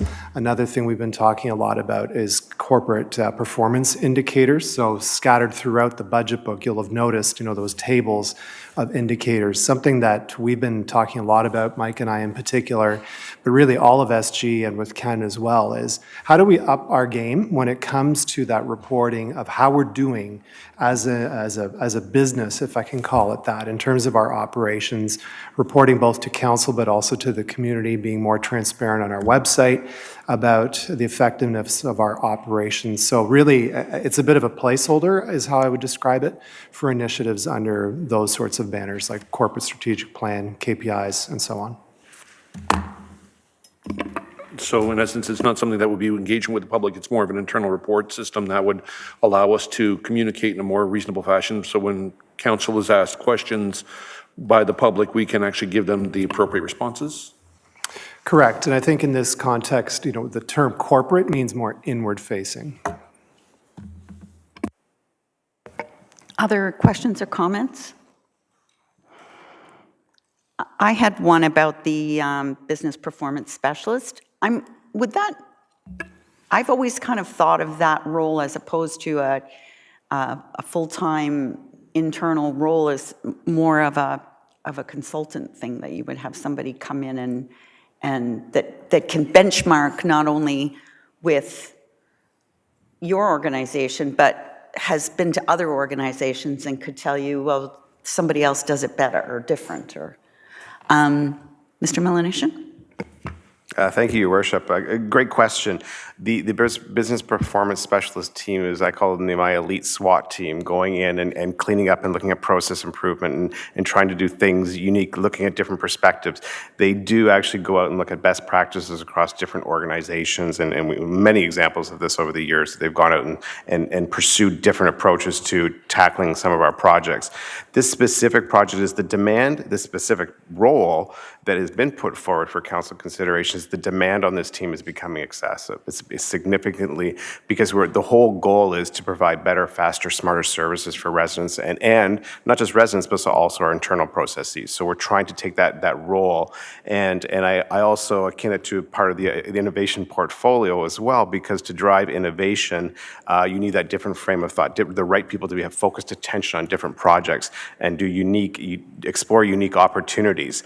And our resources are tapped on that team. Like I say, they're an elite team of four, small group, but they are very powerful, and they touch on every single aspect and every single process within the organization. So it is more of a capacity, but it is also to drive the innovation agenda forward, trying to do things differently than other municipalities. And I can't remember who said it earlier. I think it was Brandon Carrera. He said, we're trying to be the standard setter, not follow other people as well. So just a little bit different approach, and the reason for that request. Thank you for that. Any other questions? And I'm not seeing anyone bring forward an amendment on that one. So we'll bring up the corporate communications and community engagement and corporate management presentation. Mover and a seconder for the presentation. Councillor Drodge and Councillor Saunders. All those in favor? Thank you, Councillor. Council, and I guess we got grumpier as the day went on now. So I guess being on the agenda earlier was an advantage. So great. So now we go to, I guess, closing remarks. Are we there? Wonderful. Who's going to start? Thank you, Mr. Melanishen. Through your worship. So Wow, 210. We could have carried some stuff from yesterday, but we were concerned that residents or people that wanted to actually chime in and listen in, at least they wouldn't know that we had maybe moved the agenda to today. So we left whatever's on tomorrow's agenda, we left it for today. Really rough numbers. I see my finance team here is crunching numbers madly and keeping tally. Right now, not that I want to spoil it or anything, but and leave it till Friday morning, but we have had some additions. Roughly this is to the blended tax rate, so this is the increase into the total blended tax rate. Currently 2023 is at 4.93 to 2024 is 4.16. The additions right now, so far, an additional 0.2 for 2023 and an additional 0.29 for 2024. Right now. So we're just topped over 5% from a blended tax rate. So that is the running tally right now. We will come back on Friday morning and reiterate those numbers just to make sure our numbers tie with the motions that were passed today. And yeah, any other questions that we can share before we recess for the day until Friday? Any questions from members of council? Councillor Zanella. I just had a question regarding, thank you, Madam Chair. Through the, I just lost my whole train of thought. The questions that we've received from the residents, have we received a number already? And when will we be looking at those questions? Through you, Mayor Dolan, to Councillor Zanella. The questions, there wasn't a huge stream of questions coming in from the residents. Actually, it was just the one I think you yourself had forwarded from one resident. We did respond. Other than that, we have had significant input from residents at this point in time. Most questions came from councillors, so that was great. Thank you. Any other questions, comments? Al, over to you, CAO. Thank you, Mayor Dolan, and I just want to thank all members of council for your engagement and questions and comments today. Looking ahead to Friday, so we'll pick up again. I guess I just wanted to underscore that Friday morning, we will only really be at the halfway mark. So, we have your input from today. We have a number of important business areas to go through on Friday as well. So I think it'll be important for us to recap end of day Friday as well. Bearing in mind, as I said at the start of the discussion today, this isn't about necessarily final decision making in January. That's still ahead of us in February. But we'll do our best both Friday morning, but then at Friday afternoon, after we've had the next set of presentations to give you the lay of the land, as Mr. Melanishin just did. So thanks on behalf of the whole team. And if there's nothing else, we'll be ready for Friday. Thank you very much for that. So we'll just recess this meeting because we'll be resuming again on Friday morning. And I would ask for a mover and a seconder that we recess at 2:15 p.m. Councillor Constantine and Councillor Drodge, all those in favor? That is carried. Thank you, Councillor Ices, for hanging in there, and we'll see you on Friday.